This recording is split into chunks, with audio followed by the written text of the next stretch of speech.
How's that? See, I'm getting this echo effect again. Representative Moffett, if he's in the room, his mic is on.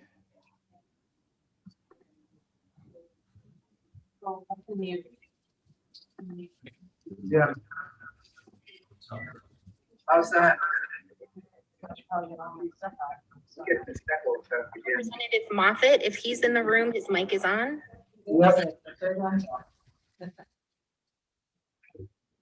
Okay, I'm going to go ahead and start if it's not getting an echo. Something else Alexa off. this time, and I'm not sure what it was. Are these mics right here picking us up? And echoing? I don't think they're echoing. Alicia, are you muted? I wasn't even completely joined. I was joined on my phone, now I'm switching to here and I haven't. If you have two devices, that might be. I'm completely off. Let me see.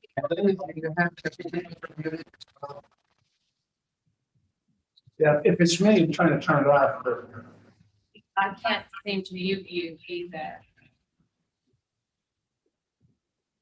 Sometimes I do that, but, There's no phone. Let me. here. Mine doesn't say it's muted, but I'm. Says no audio. Should be doing. Okay, I'm gonna, there's no echo now. Is there echo? I think we're okay. It's coming from over to the right. So It makes sense to have. Jim, can you take light travel outside and I'll, if you have it out there, I'll try to, speak and hopefully you can get.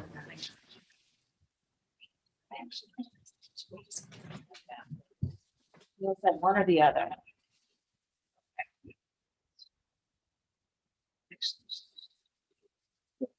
Radio active. There you go. Okay, there's still.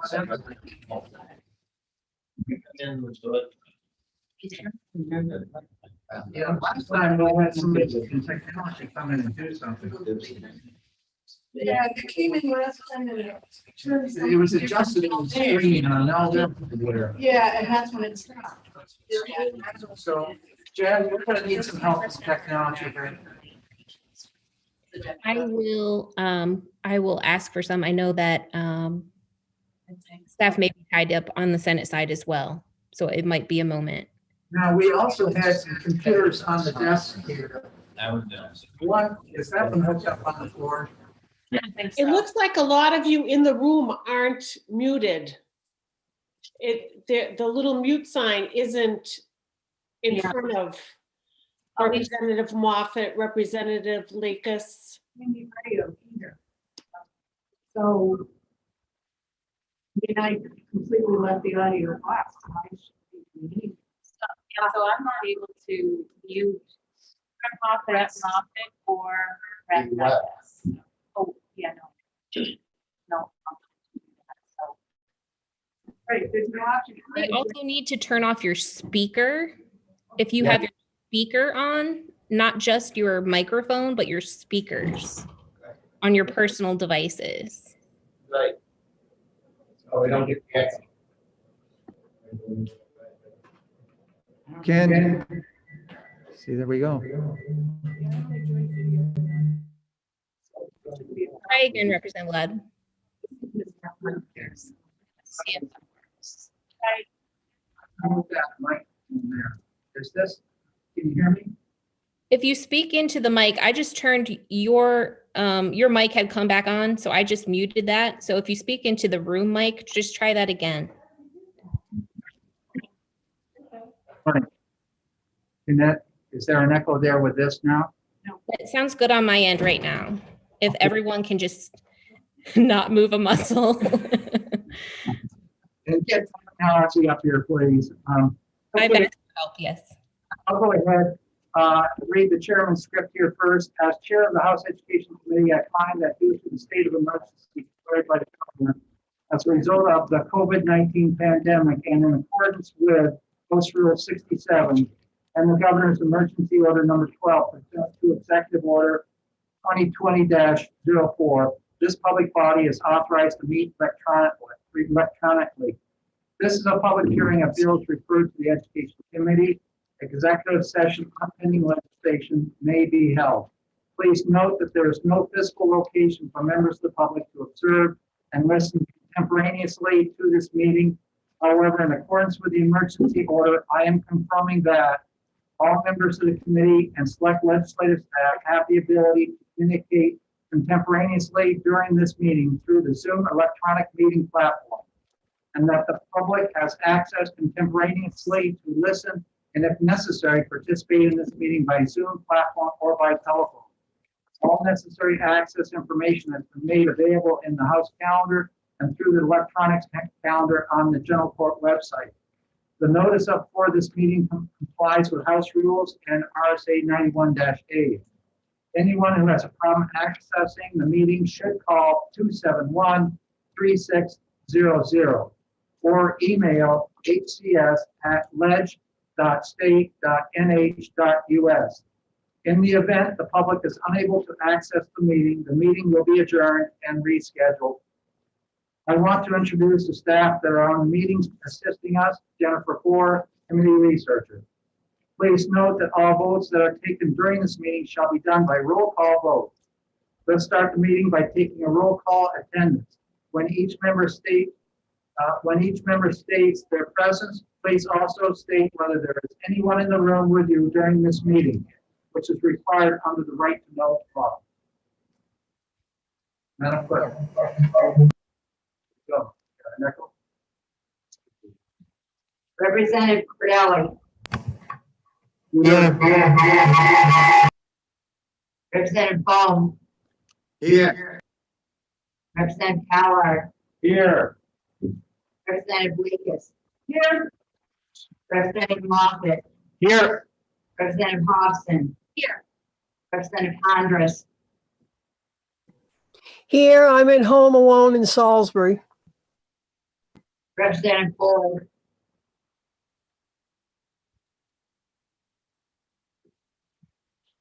Representative Land. Here. Representative Stody. Here. Representative Myler. Representative Blumenauer. Reporting from Hopkinton with Ozzie the Long-Haired Dachshund. Representative Shaw is here. Representative Cornell. Here, I'm home in Manchester. My husband's in the house, but he's leaving for work. Representative Tanner. Hi, I'm here, Georges Mills, with my rescue dog, Raven. Representative Carlson. Is that me? Ellison? Yes. I'm here, home alone in Concord. Representative Mullen. In the basement in Bedford by myself. Representative Ray. I am home alone in Jaffrey, New Hampshire at the moment. Representative Woodcock. I'm here in Center Conway with my wife and my dog named after that Trader quarterback. Representative Ladd. I'm here in the LOB and without my Cocker Spaniel. I'm going to Representative Ford. Here in my office alone, but I can't guarantee a 4 or 5-year-old won't wander through. And Representative Myler. I see him. I see him. Are you unmuted? No.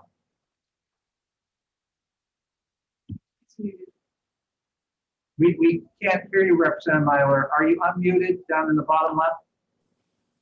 What? Yes, I responded that I'm here in Kentucky. Thank you. Oh, we didn't hear you. No, thank you. Sorry. That's okay. I knew you were there somewhere. All present. Thank you very much, Madam Clerk. So in starting today's session, the hearings today, we are scheduled to start with HB 214 and HB 594 FN. Both of these bills deal with school building aid. I'm the prime sponsor of HB 214. and Representative Luno is the prime sponsor of 594 FN. This is going to be a joint hearing. The way we're going to set this up is I will introduce HB 214. I'm not going to take any questions on 214 immediately. Representative Luno will introduce HB 594 FN. I'm hoping he also will not take any questions immediately. We're going to hand the baton off to the Director of Facilities at the Department of Education, Ms. Amy Clark, and then Representative Luno and I will be available for questioning after we hear from the specialists from the department. By doing this, I believe we may have some questions answered by the technicians there at DOE, and we won't be replicating or duplicating questions later on. So with that, I'm going to hand the gavel over to Representative Cordelli to become a person testifying. I did hand in my paperwork on the computers, not my paperwork, but my request to speak, and there's a copy for the clerk. Thank you. Thank you, Chairman. I would like to open hearing on HB 214 and current with HB 594 and call on the prime sponsor of HB 214, Chairman Ladd, for the introduction of the bill. Thank you very much, Representative Cordelli. I'm going to, for the record, my name is Rick Ladd. I represent Haverhill Grafton 4. That's Haverhill, New Hampshire, not Haverhill, MA. For the record, I will go ahead and take portions of what I've presented to the clerk summary, and then I want to hit on an area of why we need building aid, not necessarily directly talking about that bill. As with all aspects of public education, including adequacy, regular education, CTEs, charter schools, special education, transportation, etc., appropriations are based upon dollar availability. In regard to school building aid, the existing statute defines that the amount appropriated, quote, shall not exceed $50 million. We know that this amount is totally inappropriate, not based upon program, primarily based upon paying down debt that at one time exceeded $540 million. If we're looking at FY23, the debt portion of, if we would fund at a level of $50 million, would be $32 million. That would leave $18 million left for new renovations, new construction of school facilities, houses throughout the state. I'll leave the rest to either Representative Luno or to our specialists from the department to testify on that. However, I'd like to take off and read a little bit about some of the other aspects I think that are very critical to school building aid.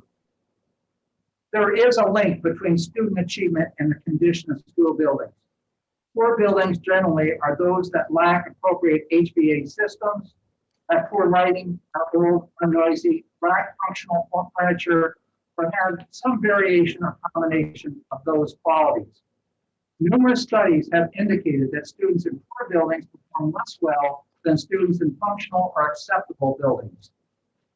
Research has found that students in poor buildings, older buildings, and those which are not being maintained or those that are out of date, scored between 5 to 10 percentile rank points lower than students in functional buildings. And that's after controlling for socioeconomic status. In other words, this issue is not just limited to those in poverty. The difference in scores for students in poor buildings can be as high as 17 percentile points. Older buildings generally do not have those elements I spoke to earlier. Control of thermal environment, acceptable lighting, acoustical control, and functional furniture. To compound this issue, most of the older school buildings and those buildings in poor condition are located in areas of greatest poverty.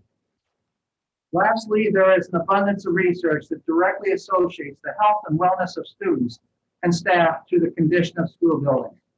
The U.S. Environmental Protection Agency has estimated that more than 10 million days of schooling are lost each year through our country by students with asthma attacks. A study of 21,000 students found that those students in schools with adequate day lighting scored 20% higher on achievement tests than students in schools with no day lighting. Sixth grade students in noisy buildings were 0.7 years behind in reading. In those buildings that had old science equipment, the students scored 8 percentile rank points below students using newer functional equipment. I've attempted to convey a rationale that school building aid and the costing of an adequate education are linked. Adequacy outcomes are definitely influenced by school facilities and associated conditions. New Hampshire has an abundance of outdated school buildings. We've heard testimony in past years from the School Boards Association, School Administrator Association, the DOE, and various folks from various districts throughout the state that we have over 50% of our buildings now that are over 60 years old. We have a backload of applications in past years. We've had, in the last basic decade, we've approved 4 building aid projects, of which 1 was an emergency, 3 were just recently done. I will let Amy Clark speak to that. So in conclusion, this bill simply does one thing. It states that no less than $50 million will be appropriated for school building aid. At this point in time, the department is restricted from submitting budgets for this that are over $50 million by this statutory language. So the statutory language as proposed would say no less than $50 million. Thank you very much for your time, and I'll pass that baton off to Representative Luno to speak to his bill. Terrific. Thank you very much, Representative Ladd, and thank you very much, Mr. Chair, for the opportunity to present House Bill 594 in conjunction with House Bill 214. So for the record, my name's David Luno, representing the people of Hopkinton and Concord, and serving on the House Education Committee. House Bill 594 is part of a package of bills that flow from the findings and recommendations of the School Funding Commission. These bills, these bills each can stand on their own, but they also align with each other and embrace the core values to improve student and taxpayer equity. Equity doesn't mean equal, it means fair. It's not a one-size-fits-all solution, but one that is responsive to the needs of a community and the resources available to that community. House Bill 594 relates to the school building aid program that Representative Ladd just talked about, and I clearly embrace and endorse everything that he just said. House Bill 594 is not the centerpiece of the Commission's recommendation, but it's a very important piece. Other bills that come from the Commission's work include House Bill 504, directed to the low and moderate income property tax relief program and state property tax reform, and Senate bill, it's still an LSR 1052, which is a comprehensive bill to define the cost of an adequate education and implement a funding formula to make sure every district has access to the financial resources it needs to get there. Like I said, these bills can all stand alone, but they all work well together too. So what I'd like to do is walk through House Bill 594 and highlight the proposed changes to the building aid program. The changes were developed in cooperation from the department, and Ms. Clark will follow our introductions to talk about the building aid program and the impact these changes would have on school districts that have already started or completed facility projects or have projects in the pipeline. So, so if I might just go very quickly through the bill, it'll only take hopefully a minute or two.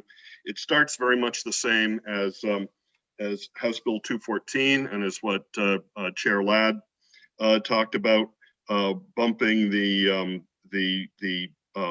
funding for building aid up to $50 million a year. In both bills and in existing statutes, that's somewhat tempered by any, unless otherwise provided by an act of the general court, which I interpret as the state budget. So so advocacy for building aid doesn't stop with these bills, but it's important that that advocacy continue during the budget process. Going on to page 2 of the bill, 594 does change the plan design from 100% upfront to 20% of the grant upfront, and then the remaining paid over 20 years of equal payments. And the reason for this change is to tackle really the extensive project backlog, the projects that are in the pipeline, a lot of it due to the moratorium, and also recognizing that the state grant doesn't cover everything on the project. So, you know, it's very likely that that most projects are going to require districts to go out and get a bond anyway. So, so the 20 years of equal payments helps to temper the effect of the debt service on school district budgets. Another thing that's done on page 2 down towards the bottom is directing the state board to adopt rules, and that's important because the you know, statutes are really to be templates for rulemaking, and in the existing statute there's pages of minutia rules which are repealed in this, and but general guidelines are offered in 594, specifically guidelines surrounding safety and indoor air quality. So so I think those are certainly things that that need to be considered during project planning. On page 3, we address some we actually address applicability of the building aid program to projects that were started or completed during the moratorium years. So obviously school districts couldn't hold their breath and tread water the whole time while buildings required maintenance and upgrades. So you know, this would extend the building aid program for a year to be able for these districts to be able to apply for some relief. Page 4 has a couple of minor changes. Just make sure, yeah, minor changes to it. But the formula is exactly the same formula that the DOE determines for rating or determining the grant that would come from the state.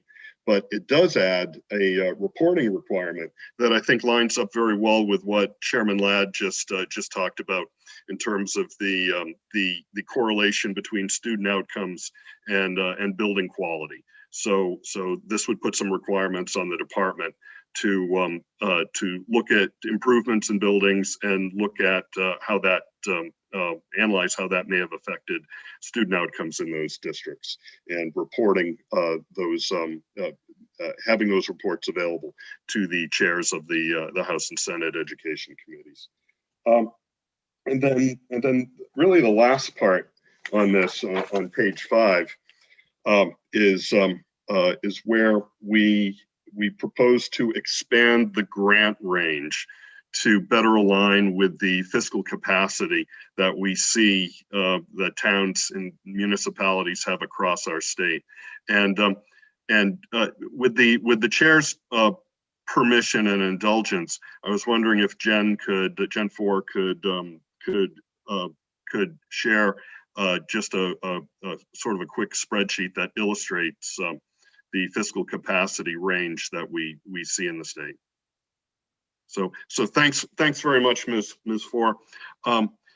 This is just a quick spreadsheet. It's based on equalized property values from DRA and DOE data back in FY19, and it's sorted from the lowest property values down to the highest property values.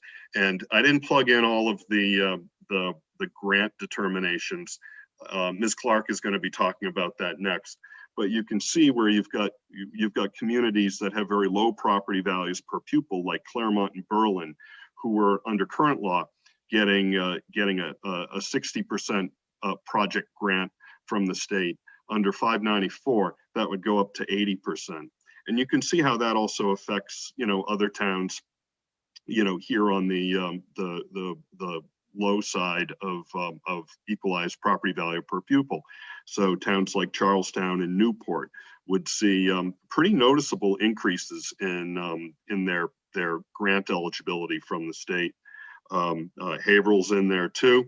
And if we just sort of scroll down, you can also see how you've got property values, equalized valuations in the 400,000, 500,000, 600,000. So now we're going up. We're getting towns that are starting to have a little more capacity. Franklin sees an increase, 60% to a 75% grant.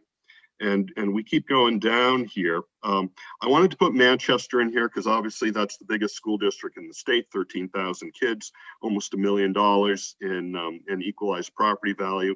They would see an increase. So now we keep scrolling down. Now we're sort of getting into the average, the state average of equalized property value per pupil. And we all know this because this is the property value that generates the local property tax revenue that's used to fund schools. So now we're right at the average here, $1.1 million or so. So there's probably, not so much of a change in terms of the grants that these communities would be getting for building aid. And we keep going. So now we're into the $2 million. So and now we're really sort of coming down to the bottom of the chart, and you can see like New London would see its grant reduced from 30%. The current range is 30% to 60%. The proposed range is 20% to 80%. So now we're seeing the grant reduced for some of these municipalities that have higher fiscal capacity. And you can see you've got Moulton Borough and Newcastle and Waterville Valley, where it's starting to go down to 25% and then 20% for Newcastle, which has over $10 million in property value per pupil. So you're really seeing a grant range. You're seeing really full use of a grant range, but you're also seeing the disparity across the state in terms of fiscal capacity and being able to raise local tax dollars to fund these building projects. I mean, we started back in $450,000, $500,000, and now we're looking at, per pupil in property valuation, and now we're looking at over $10 million. So you're getting that 5, 10, 20x range in fiscal capacity. And I'm not saying expanding it from 20% to 60, from 30 to 60%, expanding that to 20 to 80% meets all of that need, but I think it certainly puts it in a better direction. And as Ms. Clark is going to lay out for us, doesn't really change how the total spend would be, the total cost of the state would be, but it would be done in a more in a manner that really helps to address the needs and the capacity of our towns. So that's what I have, members of the committee. Thank you for your time. And Chair Ladd, is there anything you'd like to add on to this? Well, in regard to this particular, I'm not going to comment on any of the specific elements within. However, we do have a huge disparity. If you're looking at, if we look at the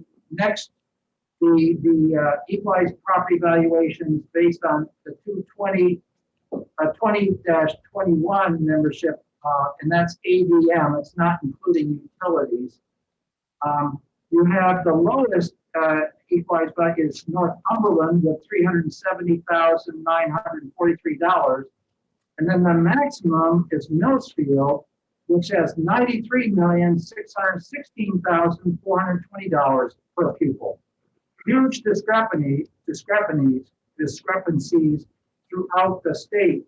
And this is making it very difficult for poorer districts to come up with the bonding levels necessary to support a bond to take up the difference there between what the state provides and no state doesn't provide. I'll hold any more of these comments till we finish with our guest from the Department of Education.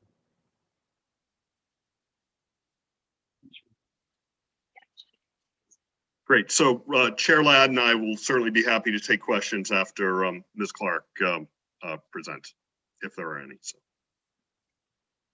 I would like to call on Amy Clark of the department for her testimony. And Ms. Ford, we can probably, yeah, thanks.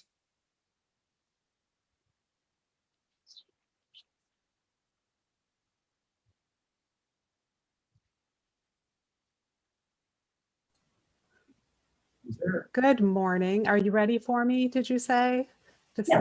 Okay, so good morning, Chairman Ladd and committee members. For the record, my name is Amy Clark, and I am the administrator for the School Safety and Facility Management Bureau at the Department of Education. I have some handouts that I forwarded to you the other day that I'm going to go over, but I'm really here for any technical assistance. I'm here for you. So if you have questions or want more information about anything, I'm here to support that. So I think it probably is best for me to go over my handouts. I can share my screen if you would like. Would that be helpful to folks, or would you like to use your paper copy? I see some nods, so I will. Please share the screen. Yeah, I think I have privileges, so I'm going to give it a second for it to pop up and you let me know. I got a thumbs up that you can see it. So this was handed out in your email. If you didn't get it, just let me know. But I believe that I've heard that some folks did. So this is a 19-page document. I will not go over it all. I will briefly skim it. If you want to talk about anything specific, we can always go back and talk about it in detail. I already spoke with you all earlier last month, and so items 1 through 4 in this packet you have already seen and we have already discussed, and items 5 through 7 are a little bit more specific to this bill that I thought might be helpful. I have a second addendum package that Ms. Ford forwarded to you last night. Thank you so much, because I sent it to her after hours. So I appreciate that, Jen, very much. And if you haven't received it, it should have been in your inbox sometime last night. So I will go over that as well. So my contact information is there if you ever need me. This is page 1, page 2, and it is just a one-page summary of the school building aid program. It has the law is in RSA 198.15, and the supporting DOE regulations are in ED 321. The very basics are school building aid is state aid to support local school districts and meeting the costs of constructing or reconstructing school buildings. I like to remind people that school building aid is for large projects. We're not talking about putting in a new floor. We're not talking about redoing the roof. We're talking about a large renovation project in order for it to qualify for building aid. Another thing, they're not maintenance projects. These are actual construction, large construction projects. As already said, the range is currently 30 to 60%. I'd like to just point out that the average rate is 38%. I think that that's important, especially if you all are considering widening that range. The average rate floats around 38 to 39%. School construction, the disbursement is also important to note because House Bill 594 changes that. The current disbursement, the way building aid is paid, is currently, prior to 2013, the state paid on the term of a bond over the course of 20 years, for example. It depends on the term of the bond, but your grant was paid as the percent that you saw in that list toward your principal payment in your bond. It did not cover interest payment. So in the end, you were still getting that percent rate based on the principal of your bond over that course of the term. In 2013, that was changed so that the department only makes 2 payments, instead of a payment every year for 20 years. Once 2013 regulations came into play, it changed that to only be 2 payments. It would pay 80% of the district's award up front, not an 80% award. It wouldn't cover 80% of the project. What's it saying is 80% of whatever your award was would be paid up front, 20% upon completion. That is what the current law states. Brief history, again, not going over it all, 1946 to 2007, building aid was appropriated to meet the demand of the applications received. In 2008 was the first sign of building aid getting a little uncertain with funding. There was a shortfall. In 2010, the state took out a bond to cover those obligated funds that we had to pay on the bonds that we were paying for the past construction projects. And officially, House Bill 2 imposed a 2-year moratorium on new projects. That 2-year moratorium was repeated for 2 years, repeatedly until the current biennium that we're in. The current biennium that we're in is the first biennium, fiscal 20 and 21, the first biennium that we have not had a moratorium since it was in place. And again, that moratorium was prohibited the Department of Education for funding new projects.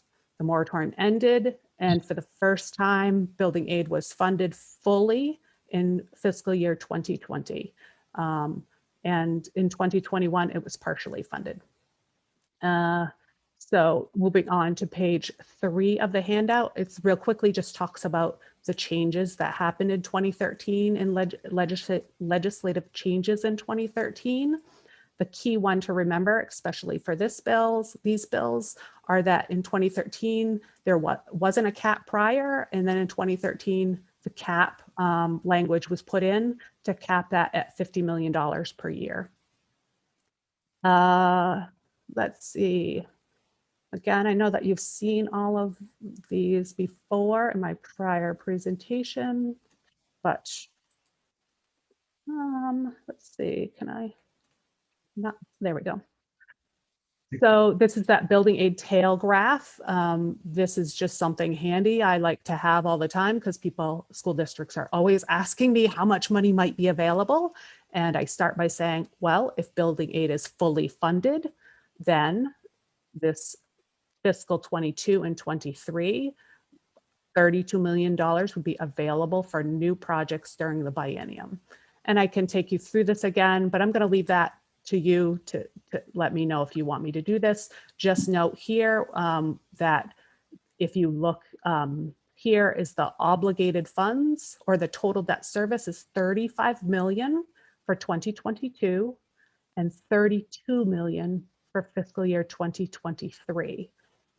Those are the payments that are paying on past projects and the state bond. That totals $35 million and $32 million for the next 2 years that we're budgeting for. If building aid were funded at $50 million, then there would be $15 million for new projects and $18 million for new projects the second year of the biennium, totaling $32. You can't read this on my screen likely. Magic of that, I could zoom in, but really I just want you to note that these are the project applications that are applying for aid for fiscal 22 and 23.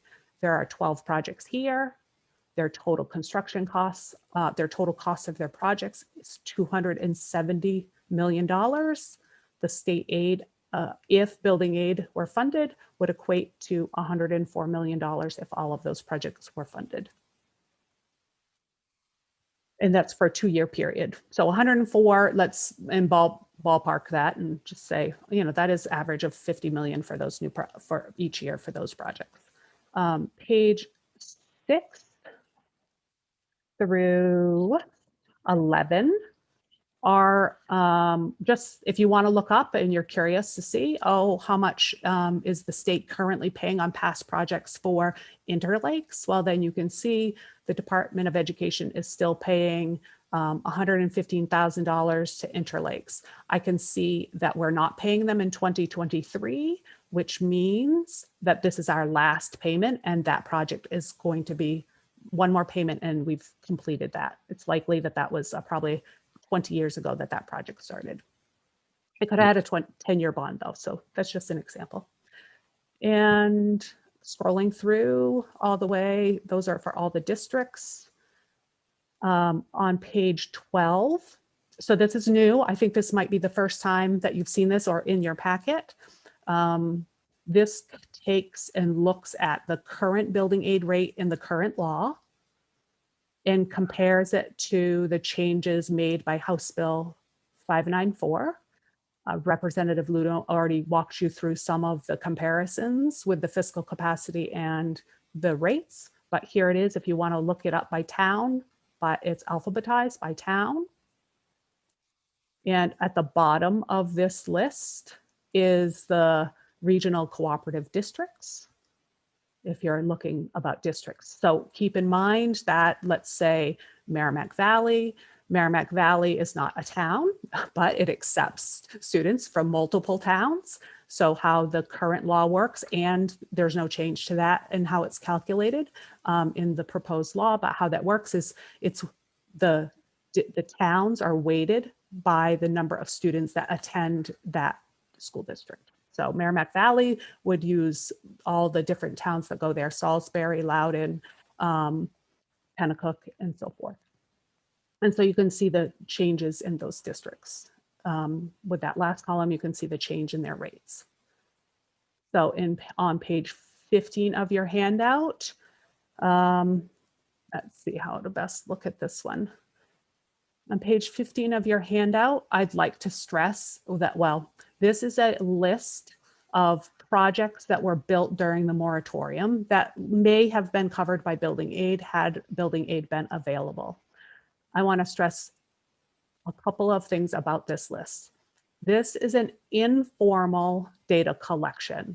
It was collected, the vast majority of this data was collected in a survey, a 2016 survey that we did. Along the way, we would hear of other schools might say, oh, we just completed a project, and I would write it down and it would come into this list. This isn't a formal application or anything like that. If House Bill 594 were to pass and cover retro projects, we would have to develop a formal application. But I just want to note that this is not a formal list. For example, there are some renovation projects on here that I don't know, because I haven't seen their project, whether it would qualify for substantial renovation, which is defined in the law. So just want to keep in mind that it is an informal data collection. I also want to point out that there could be other districts that have built during the moratorium that the state does not know about. Since they don't need state aid, they don't come through my office, so I have no way of knowing how much those projects would cost. But the story of this list is this last line, and just so that you know, this an estimated list is $530 million worth of construction projects that were built during the moratorium without state aid. If they had applied for aid using today's rates, the building aid rates, that would have been $182 million estimated of building aid. The proposed House Bill 594 doesn't propose to give them that. It proposes to give a flat rate of 20% to all those projects built during the moratorium. Another key point of this handout is that if you were to take all these projects, I didn't actually add them up. Sorry about that. I don't know how much this number is, but the average number, the average project here is $11 million with an average state aid of 3.7 million. It might be important to kind of scan through this list and see all these 30% rates here as well. Certainly Hillsborough Deering Cooperative was able to get a $1.2 million $2 million project passed, but for the most part, these are more affluent communities, if that's of interest. You can see Middleton also constructed as well. So there's that. And then the last part, page 16 through 19, if this is all we really have for facility conditions, is in 2016, I conducted a Survey Monkey, it's as fancy as I got, for schools on their condition of their building. Some states do a formal needs assessment or a condition. There's actually an index called a Facility Condition Index, an FCI. It's a formal condition index done by engineers. And that's not what we did. We did not spend millions. We just did a survey. So I want to point that out. I sent this to school districts. I had them ask them about their condition of their facilities. I got a fairly good response rate for a volunteer survey of about 65%. In this survey, some of you have already touched on it, but our schools, some of our schools are very old. We have 6% that responded were built prior to 1900. 26% of our schools that responded to the survey were built prior to 1950. I won't go over all of these, but the gist is we have some pretty old schools out there. 60% built more than 50 years ago. And remember, this survey is now 5 years old as well. Again, not going to read through all of these. You have them in your handout. This one is on minimum size, 17%. Don't say they don't meet the educational minimum requirements. 5% are using 4 or more portables. I think the take-home message here is that 85% of our schools are not using portables. We would see a sign of a portable as being a temporary condition, and portables are not something that are used for long-term, certainly not used for 50 years. You are not using a portable classroom, or shouldn't be using a portable classroom safety-wise for 50 years. But I just point out that 85% of our schools are not using portables. That to me sounds like really good news, but keep in mind that Building Aid has been funded from in the 40s all the way through in 2008 or 2010 when the official moratorium started. So that's good, you know. Moratorium was put in, and we have more and more schools that are having to put in portables to cover those space needs. Again, I won't read through all of these. This is just really talking about other than portables. Or do you have art on a cart? Are you trying to use spaces that are really not real spaces to conduct your education? Up to that. And on the bottom of these slides, you can see these are just comments that were pulled out in 2016. These are not my words. These are just comments in the comment section. I thought, well, this sort of is interesting, so I pulled it out.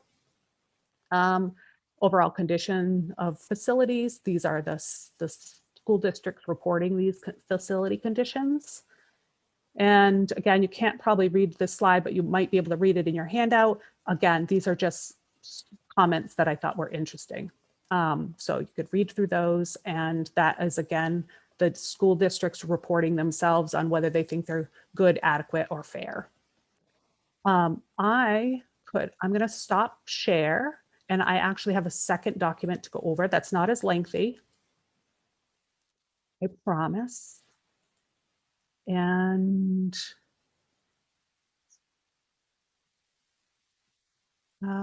actually, I need to close my document first and open it before I share it, apparently.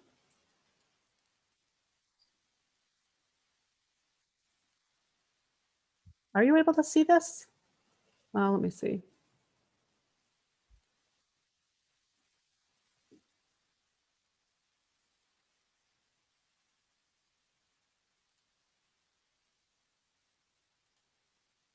Okay, I'm actually sharing this a different way. For some reason, it doesn't want to come up, but I can share my screen and drag it over here. So if I can get a thumbs up from somebody that they can see my screen, thank you very much. So this is just 3 pages. This is the additional handout that I had sent over yesterday. Based on some questions that I thought might come up, I figured I would throw in a couple more slides. Mostly this slide. I guess that's as big as I can get it. Hopefully you have your handout or you can see that on your screen. This is, ideally, some states spend a few $1 million on doing a needs assessment of what do their schools need. The state does not have a program like that. So this is a back of the envelope calculation, simply based on the current law and numbers that we can get, like statistics. So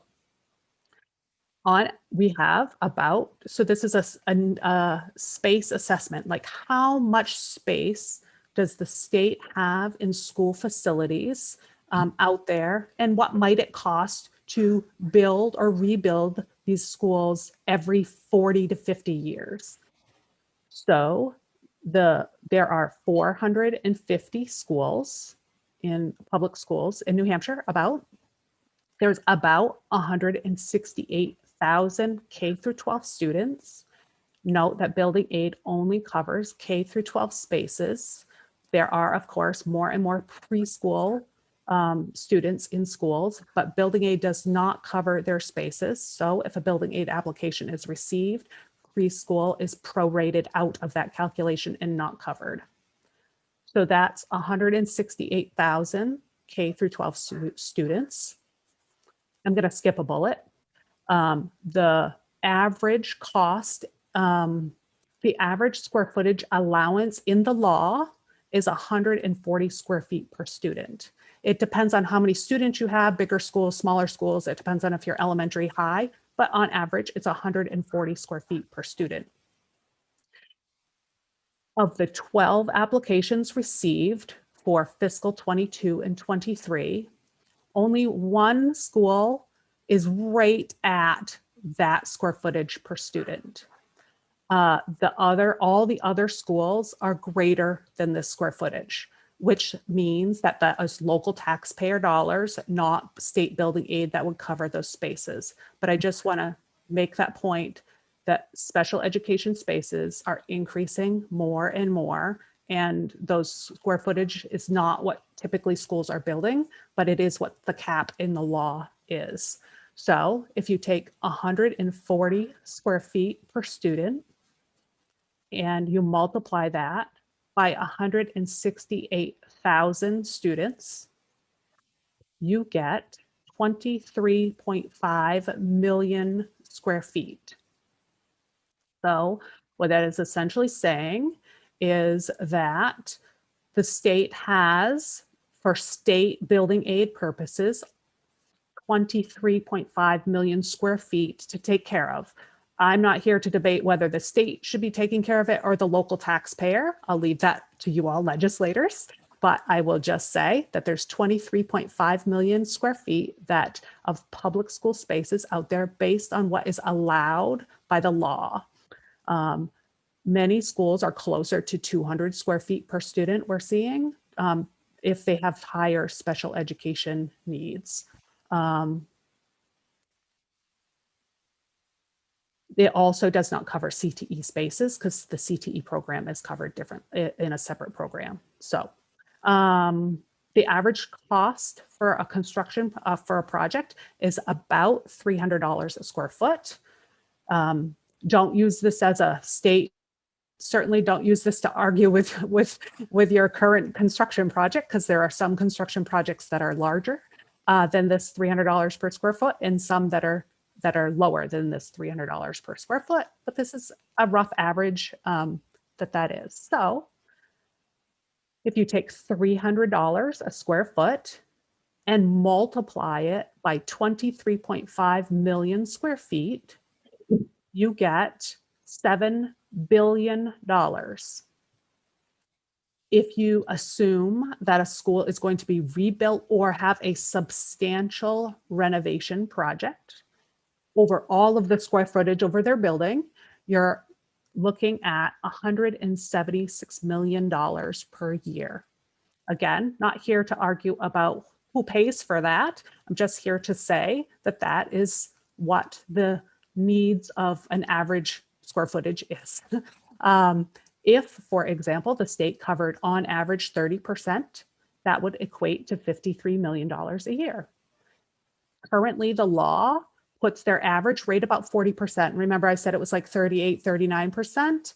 The proposed changes in House Bill 594 are right about that same range, even though it broadens it from 20 to 80%. The average still is about the same, and it is right around 40%. That would average out to be $70 million per year.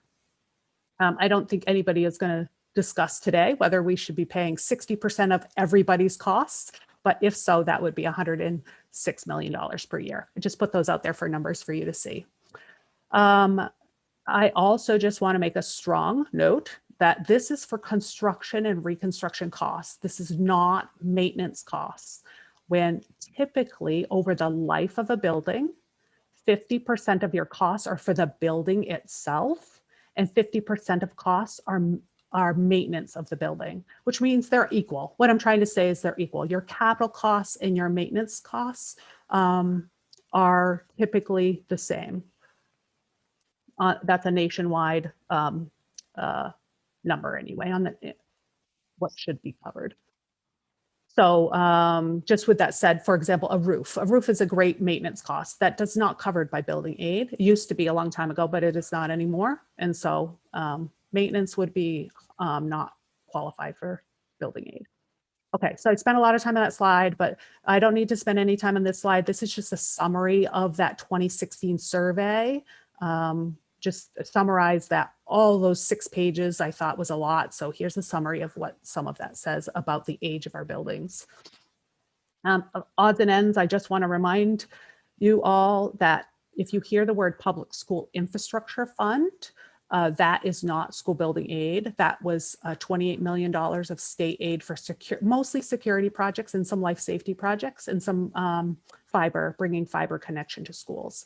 So that fund expired in December of 2020, but the $28 million that was allocated to security projects for the most part. CTE funding is also not covered by school building aid. Obviously, a project might have a CTE space in it, and perhaps they'll get CTE funding for it if they're up for that funding. And those costs are actually prorated out on building aid. We can't pay building aid on those spaces. And then lastly, this does not cover leased spaces. Building aid specifically doesn't pay for lease spaces. There's a separate appropriation called lease aid that pays 30% of charter school leases up to $30,000. And my slide I just want to leave you with is that what schools are looking for, again, who pays for it? I'm not sure. That's up to you all. But what schools are looking for, they're not looking for swimming pools. They're not looking for athletic turf fields because those are not covered by building aid. What the building aid is looking for is working HVAC systems, clean air, good water quality, suitable lighting, good acoustics, adequate instructional spaces, accessible spaces, and a safe place to learn, as well as a place to play and be active for our elementary schools. So with that, I know there's a lot of information, but that's what I have, and I'm happy to take any questions that might help you make any decisions or considerations today. Thank you. Thank you, Ms. Clark. Wondering if either of the fine sponsors wanted to continue their testimony based on the participation.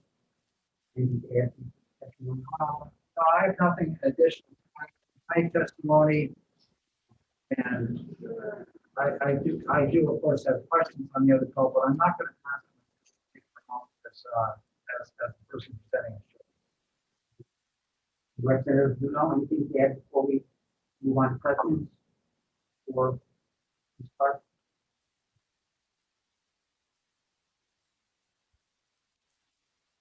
I'm not sure. I couldn't hear that. I don't know about the other viewers, but I couldn't hear that. I think I can hear Representative Ladd speak, but when somebody is speaking to him, I'm not able to hear him.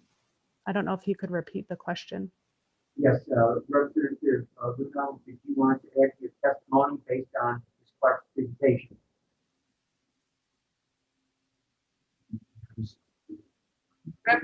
you're muted. There you go. Was that directed to me? Yes. I couldn't hear it at all. Sorry, I guess the microphone here is not, I didn't read this. I think you're.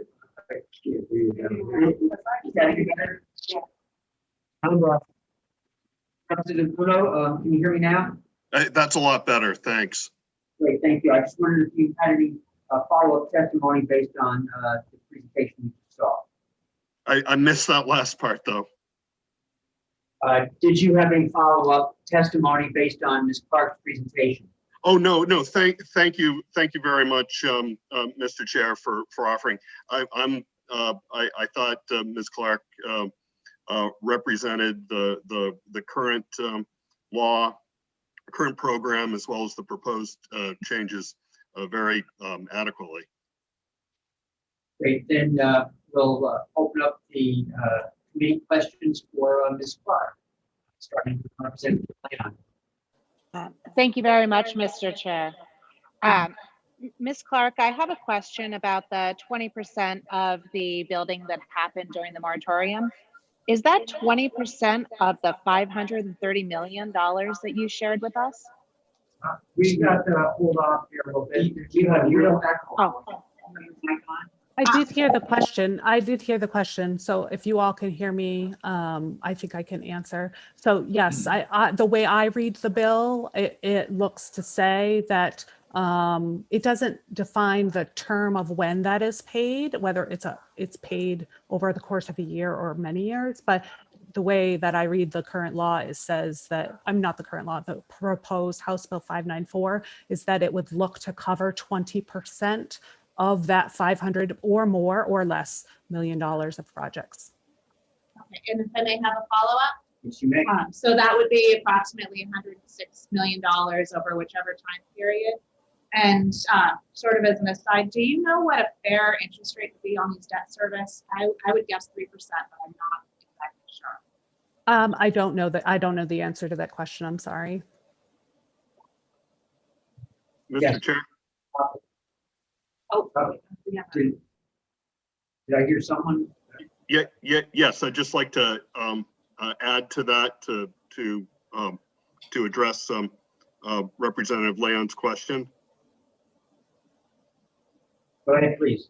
The 594 does prove it certainly is still left up to the department to determine grant awards. So just because you apply doesn't mean you get selected by the department. That would apply for projects in the pipeline as well as projects that were started or completed during the moratorium period. It also, as you pointed out, Representative, it does not specify the payment plan for those projects that receive a grant, projects that were started or completed during the moratorium period that receive that 20% grant. And I think that would be subject, that's a perfect place where the department can do rulemaking on that, because it could be that there's 12 years left or 15 years left on the on that district's bond payment, and maybe that 20% should be divided over 15 equal payments to line up with that. Maybe they want it a different way, but I think that would be subject. That's a good example where department rulemaking needs to have some flexibility to deal with specific needs that the districts could have. Thank you. Follow-up? So yes, if I may follow up. Thank you very much for that. It seems like you are very familiar with these funding mechanisms. Is the 3% rate a reasonable assumption? Or I think it's a little lower than that right now, but that's actually one of the things that we've added in 594 at the top of page 4 to the reports that the committee should get from the department. So it would talk about bond rates, current and anticipated. So we'd have some better resolution of that. But my understanding is that bond rates are very low right now. And the last follow-up, if you could check my assumptions here. If I take $20 million that's spread over 20 years at a 3% rate, that's roughly $1 million in debt service payments each year. And then that would compound year upon year. Do those numbers sound right to you, or? Yeah, I think you're not talking about, a single project necessarily, but, well, it could be. So yes, 20 million over 20 years with a compounding. Well, the bond rate would be paid by the district. The state cannot take out a bond. Okay, so it'll be a little bit underneath that. So maybe for every $250 million the state is obligated, their obligation would be roughly $1 million per year. So $2 million a year obligation for that base $50 million amount. So that's a good chunk of change. Thank you so much. Thank you. Representative Moffett. Thank you, Mr. Vice Chair. Thank you, Ms. Clark, for your wonderful presentation. I want to point out that Representative Rayon is a former Wall Street data analyst and seems to have a great eye for these numbers. And I have a slightly different question for Ms. Clark. Very simply, if you could take a minute, we have some newer reps and also some folks watching at home on YouTube. If you could take just a minute or so and explain the process for, say, a school board in any town in New Hampshire that meets and decides they want to apply for assistance. Could you just quickly describe the process, how that works, and the decision-making process for how any aid may not be granted? Sure, happy to do that. So I think the question was that, what the current process is for somebody seeking building aid. And essentially that process would be that they have to apply. So they have to apply a year or more in advance of knowing whether there's going to be building aid or not. So I'm going to say that is a challenge for school districts because they are uncertain if building aid is going to be funded. These fiscal 22 and 23 applicants applied in 2020 and they provided a full application to be ranked by the Department of Education. Typically, that ranking is reviewed in December by the school building authority. The school building authority verifies the department's ranking, and then it's submitted to the State Board of Education. That list is approved typically in January of the following, just before knowing what the state budget is. So in this case, it would be January of 2021.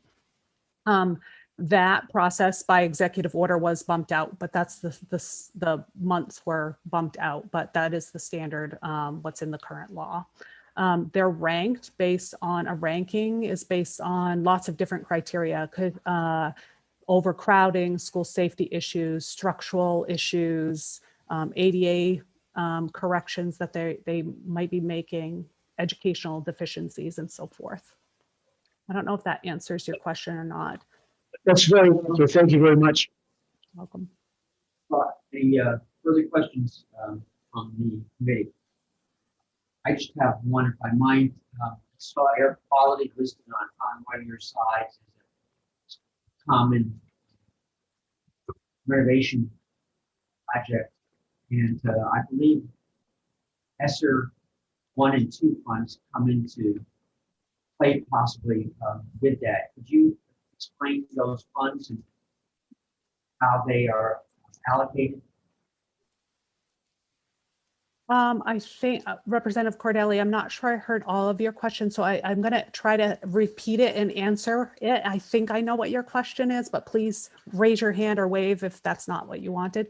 I think you were asking about the ESSER funds and how they might support school facilities in indoor air quality issues.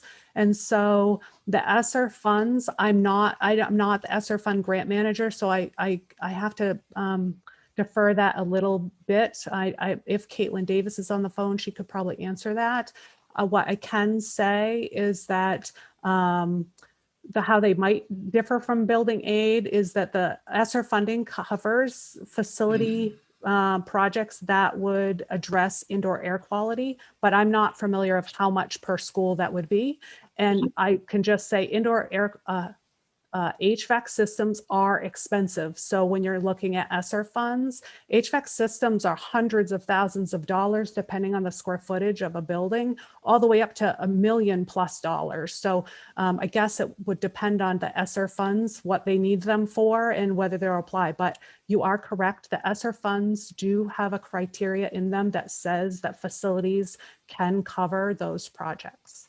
And I saw Caitlin Davis's face pop up, but I'll turn that back over to you, Representative Ladd. Sorry, you're in there. That's so- okay. Ms. Davis, would you like to follow up on the question?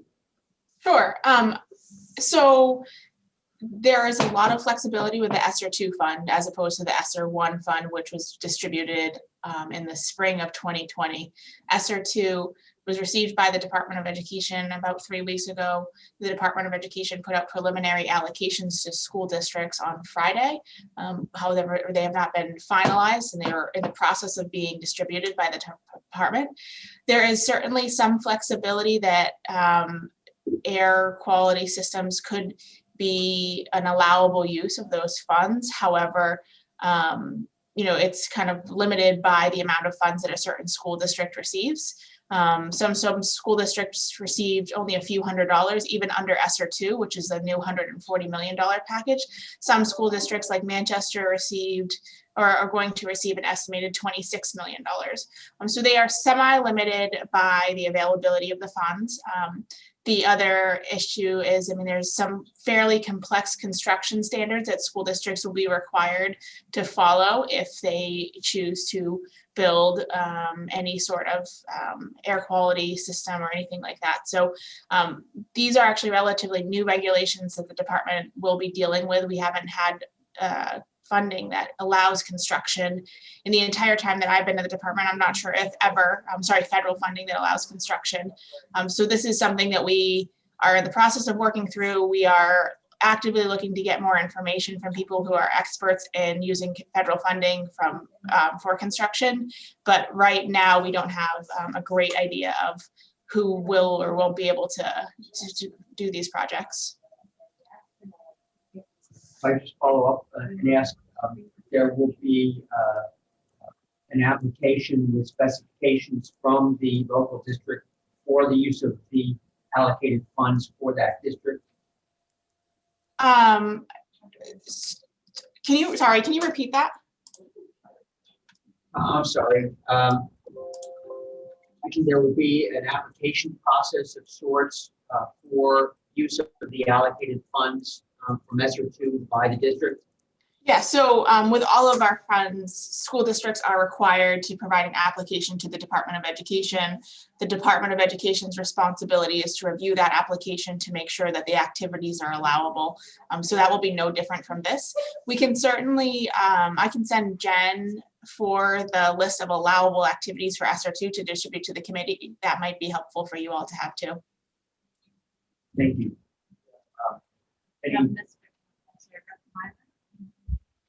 Yes, Representative Myler. Thank you. Thank you, Mr. Chair. The committee sees these two individuals, Caitlin Davis and Amy Clark, as terrific representatives of the department. Thank you very much. I just wanted to make a comment that much of this information was presented to the Commission on School Funding. And it was very clear from the commission that this needs to be addressed. 594 does not deal with all of the issues that are out there as school funding, but merely begins to address parts of it. So I would strongly recommend the committee to support these two bills because it is sorely needed in our school communities. Thank you, Mr. Chairman.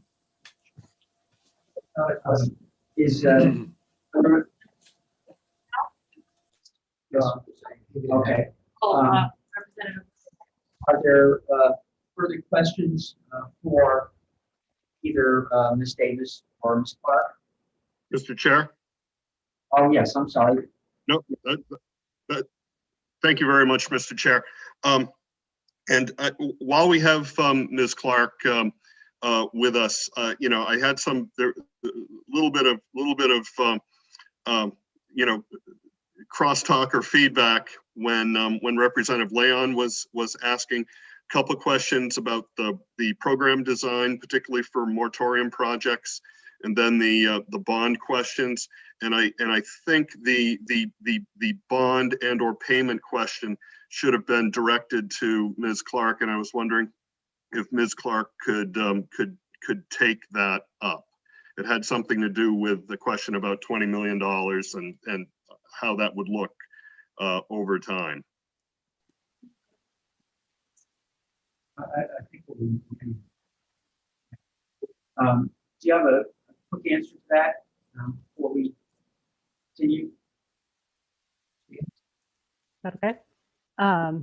So I think just for clarity, I think the only clarification that I can make to what was said was that keep in mind that the state aid is only on the principal bond payment.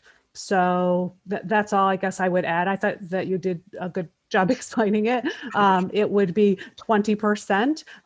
You're correct, Representative Land, that it's 20% of that big number, the 500 million. So yes, about $100 million.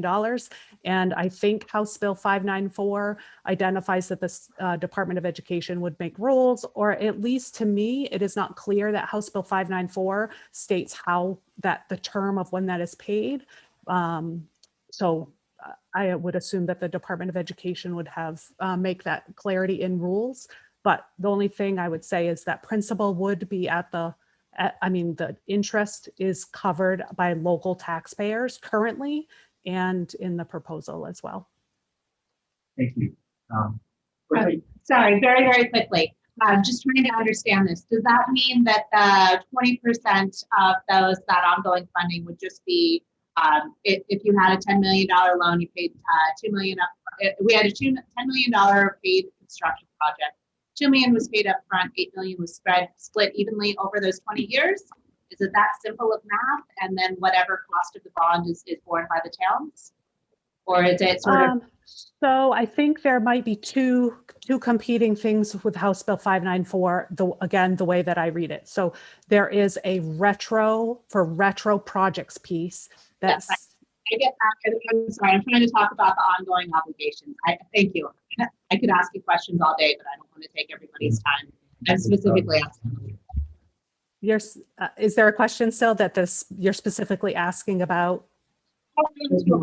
Yeah. Thank you. Yeah. Yes, right. I think our next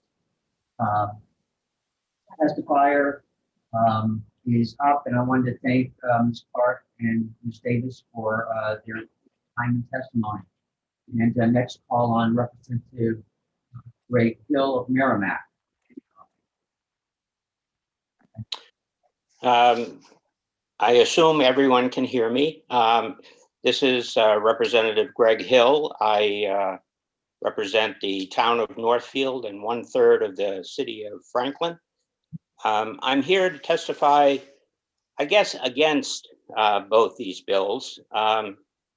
In a manner of candor, I should let you know that while I am the chair of the School Building Authority, which was mentioned earlier by Amy Clark, I am not here speaking as the chair of the School Building Authority. This is more as a representative who's worked with this since I've been appointed by the governor and council 2 years ago or so. There were a number of things that were glossed over or not mentioned at all that I would like the committee to understand. I am not, as I say, I'm not here speaking against it. I think maybe this would be a good place for either a retained bill or something that can be pushed off as farther than just making a decision in an executive session next week to approve. I think it's also important to point out that it is true, as Honorable Dan McGuire told you last week, that the state has no money that it hasn't first taken from the rest of us in terms of taxpayers. So this idea that the state has money and the local districts have money notwithstanding whatever I am putting forward here, that this is actually the same pair of pants with just different pockets of money. I don't disagree with Representative Luno's bill in one area, and that is the adjustment of percentages based on equalized valuation. I think that has merit, and I certainly would support that in a further study. I think it's fair to point out that in neither Representative Ladd or Representative Luno's presentation, no mention was made of any demographic studies or projections, but it's clear that the Commissioner of Education has said repeatedly that we're looking at a somewhere 20% reduction in population over the next, I think he said, decade or 2 decades. That affects this greatly, and yet there was no mention about that. I think it's also important to point out that there are going to be changes to how brick and mortar buildings are done in the near future. All you have to do is look and see how many shopping malls are being built. Almost none, and they're taken down. We are moving further and further to more virtual spaces than we are brick and mortar buildings, and it shouldn't be that municipal buildings don't or lag 40 and 50 years behind that trend. It seems that it needs to be addressed and needs to be in at least in consideration for any of these longer year projects. We also did not mention, right now the current situation with pandemic, and we have how many of these schools aren't even occupied at all. And I'm not willing to guess next year what's happening, let alone what's going to happen 20 years from now with these same buildings. I think that's important to put on the table. It's also important to put on the table that that school buildings are a little different. For one thing, there is state aid for school buildings currently. We have other municipal buildings, fire and safety buildings, for instance, in our municipalities, and no one is, at least maybe I'm letting the cat out of the bag, no one is promoting that there should be state aid for fire and safety buildings, and yet, I can't come up with a good reason why that is. Maybe there should be a municipal building authority instead of a school building authority. It is also a point here that was not brought up. There are 2 sections to school building aid. The only one that was mentioned and highlighted, and is always highlighted, is the grant side of school building aid. There is an entire other section which is based on using the government bond credit rating. So schools can apply to use the state's bond rating. And in some cases, I'm not saying, I have no idea what the numbers are, but very few schools ever apply. And I don't know during the moratorium, that was not part of the moratorium. So school buildings did have the ability to apply to use the state's bond rating and thereby lower their overall costs. I don't have the information on that, but it would be an interesting study. It occurred to me while we were talking about retroactively paying for projects that were undertaken during the moratorium. So it may be that we are actually paying for, well, that's not government money. That's not state money, I should say. It is merely using the state's bond rating to make that happen. Representative Hill, you are really a little bit over the time limit now. We're sliding into our next hearing. We still have some folks to. Could you wrap it up quickly, please? Yes, I can. I wanted to get into the meat of the individual cases that we have before us now. As you can tell, there's more to be done with the process of this than the money. It is typical that that we're trying to throw money at a problem to solve it. But I'm telling you, the process for this school building aid is ridiculously poor. The timing, as Amy Clark pointed out, you've got to apply 2 years in advance.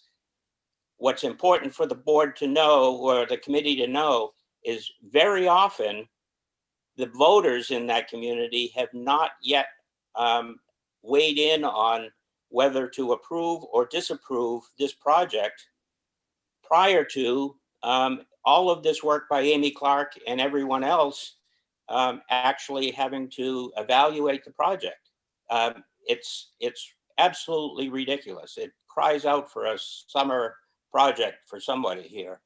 I would, of the projects that we have right now, I'll give you two quick numbers. So Amy spoke of the $104 million that if it's fully funded, it would be paid for by the state. Of that, somewhere between 57 and 71 million of the 104 million is going to be built regardless of building aid. I'll repeat that, 104 million total is the obligation that we're looking at now. 57 to 71 million of those projects are going to be built regardless of whether building aid is approved or not. There's also another 12 million that they're just setting aside the project. Some of that is in my own community that they have no intention this year of building because some of the numbers have changed. Their demographics have changed. They've got 2 new studies they've changed. So not all of this is a carved in stone fixed look at the money. It moves. It's fungible. So in that case, I guess I'll wrap up the rest of it. There is much more to this story than just adding more money to the project. And with that, I will end my testimony. I'm happy to take questions, but it sounds like you're stressed for time. All right. Are there any questions for Representative Hill?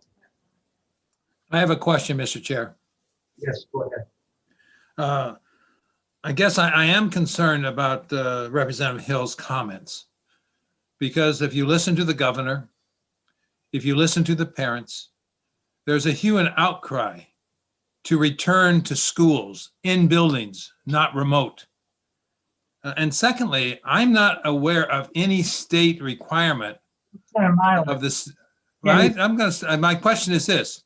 I'm not aware of any requirement from the state to provide funds for firehouses. However, I am aware of a requirement for the state to help fund schools. Am I incorrect in that? Thank you for your question, Representative Myler. No, that's exactly what my point was. We seem to handle municipal buildings differently. Thank you.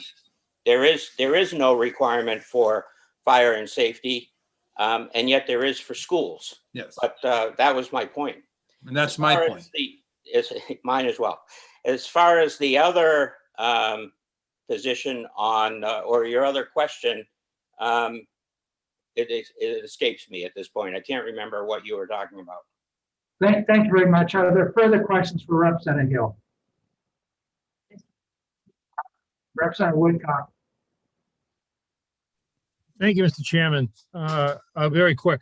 Representative Hill, when you started your dialogue, you indicated that you thought that the school building construction is similar to private construction for malls and things. In the future, there'll be less brick and mortar. And so I guess is your suggestion, is your implication there that you see in the next 10 years or 20 years that public education is going to be remote? Thank you for your question, Representative. I don't think I would be comfortable predicting next week what's going to happen with any of this stuff. who would have thought a year ago that we would be in the position we are right now?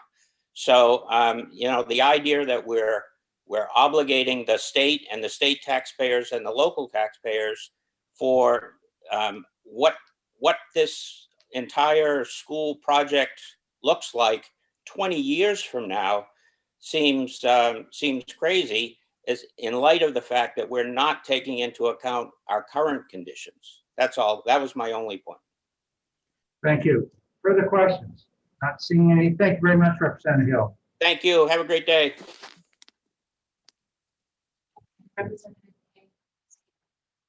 Representative Cahill, are you online? You're muted. Representative Cahill, are you muted at home? Sorry. Go ahead.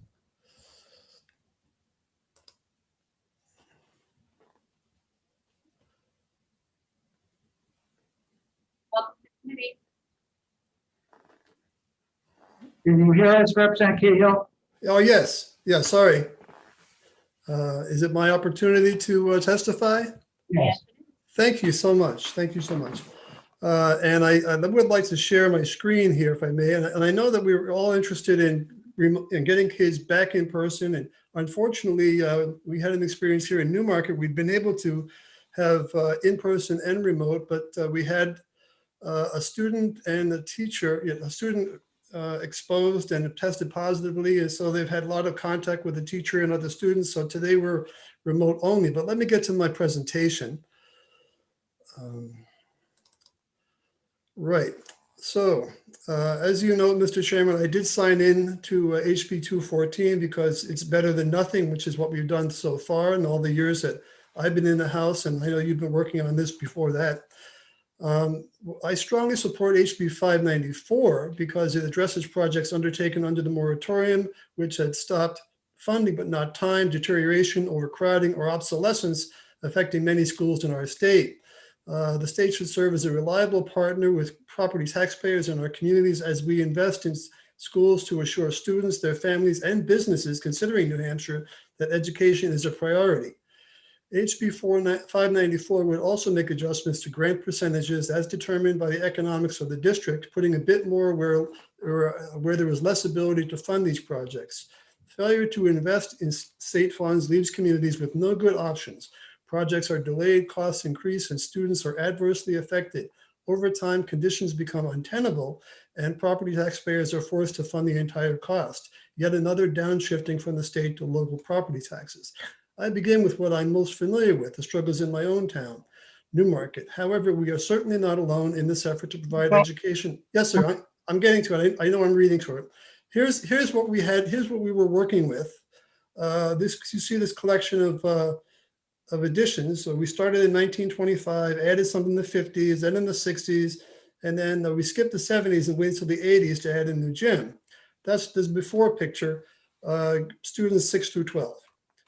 Now, we found two New Hampshire companies, wonderful companies, Vanwell Architects and Ekman Construction, who found a way to reconfigure the existing and add 40% more space to that junior, senior high school. We had that in the space, and the new modern air filtering enabled us to offer in person to more students than would have been possible otherwise. But you see, we've grown the building. We found a way to do it. And here's the at the elementary school, we 30 years ago, we had to add modular classrooms because we had this bump in enrollment, which we need students, we need kids. And 30 years later, which is longer than modulars are designed for, we were able to add real classrooms. We were able to add a proper sized gymnasium and then use this space that had been the cafeteria / gym to have a proper kitchen and proper cafeteria. We no longer have 5 lunch classes, lunch sessions. So we've done that, but what did it cost? It cost $39 million. And who paid for it? Newmarket property taxpayers, and we're still paying for it, an extra $315 per thousand on our already high tax rate. So what I'm getting to is that right now that we had the moratorium, we couldn't wait. There's lots of other places that couldn't wait. Page 15 of the handout that Amy Clark provided is that list.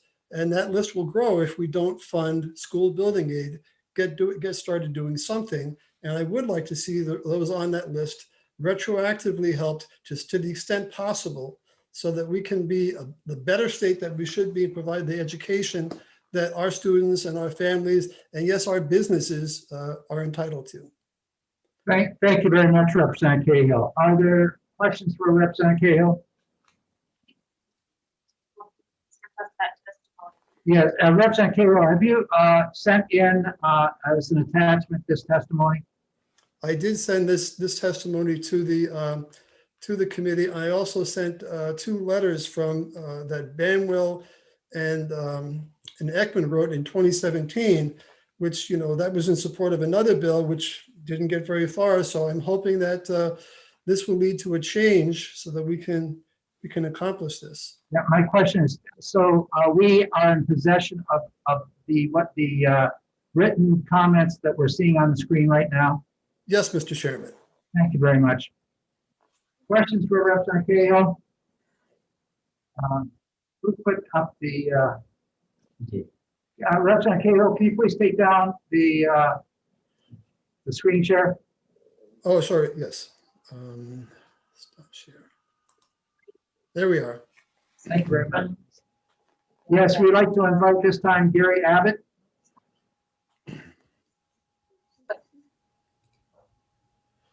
Thank you very much, Chairman Ladd. For the record, my name's Gary Abbott. I'm the Executive Vice President of the Associated General Contractors of New Hampshire. My testimony will be brief because I've testified on this legislation in the past. I also have been a lobbyist for many, many years, even before the moratorium some 10 years ago. The school building aid has been very helpful to many communities across the state over the years. Amy Clark has done a great job of recapping that for the committee. I'm really here to just focus on one thing, and I think this is a concern of ours to implementing school building aid in the future. We really need to focus on House Bill 214 and the $50 million to put that into the statute. We did have we had to do the moratorium because of the tail, and it exceeded the $50 million as part of the budget process. We need a statute that sets in place the $50 million. So therefore, the Department of Education, the legislature can do the proper planning for the needs of the school districts. Clearly, Amy Clark has outlined there's a lot of need. I think that's demonstrated by the survey. It's also demonstrated by the number of schools that are currently applying without any knowledge of whether there's going to be the money or not. And I think many more schools would apply if there was a fixed amount. One of the concerns is over the last few years, other issues have clouded putting in place the $50 million. And I think this state has budgeted for many, many years, the $50 million, but it was allocated to the tail.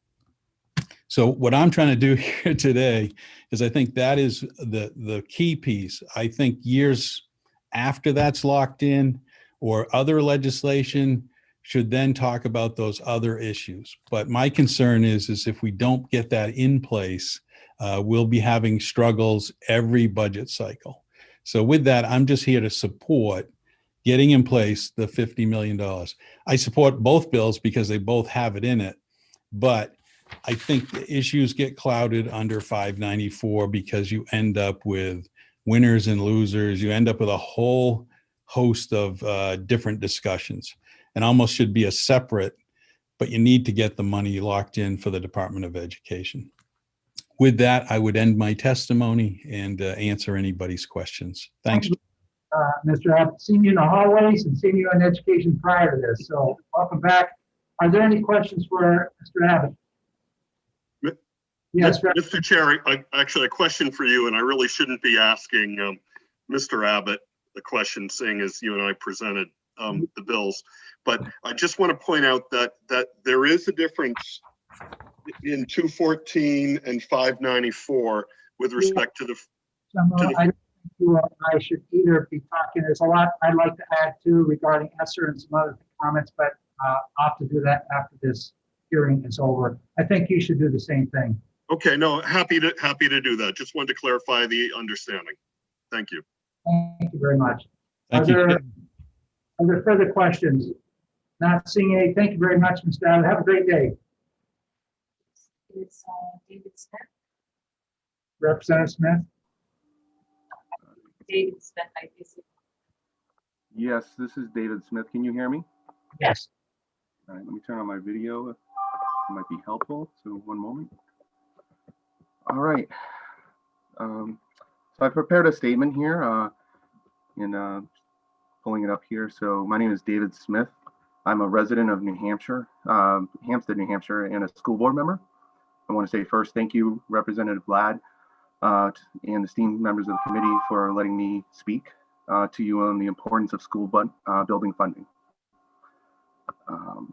I'm also a veteran of the U.S. Navy, having served this great country for 5 years. And I'm here to convey my strong support for HB 214 and HB 594.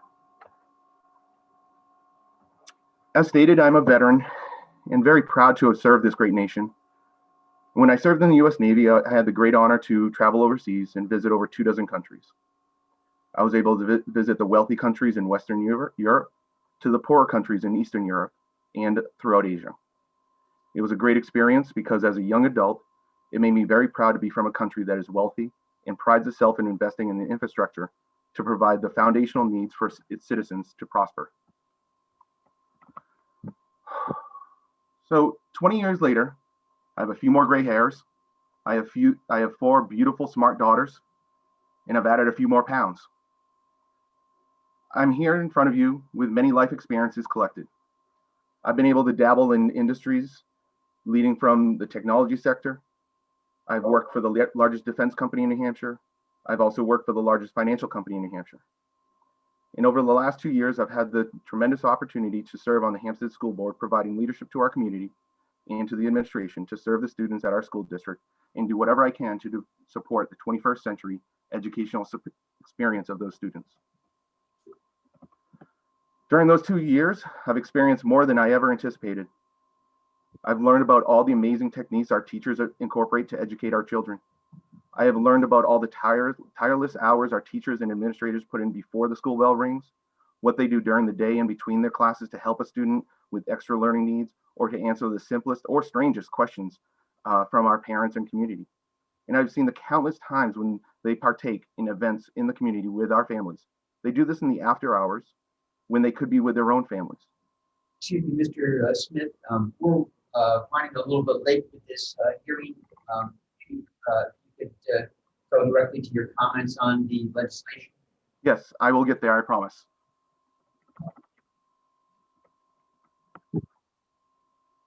So actually, I'm getting right into it right now, so it's a good cue, so thank you. I've also had the esteemed privilege to lead our school district's construction committee project this year. And I would like to give you a brief history of the past construction committees in our town of Hampstead. For the past dozen years or so, our school board has attempted to get the approval of warrant articles by the community in Hampstead. These warrant articles were to fix existing school problems in our central school that I feel should never be problems as they cause an unhealthy learning environment for our students. This environment ultimately proves disadvantageous to their ability to compete with other school districts in the state and throughout the country. As I stated before, I was fortunate enough to travel overseas with the Navy. I was also during this time fortunate enough to take part in various sponsored relief and volunteer efforts, which included visiting schools in countries such as Romania to paint hallways, replace light and glass fixtures, amongst other maintenance items that to you and I seem pretty routine.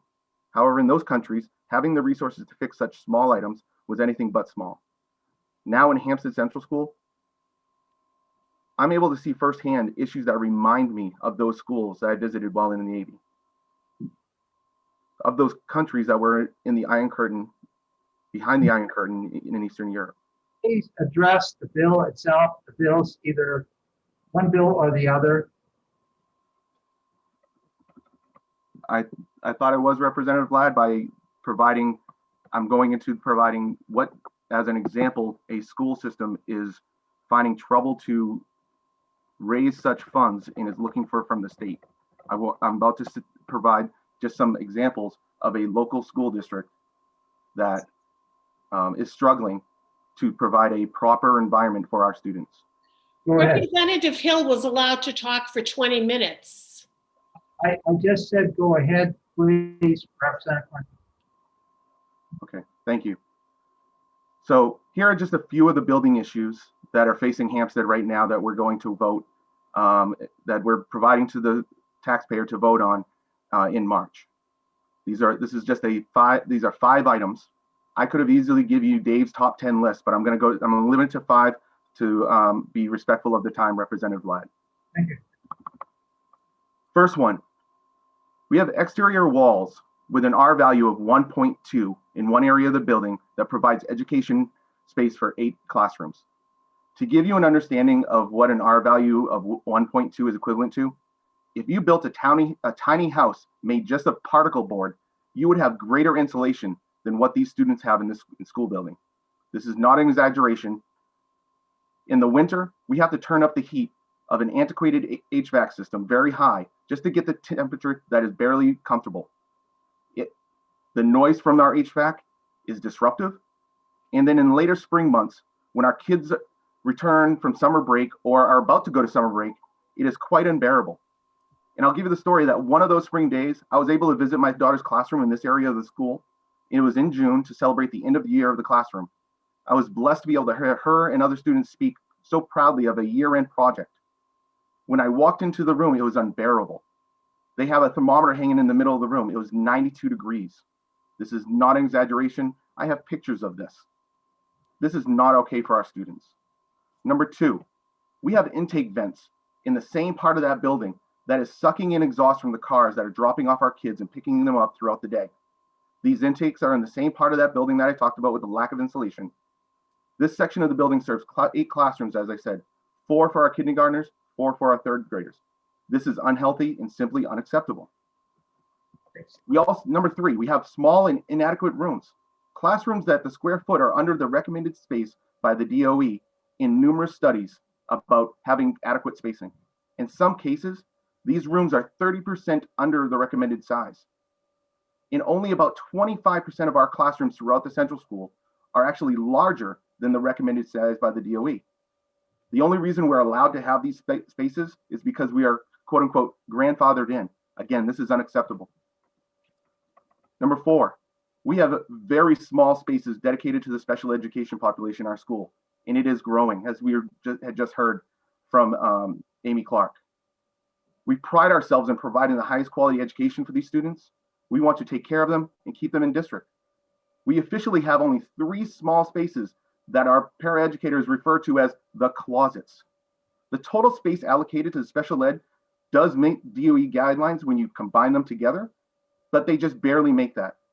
The entryway to our school is small, but it's larger than those 3 closets. And I ask the representative sitting in the large room right now to look around.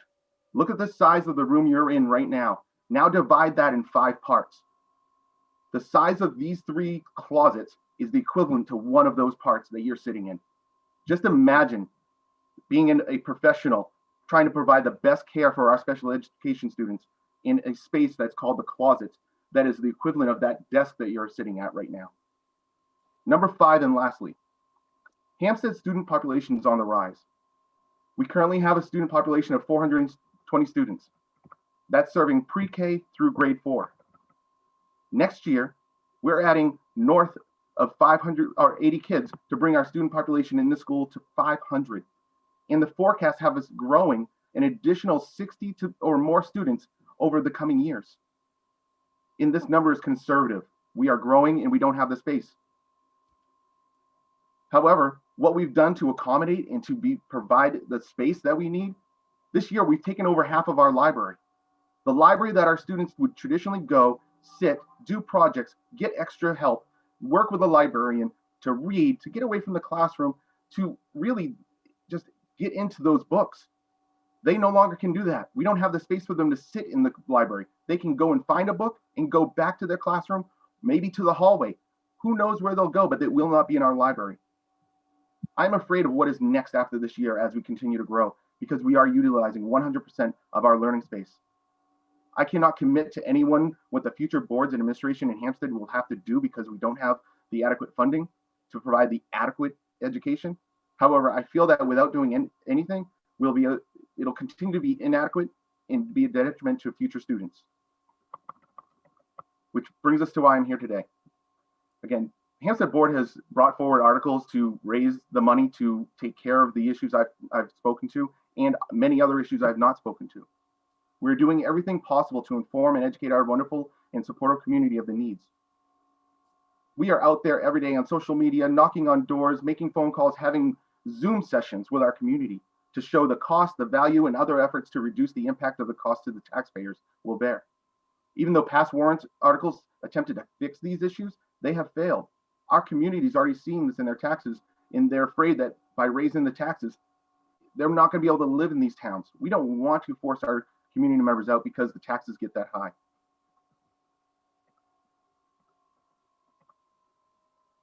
Thank you very much.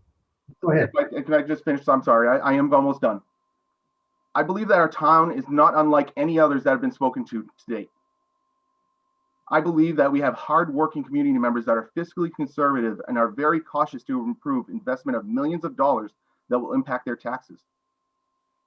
And for this reason, I'm here to ask and request that you consider passing this bill. The states around New Hampshire, they support their towns with building aid. You look north to us in Maine, you look south of us to Massachusetts, and other states throughout the country. They understand the importance of the aid. They understand that to have a 21st century learning environment, that the facilities need to be more than adequate. We're asking that you consider this bill and pass it so the students of New Hampshire can be competitive with other students in New England. With the proper funding that this bill provides, our students will be able to compete with students in our neighboring states to receive the great education that New Hampshire has been known to provide. And if we continue to adequately support our students, then that will have a direct correlation to educated workforce. Businesses that continue to be attracted to stay in New Hampshire. Businesses that will start to want to come to New Hampshire. Businesses that will be started in New Hampshire. By investing in the foundation of the education of students, New Hampshire will be able to continue to be the hub of educated professionals and continue to rank in the top percentile of important measurements such as education, productivity, and compensation. I am here pleading and asking that you strongly consider supporting HB 214 and HB 594 to ensure that there are grants available to the school districts. I thank you very much for your time. Very respectfully, David Smith, Hampstead resident and school board member. Thank you very much, Mr. Smith. Are there questions for Mr. Smith? Not seeing any hands. Thank you very much for your informative presentation. Thank you.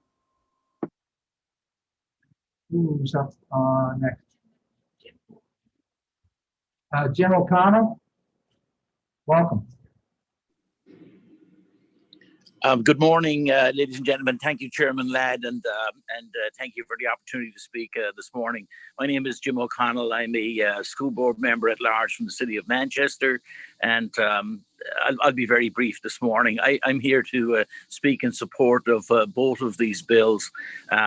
I think that they are the minimum step necessary. I won't regale you with the many stories I could about the needs in Manchester, but just briefly, I would tell you that we have 22 schools. Some of those schools are multi-building schools. So 22 schools represents greater than just 22 buildings. And some of our buildings date from the late 19th century. We have just concluded, and we're still in the process of finishing. We've had a draft report on our schools done by a national organization called MGT, and that's available on the Manchester School District website with quite a lot of detail on our school buildings. But let me just say that our average school building in Manchester is 70 years old, and we have kids and autism programs in glorified closets with no windows and no air conditioning. We've converted locker rooms without windows into classrooms, and I could go on and on and on. I think probably everybody in this room, or most people in your room, are are aware that there is a great need for building aid in the state of New Hampshire. And I was very pleased, Mr. Chairman, to hear you begin your remarks by pointing out the direct effect on educational outcomes for young people in our state because of the buildings that are not capable of delivering a proper education. And of course, as you pointed out, and what should be at the foremost of our minds is that this inordinately affects the least amongst us. It is the poorest communities, it is the children with the greatest of needs that and minority children that are affected the greatest by these things. So I encourage you. I'm pleased these bills are coming up. I think that the moratorium was. We could talk about the merits of whether it was necessary or not, but it should be behind us now. And for the future, we need major investment in infrastructure, in the school infrastructure in the state of New Hampshire. I support both these bills, and I would encourage you to. Pass them. I'd be happy if there was any need to answer any questions you might have with regard to Manchester in particular. And I thank you for the opportunity to speak this morning. Thank you very much. Are there any questions for Mr. O'Connell? Not seeing any. Thank you very much. Real informative presentation regarding what's going on in Manchester. Thank you. We have one more. Deborah Ford.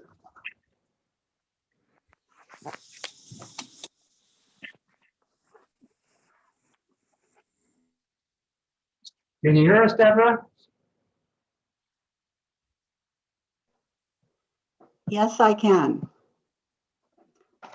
Thank you very much for coming today. You're welcome to go ahead. Good morning. Thank you, Chairman Ladd, for allowing me to speak on this issue. My name is Deborah Ford. I'm the business administrator for the Mascoma Valley Regional School District. Our district comprises the town of Canaan, Dorchester, Grafton, Enfield, and Orange. Some towns that have very high tax rates, as you may know. I wrote my testimony in support of HB 594. Mascoma School District over the summer of June of 2015 through September 2016 did a large renovation, $21.508 million renovation in addition to our high school. It took us 3 years to pass this through the voters. If it had passed during the first year it was proposed, we would be receiving building aid. But because the moratorium had gone into effect by the time we got this bill, the warrant article passed, we have not received any building aid. So I just wanted the committee to understand that our building was built in '63. It was very deficient. We did convince the voters that it needed to be renovated. And it's a wonderful building now, but it costs us annually for these bonds $1.5 million, which amounts to over 5% of our total $29 million annual budget.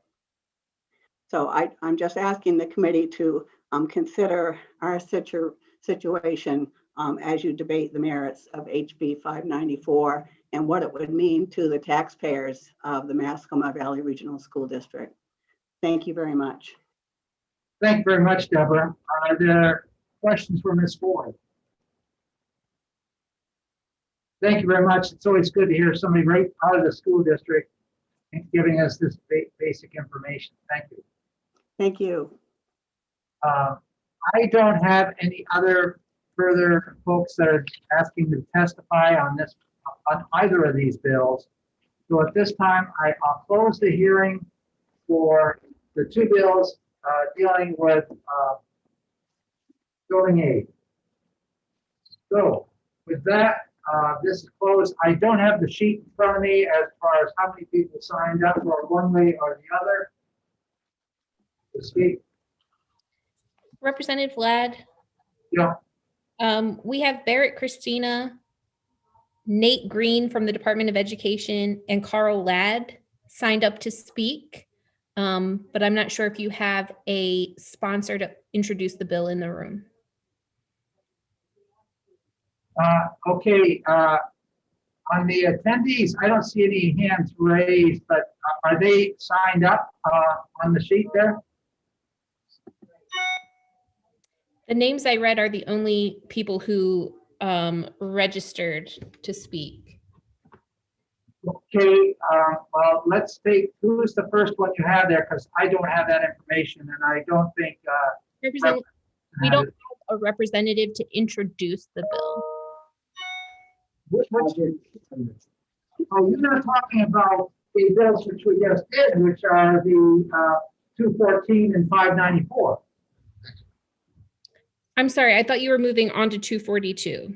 I haven't opened up that hearing yet. Oh, I apologize for the confusion, Representative Ladd. Thank you very much. Okay, so we are now going to go into the presentation of 242, the content of adequacy. I am the sponsor of that bill, so I will remove myself from the chairs, not literally, but from the chair's seat and pass the gavel on to Representative Cordelli. Thank you, Mr. Chairman. I would like to open the hearing on HB 242 relative to the content of adequate education and call on the prime sponsor, Chairman Ladd, to introduce the bill.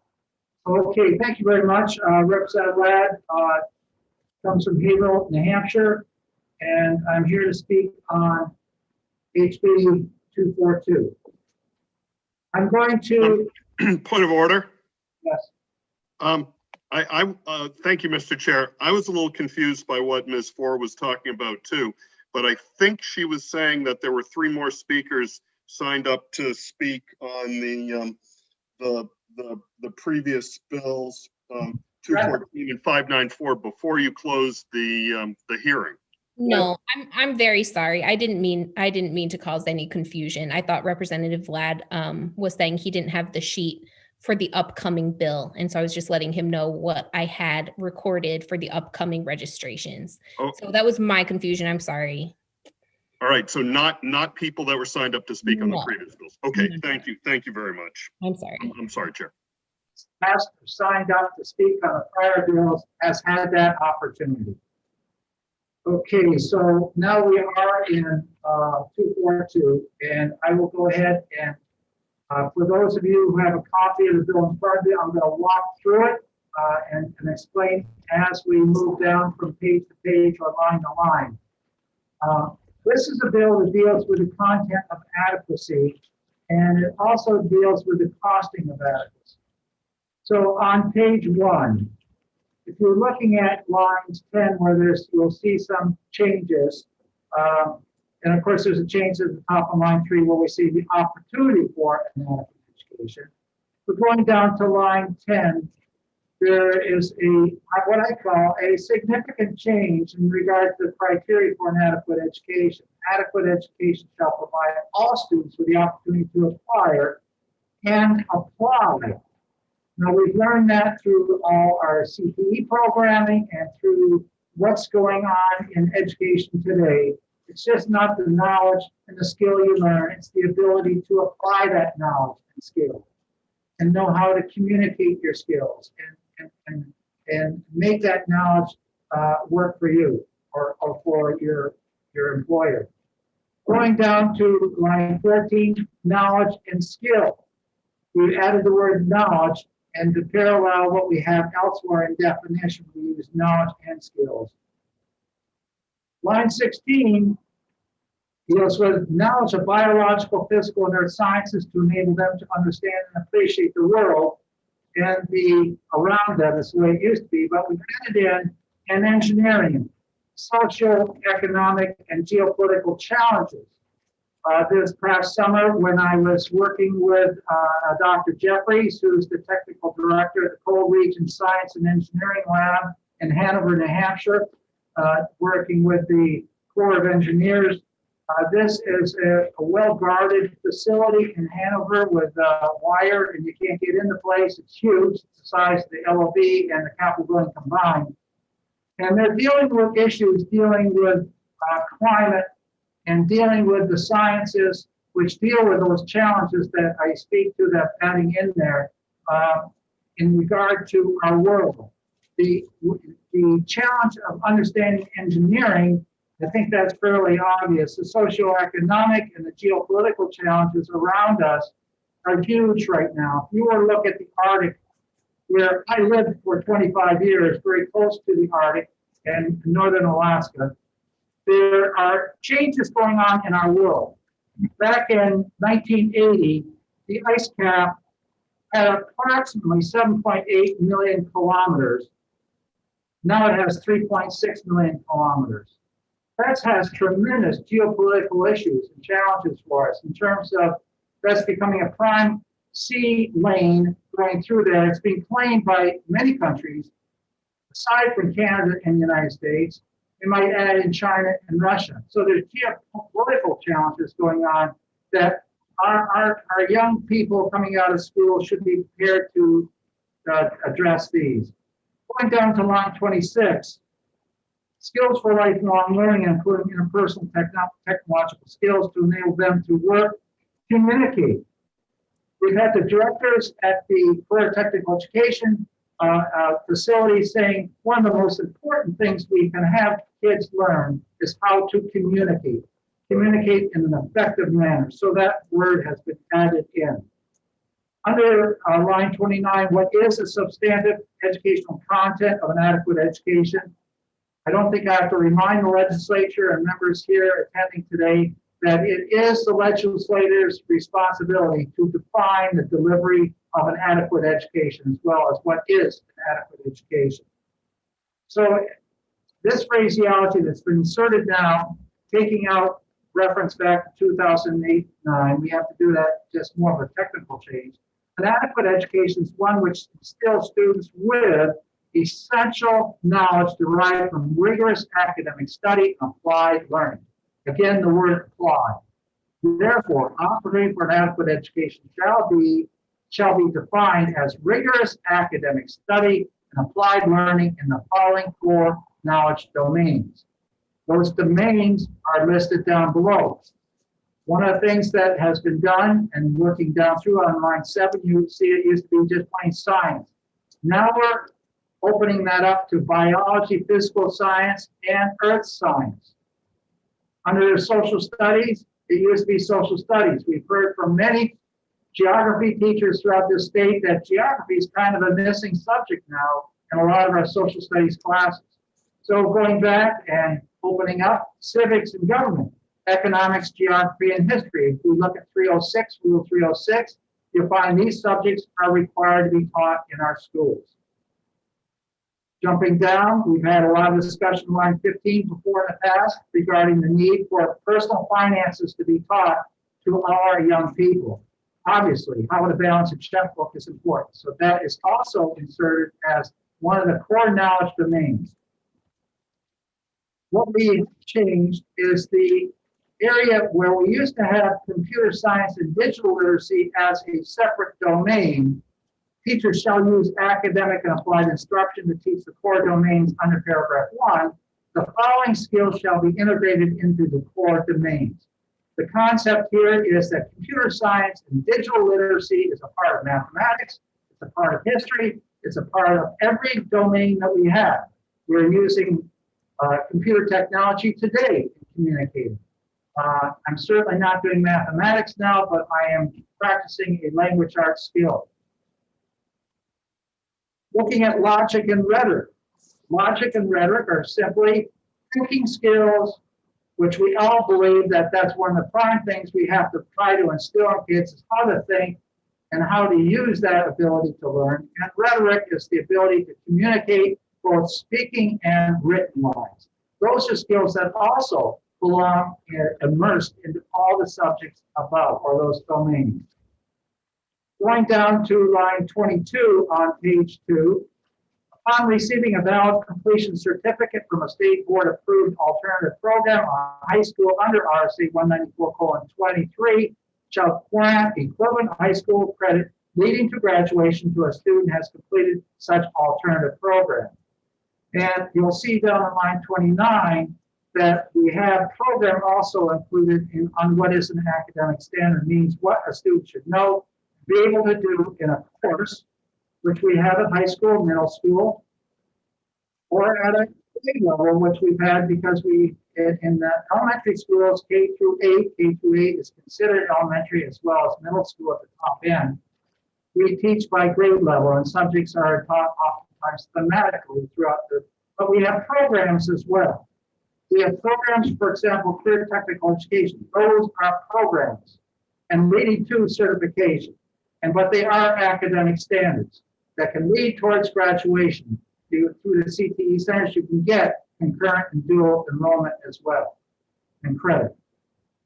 Underneath the cost of an adequate education on line 31, or going down line 34, the general code shall determine the necessary specific resource elements to be included in costing an adequate education. It is the responsibility of the legislature to define an adequate education. Therefore, it's also to achieve that, we must also determine necessary specific resource elements necessary to equate to the costing of that education. Within our costing formula, funding formula, we have base cost, and that's line 36. The base cost represents the essential per pupil resources to provide a general education students the substantive educational content for the opportunity for an adequate education. In addition to funding the base cost, the general part finds, and what we have is for those students that have needs that extend beyond base cost, we have differentiated aid. This is what we are doing right now in current legislation. And I've been doing such as a result of the recommendation that came out of the Joint Legislative Committee looking at education funding and accountability for funding in 2008, which was a bipartisan committee, of which the party that I'm in was part of the minority at that time.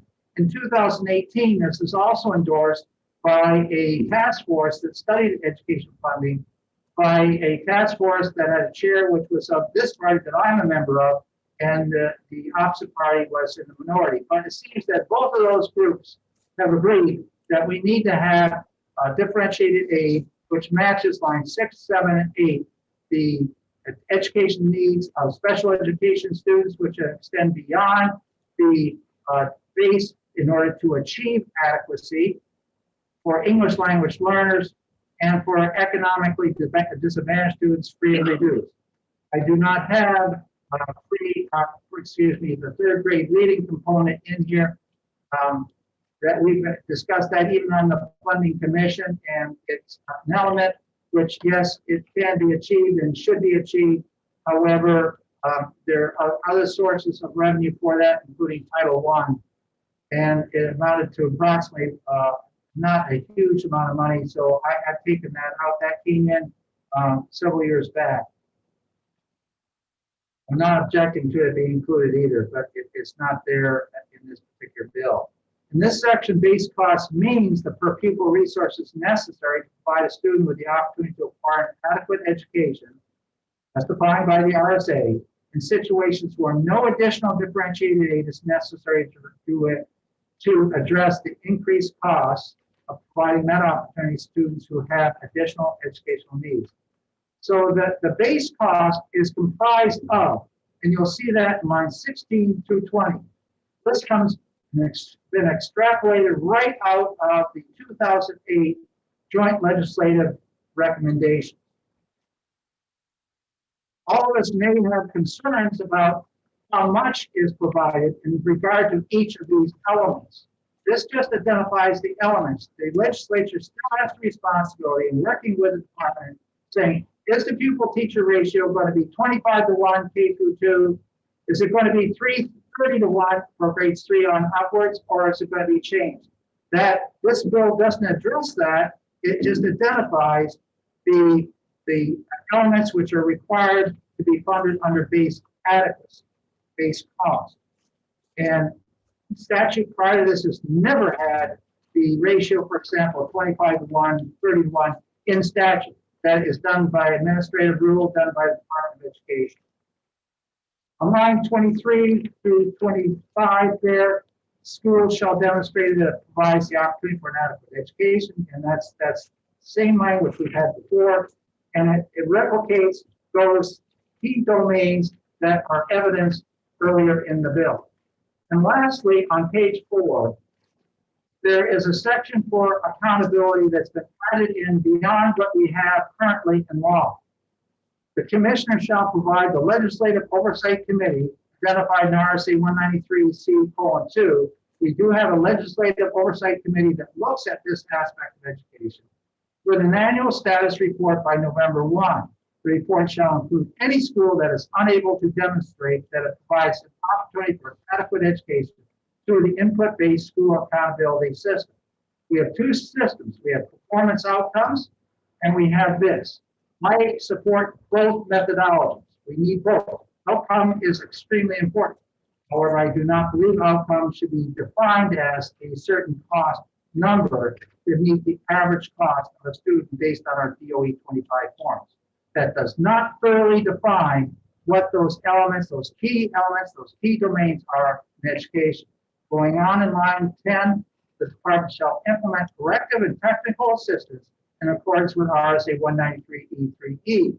So there is a process where technical support can be offered. Notice of this status shall be posted on the school and the school district websites. The school or school district shall provide written notice of such status to parents or guardians of students enrolled in the affected school. So this is the best way to be transparent and open, is to let parents know exactly what we have in a school, whether that the inputs are being accomplished or not. It will be reflected on that accountability system. I believe that this legislation clearly defines what we have and what we ask for in terms of defining adequate education, the content of, and also clearly defines how we're going to cost out an adequate education. Thank you very much. Thank you, Chairman Mayor. Wait a minute, I may have forgotten one other component in this. Beyond the differentiated aid and adequacy base that we call adequacy, there are two areas in which fiscal capacity disparity aid is part of this. And those areas include the equalized valuation property value per pupil. And secondly, there is another one which is coming forward in another bill, 608, which defines that there's another area of a disparity aid provided for those schools, regardless of their wealth. And that's been always a concern of myself, that we have pockets of the children within schools that have high equalized valuation per pupil, over the average of 1.14 million per student. That's the average equalized valuation. These pockets, these schools, have a sizable number of level 1 and level 2 students. Remember, level 3 and 4 are either your proficient or above proficiency, highly proficient on the statewide education performance assessment. So those schools with level 1 and 2 qualifying students, they would receive funding also. So the funding formula is being proposed later, but within this area of defining the adequate education, the adequate education is simply that of the base and the differentiated aid. Thank you very much. Thank you. I do see some committee members have questions. Start with Representative Myler. Thank you, Mr. Chairman, and thank you for taking my question. I'd like to draw the attention to page 3, starting on line 12. This deals with the definition of the input to the costing of an adequate education. It's unfortunate that the committee is reviewing this bill at this time. I requested of the Chairman Ladd to have a briefing of the committee of the results of the Commission on School Funding. It would have allowed the committee to understand the Commission's report, which was unanimously, with the exception of Representative Ladd's opposition to the Commission's report. The Commission's report would give you a different approach to the funding of schools. This input approach to funding of schools is basically a continuation of the current way with which we fund schools. The commission is recommending a different way of funding schools, and that is being presented by Senator Khan in the Senate. And I think it's inappropriate for the committee to hear only this particular approach without having an opportunity to hear what the commission spent this summer in reviewing the data from schools for the past 10 years and making a recommendation that's contrary to this particular provision of this bill. I again would request that that Chairman Ladd allow the committee to hear the report and the recommendations and the findings of the commission before we exec this particular bill. Thank you very much. At this point in time, Representative Myler, I'm responding to you, even though there was no question, and it was not relative to this bill, HB 242. And as of this point, I will be taking no more questions. Well, that's interesting. I got a question. Wow. I got a question. Really? The prime sponsor is saying he is not taking further questions. The prime sponsor of a bill that goes 180 degrees opposite from what the Commission to Study School Funding found, and you won't take a question. That's unbelievable. Something a bill that cements. I mean, Jim O'Connell from Manchester was just here talking about how Manchester school buildings are stuck. A lot of them are stuck in the 1800s. What you're proposing here is also stuck in the 1800s. Unbelievable. Additional two people who would like to testify on this bill. And I'll try and bring up Mr. Christina. That's pretty. I'm here, folks. Thank you to the committee. Chairman Cordelli, thank you for recognizing me. For the record, Barrett Christina, Executive Director of the New Hampshire School Boards Association. We are opposed to House Bill 242. We think that there's some merit to some of the language in the bill. It certainly, in some aspects, does reflect what we think is a good update to the adequacy statute. I'm going to point to a couple concerns that NHSBA has with the bill, though. I'm on page 2, starting on line 22. It's subparagraph B. It begins, upon receiving a valid completion from a state board approved alternative program. The high school shall grant equivalent high school credit leading to graduation. This is the learn everywhere language that we saw a couple years ago, that they're just moving that around and making it clear to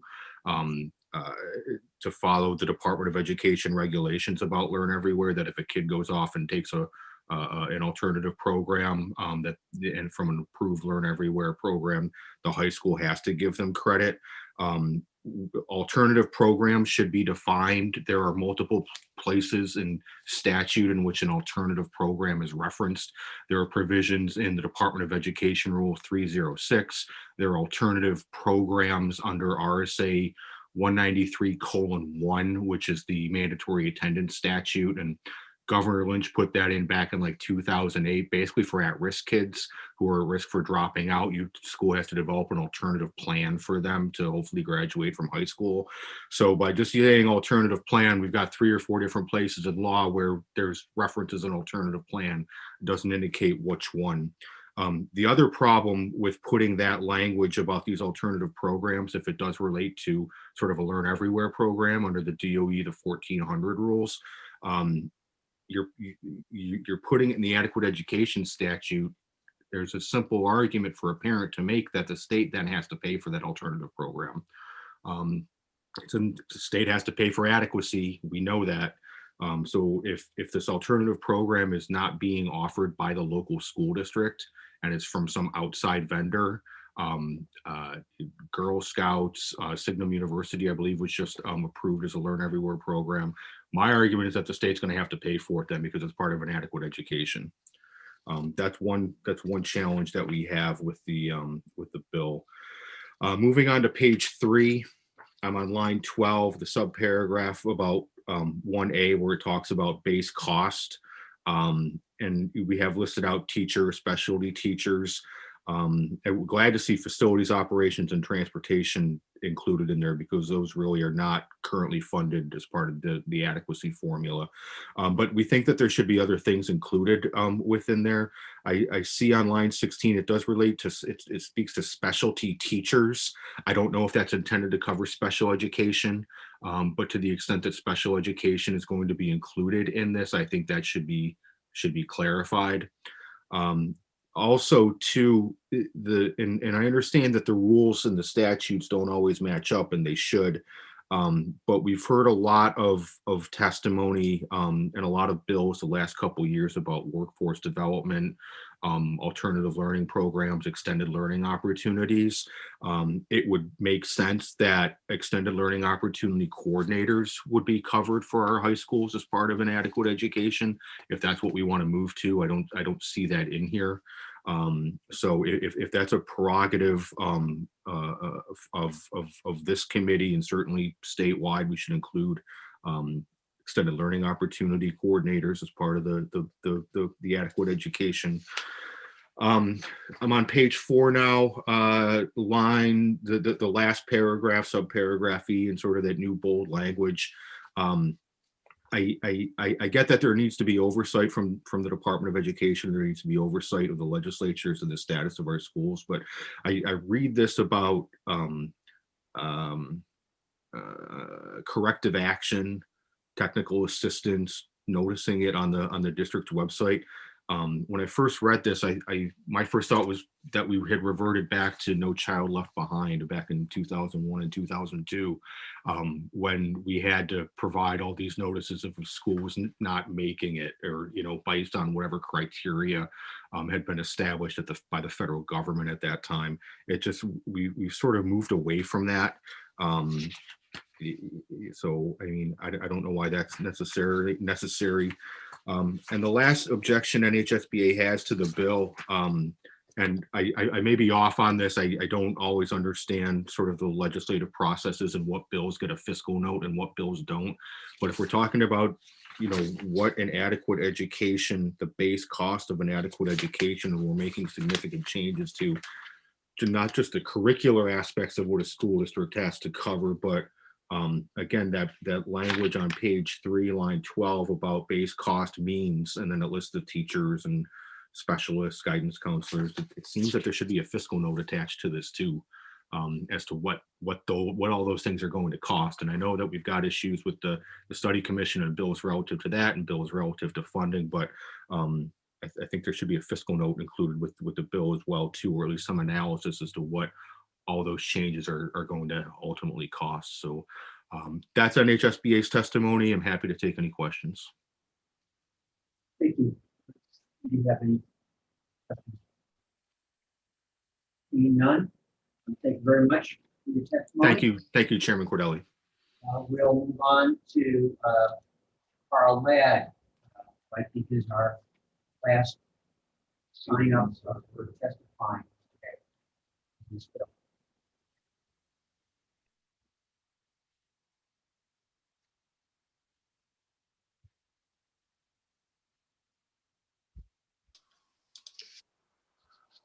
Good morning. Thank you very much, Chairman Cordelli, and members of House Ed.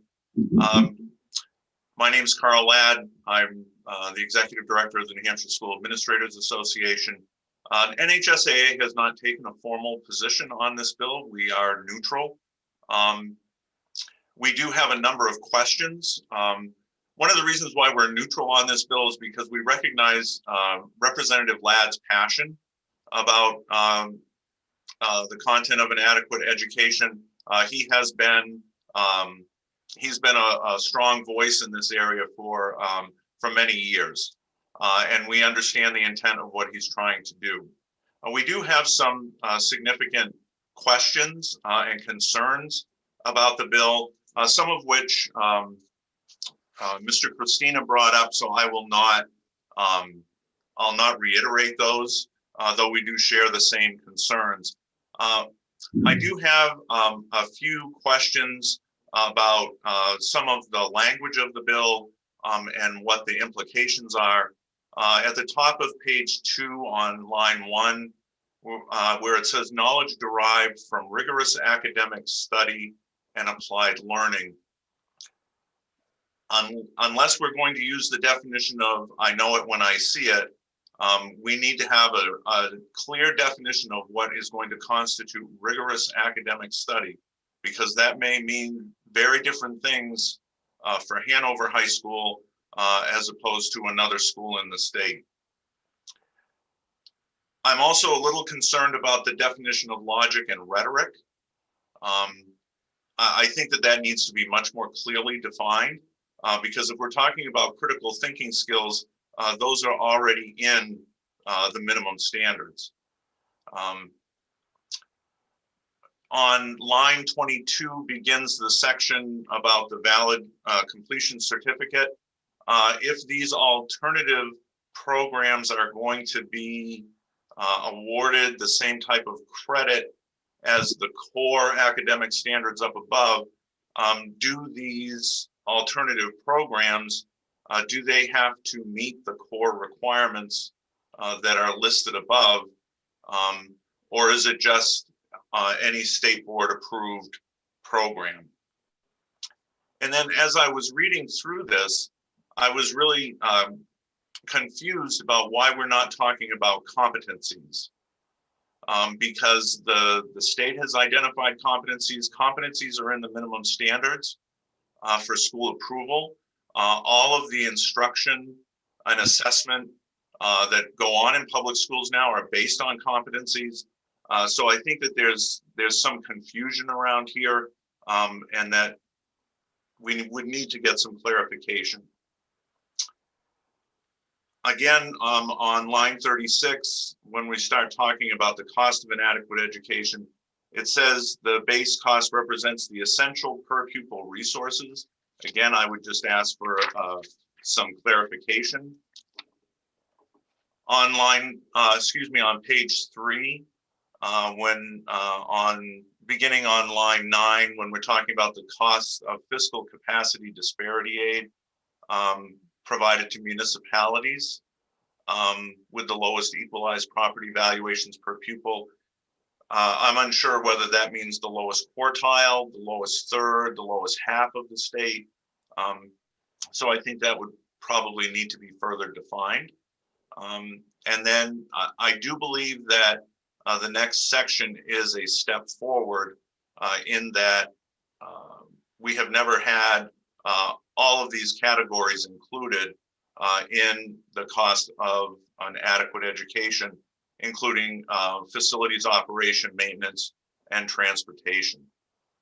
And I did, for some reason, I did sign up to speak to the last bills on building aid, but understand with everything going on that probably some balls got juggled and dropped, which is fine, could be on my end. But I do think that the facilities operation and maintenance is incredibly important in the cost of a base adequate education. And then finally, I'd like to just talk a little bit about starting on line 10, where it says the department shall implement corrective and technical assistance. I just question the department's capacity to provide any kind of technical assistance. They're unable to provide the assistance that's currently required by statute regarding school approval, visitations, and this was prior to COVID, and to provide technical assistance on curricular areas and schools who are determined to be in need of improvement.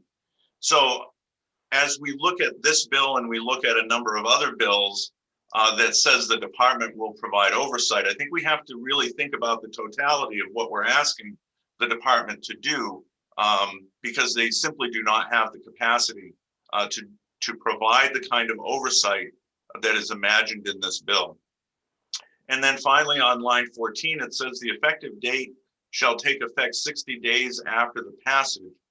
Now, if this bill were to be enacted in this legislative session, and it were to be signed into law, that would most likely not happen until June.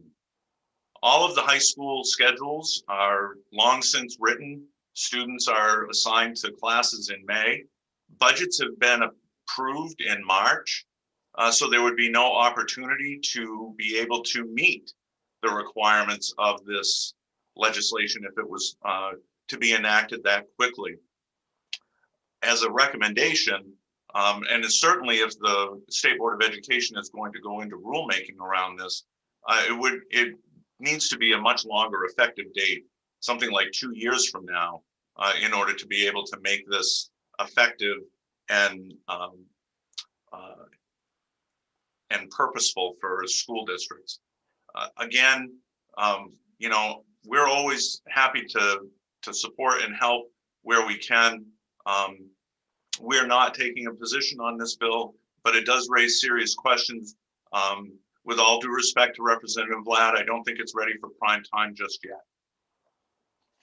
And with that, I'll end my testimony. Thank you. Thank you. And I'm sorry if we missed you on the last bill, but you were not on our list, so I apologize for the oversight. We do have some questions. Representative Hobson. Yes, I thank you for taking my question. I was wondering, you mentioned in on the last page of the bill, line 10, the department shall implement corrective and technical assistance in accordance with RSA 193. And then you mentioned that the department is not following through, not able to keep up with the current technical assistance demands. I was wondering if you could give me an example of what we might be able to look at as far as that goes. Well, thank you, Representative Hobson. Thank you for the question. One of the areas of technical assistance that districts have not had for many years now has been in the curricular areas. There used to be a content area specialist for language arts, mathematics, humanities, and science. Those positions no longer exist. And as more competency driven work has been asked of school districts, there has been little to no technical assistance available from the department. That's not through they're not wanting to provide the resources, they just have been unable to. Several years ago, the department went through a kind of a reorganization, if you will, and I certainly understand the need to reorganize bureaucracies when necessary.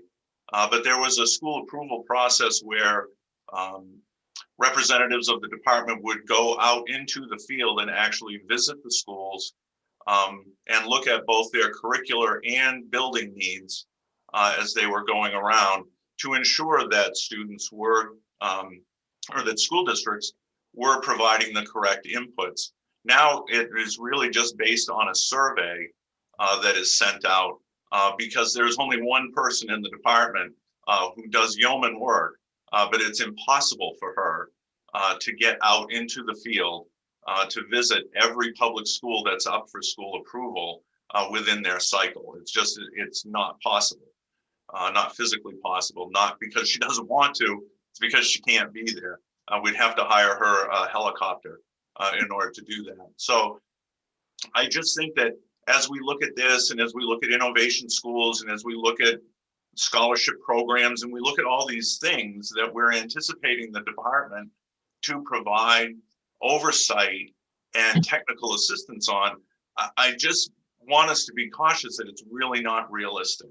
And it's not because they don't want to, they just don't have the resources. So unless you're willing to pour a lot of resources into the department, I just worry about the ability of these things to be met in the manner in which you wish that they would be.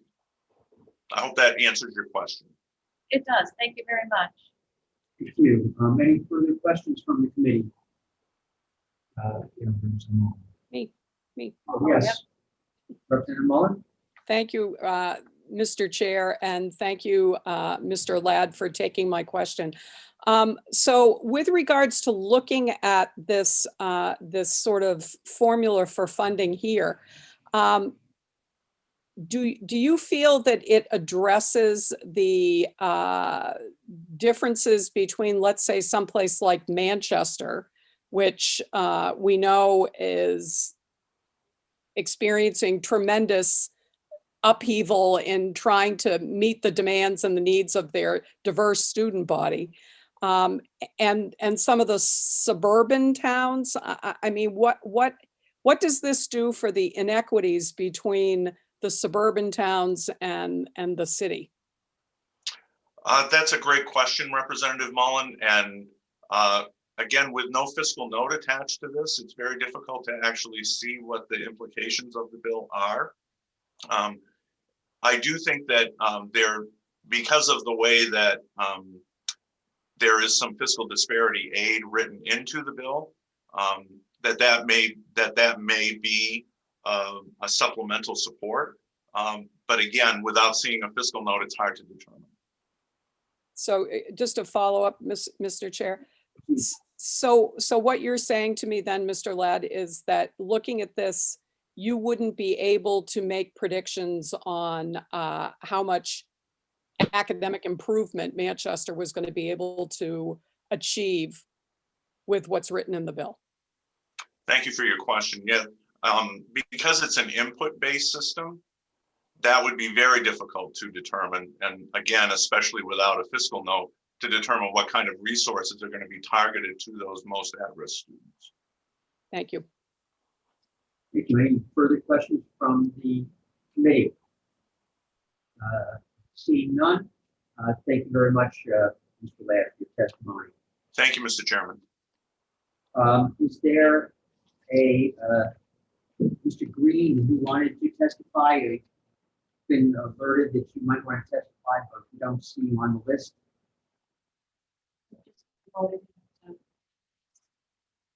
Nathaniel Green. Hi, good morning. I had signed up this morning so that I could be available as a representative from the Department of Education, but I don't have any specific testimony to provide on the bill. Okay, thank you. Does anyone have any questions for our department representative? Seeing none? Thank you. I do. There is Representative Mullen, no question. Thank you. I'm sorry to monopolize this, but I'm fascinated. Mr. Green, we've been looking at the components of an adequate education in this bill, obviously by name. And I'm wondering if the Department of Education has given any feedback as to where social emotional learning fits into the definition of an adequate education. We have not, because it's not specifically called out here in this bill or the RSA. Thank you. Any further questions? Seeing none, thank you, Mr. Green, for offering your assistance. Sorry. Representative Blakis, one more, Mr. Green. I was just wondering with the comments made earlier about the Department of Education being overwhelmed as it is, what are your thoughts on that as to whether or not the DOE would actually be able to do their?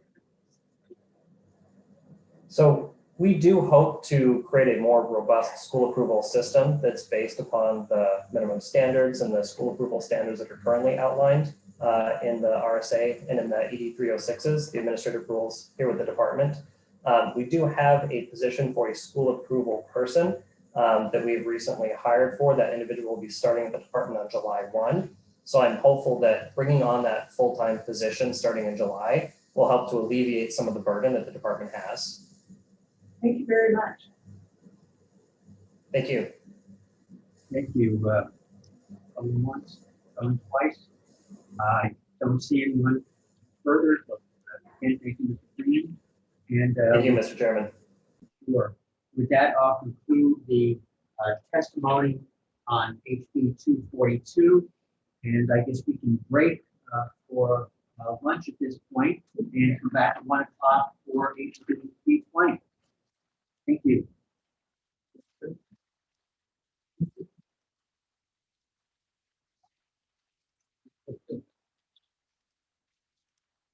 Yes.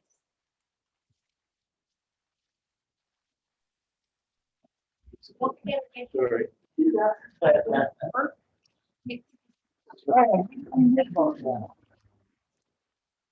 They wouldn't be coming in the building.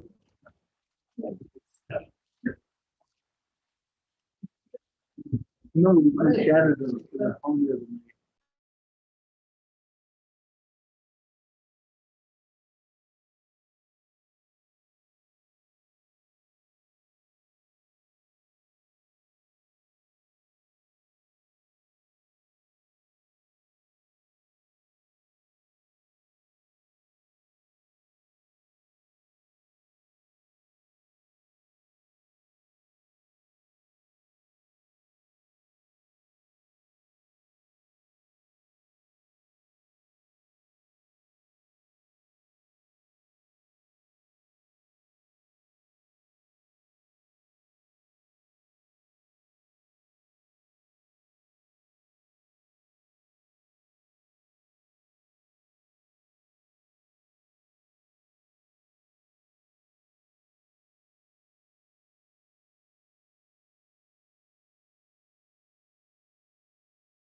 Okay, we all had, I'm sure they'd be able to have anything on Okay, the great, too. thank you. I didn't know if I could move somewhere else. Oh, we're good. Okay, good afternoon to everybody that's out there in remote and those that are here attending the committee. It is o'clock. We're ready to go ahead with this afternoon's hearings. We have two scheduled, the first of which is HB 320. And with that, I'd like to recognize Representative Moffitt, prime sponsor. Thank you, Chairman Ladd. For the record, I am Representative Mike Moffitt, Merrimack District 9, which includes in Loudon, NASCAR country. We spent a lot of time today talking about money. And this afternoon, I'd like to redirect a little bit and talk about learning. Mark Twain said that everyone talks about the weather, but nobody does anything about it. So similarly, it seems like everybody has talked about the woeful state of civics knowledge amongst so many Americans, or most Americans, but nobody does much about it. So HB 320 here provides us, I think, with a wonderful opportunity to actually do something about it and improve learning and knowledge. What this measure does, it would simply require a universal civics assessment as a graduation requirement. We already have a requirement to have these classes, but this would add an assessment to the classes, simply utilizing the 100-question history and civics examination that's currently being administered to prospective naturalized citizens. This proposal came up a little bit short the last time around 3 years ago, but we're hopeful that we can move it forward this year. Now, it's not a radical notion or radical bill at all. This exam is already a graduation requirement in a good number of states. Arizona, Idaho, North Dakota, South Carolina, Tennessee, Utah, Louisiana, among others.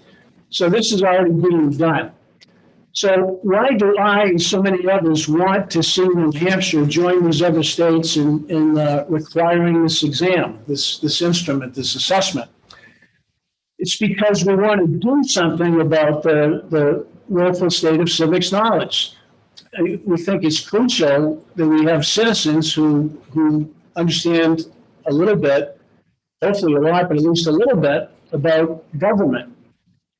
And there are countless examples one can find on the internet, and I won't share them here. I can send some out later if you like, of surveys and YouTubes and statistics that show so many people don't know anything or hardly anything about how government works. And to some of us, that's very disturbing and it's even scary.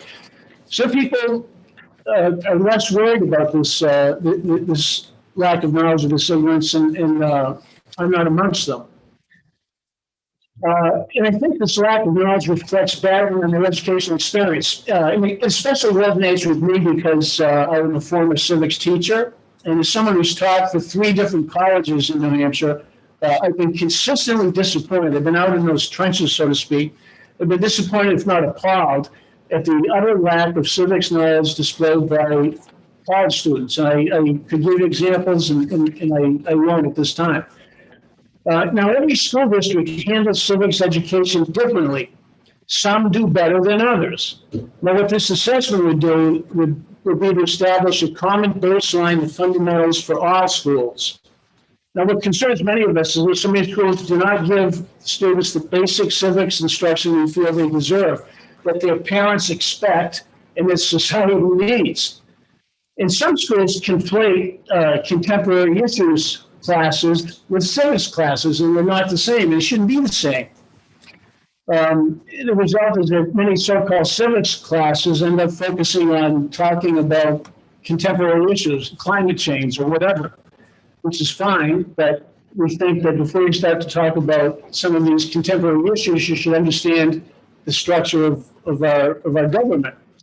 So I want to briefly respond to some concerns I've heard about this measure. Number one, that we should not dictate curriculum. Well, actually, obviously we do. That came up this morning in terms of curriculum that we dictate. And we should have statutes to give schools some direction. That's our job. So I was elected to the House and to the legislature, to the Education Committee in particular. We already have civics requirements in the books. I co-sponsored one of them with Senator D'Alessandro earlier. Now, this bill would provide some teeth. Now, Senator D'Alessandro's bill I supported and signed on, but it didn't have any specific requirements other than you need to have the class. So this, I think, enhances Senator D'Alessandro's earlier intent. And as mentioned earlier, many states already do this. I don't think we should mandate, for example, that every student take a French class or a trigonometry class, but I do think it's our responsibility to expect that high school graduates have some basic language, English skills, and a basic knowledge of civics. Number two, the second concern I've heard, that this is a stressful and unnecessary, quote unquote, high stakes requirement. It's arguably high stakes, I suppose, in that we want it to be a graduation requirement. But the testable material is out there. It's very easy to study for. Students have the questions and the answers ahead of time. Many fourth graders and eighth graders, if this moves through, fourth graders and eighth graders can take and satisfy this requirement even before high school. And I think this would be a source of pride for them and their families and their schools. As one of my high school principals used to also say, students deserve a chance to fail. I think shielding students from failure or from challenges does them no favors. And this bill allows, of course, local flexibility in administering it to special needs students. And number three concern, that this measure will encourage, again, quote unquote, teaching to the test. Those of us in the education world know that the notion of teaching to the test is kind of a pejorative expression. It's often used by those who are frankly threatened by assessments and they're threatened by accountability. Teaching to the test is not a bad thing. I mean, it's important. Driver ed instructors teach to the test. It's called the driver's exam. Law professors teach to the test. It's called the bar exam. I used to teach at NHTI. The radiography professors there teach to the test. It's called the National Registry exam for X-ray techs. And I want somebody taking my X-rays to have studied for that test. So this teaching to the test thing is something that I just don't buy. So anyway, wrapping this up, I can say that this is the type of measure that parents want, that many of us want, that our country needs, I think. And as someone who believes in and supports public education, this is very important because I am a product of public education. I've taught in public schools. Kids went to public schools. We need public schools, and we need to support public schools, and we need people to support public schools. And I know that we've all been seeing examples and concerns of people who have lost some confidence in public schools. So if you support public schools, here's a great opportunity to do something that will help increase confidence and support for public schools with this little measure that provides assessment and a little bit of accountability. I mentioned Senator D'Alessandro, and I co-sponsored similar measures in the past. When I brought this up last time, when Senator Martha Fuller Clark from the other party was a co-sponsor. So this is a bill that has sponsorship and support from both parties. It's a nice opportunity for bipartisanship that I hope will not be lost. And finally, in closing, I want to come back to the late Mary Guile, who she once chaired this committee. Mary was a friend and a colleague of mine for many years, going back to when we were both at NHTI. In fact, she also used the photo that I took of her for her first campaign brochure back in 1996. Anyway, when this bill first came up 3 years ago, Mary, Representative Guile, was very excited about it. That version of this committee, after I gave similar testimony, she spoke up and waxed eloquent about what a great idea she thought it was. And as some of you know, Mary is a Canadian. Representative Guile came to America, became a naturalized citizen, and in so doing, she had to satisfy some similar testing requirements to become a citizen. So she went on about how much she thought this was a great idea. But when it came to exec session, she voted against it. And I understand why. Our party's caucus before exec sessions, the caucus just came up with Representative Allard talking about this during the break. He knew what a caucus was in high school because he had a civics class in high school. So parties, we both caucus before exec session, and we pretty much come to exec session knowing how we're going to vote. And that's our system. And I think caucuses might be an interesting topic for civics classes and for students to understand better. But after the students have taken our naturalization and assessment tests and know maybe a little bit about government. So anyway, thanks for your patience and forbearance, and I'd be happy to take any questions. Thank you very much, Representative Moffett. Are there any questions for Representative Moffett? Yes, Representative Lake. Oh, excuse me. Yeah, Representative Lake. My glasses on here. Did you recognize me, Mr. Chairman? Yes, I did. Okay, thank you. Thank you, Mr. Chairman. And thank you, Representative, for taking the question. I certainly share with you your concern about the lack of civics knowledge or even historical knowledge. I teach history, and I can vouch for what you're saying. But I do have some concerns here.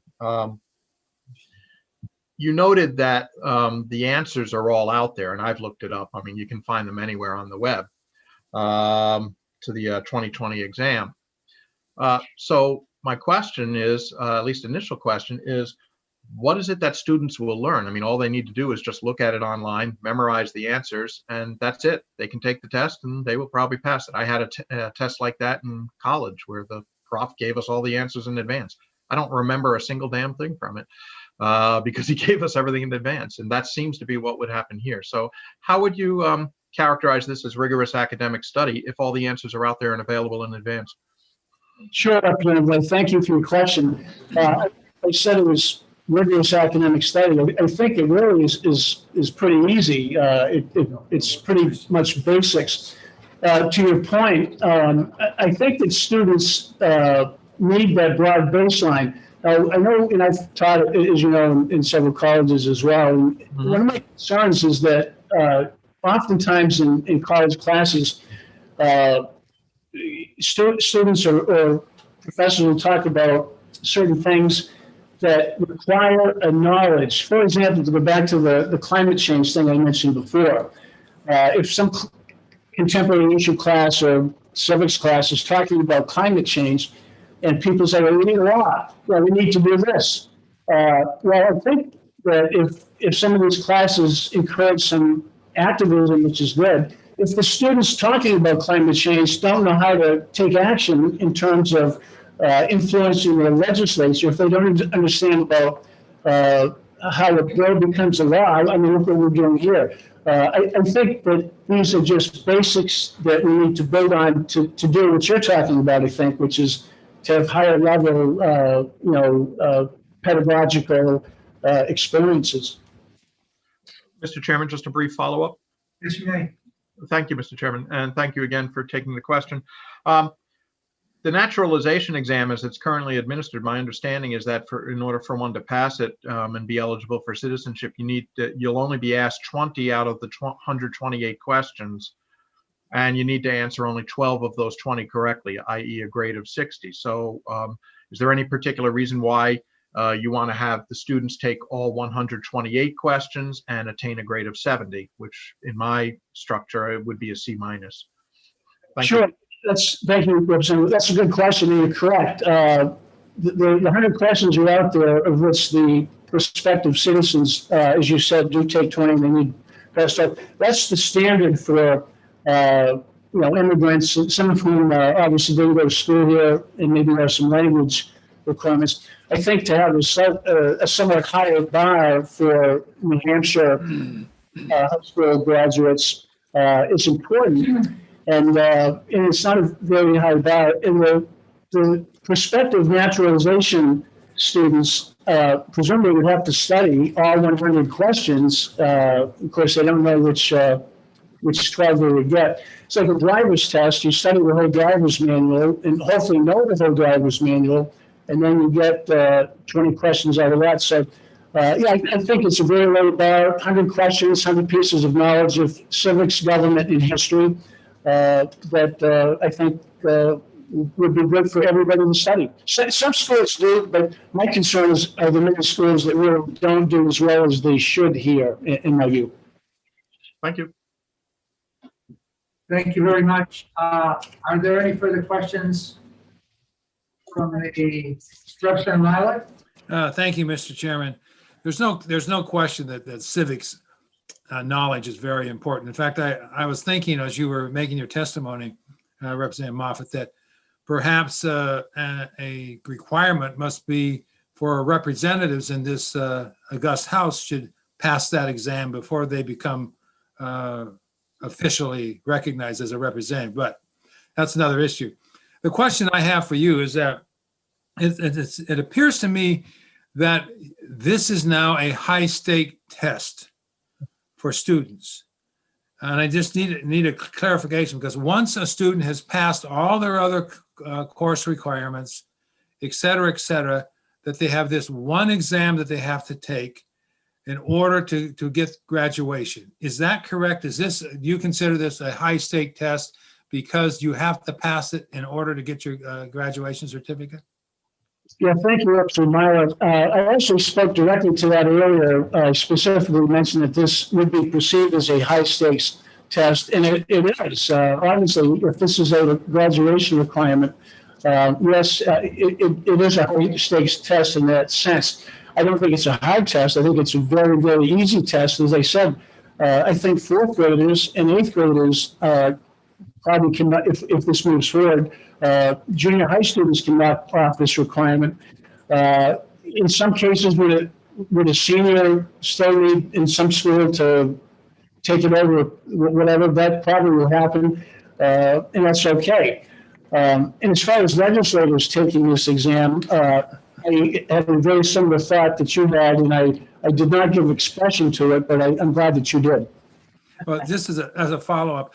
So if in fact a student were to take this exam, let's say in the 8th grade, and pass the exam, then would they have to take it again after the 12th year of studying? No, not as, our intent is that at some point, someone take and pass this exam and get that baseline of knowledge.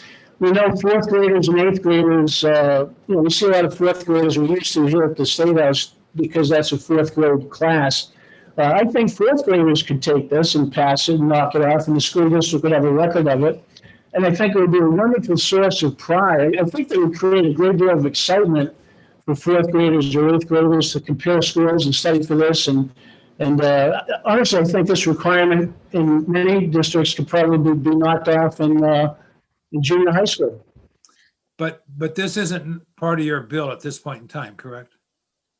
Correct. The bill is very short, simple, and hopefully sweet. It just asks that the school districts have this assessment as a graduation requirement at some point. Yes.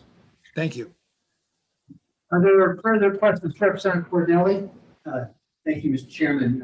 Thank you, Representative, for bringing this forward again. I think it would be interesting to have representatives take the citizenship test, but I think even more appropriate might be a test on the Constitution. The other thing I wanted to ask about was if the student does not reach the grade of 70 on this test, it would be allowed, there would be nothing to prevent them from taking it again or possibly a third time if necessary. Is that correct? And sure, it's I think that the assumption is that students can have as many shots at it as they need. I think, like I said, it's not a hard test. Most people will do it easily. Some special needs kids will have special accommodations, and that would be up to the districts to make happen. But sure, if somebody needs to take it a number of times, John F. Kennedy Jr., if you remember, flunked the bar exam, and he flunked it again. And the reason we know that is because he was the hung flunks, they get a lot of attention. But, yeah, it's like a bar exam. They only, it's easier. Sure, students can take it as many times as they needed. So that takes a lot of the pressure off of this high stakes concern, in my view.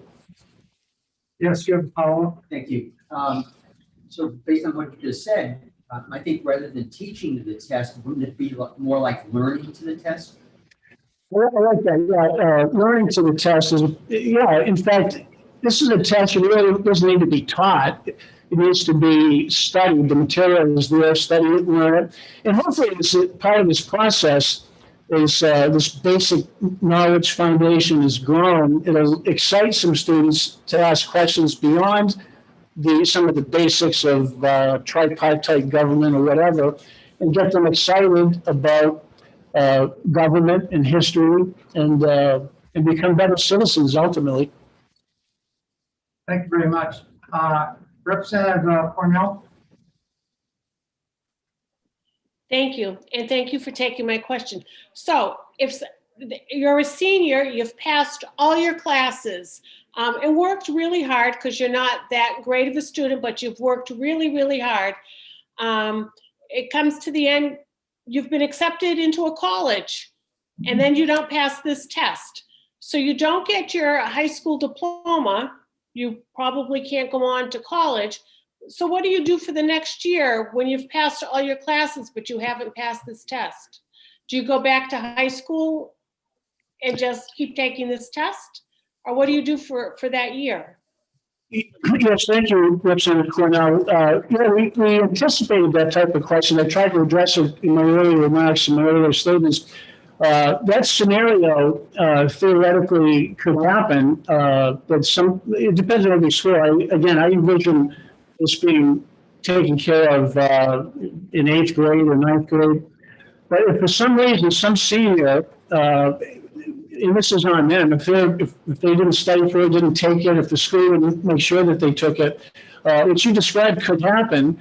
And if that did happen, I think that might be a wonderful lesson for that student to do a little bit better planning. But I don't think that would ever happen. I think that guidance counselors and teachers and the school, if this is a 9th grade requirement or an 8th grade requirement, I don't think the notion of the scenario of the senior, as you described, but I don't think that would be a showstopper. But thank you for the question. It is something we thought about, sure. Follow up? It doesn't anywhere mention public charter school in this. It just says schools. So would this also be a requirement for a charter school for graduation? Because unless something specifically says public charter school, it doesn't apply to them. Thank you for the question. I look at the wording again. The intent is for public schools. As you know, charter schools are public schools.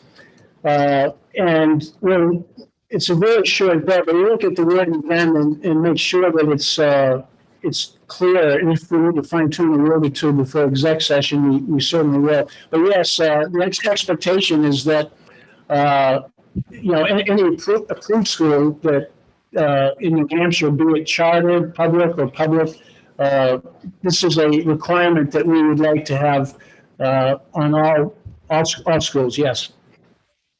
Thank you. Thank you very much. Representative Bloom? Thank you, Mr. Chairman.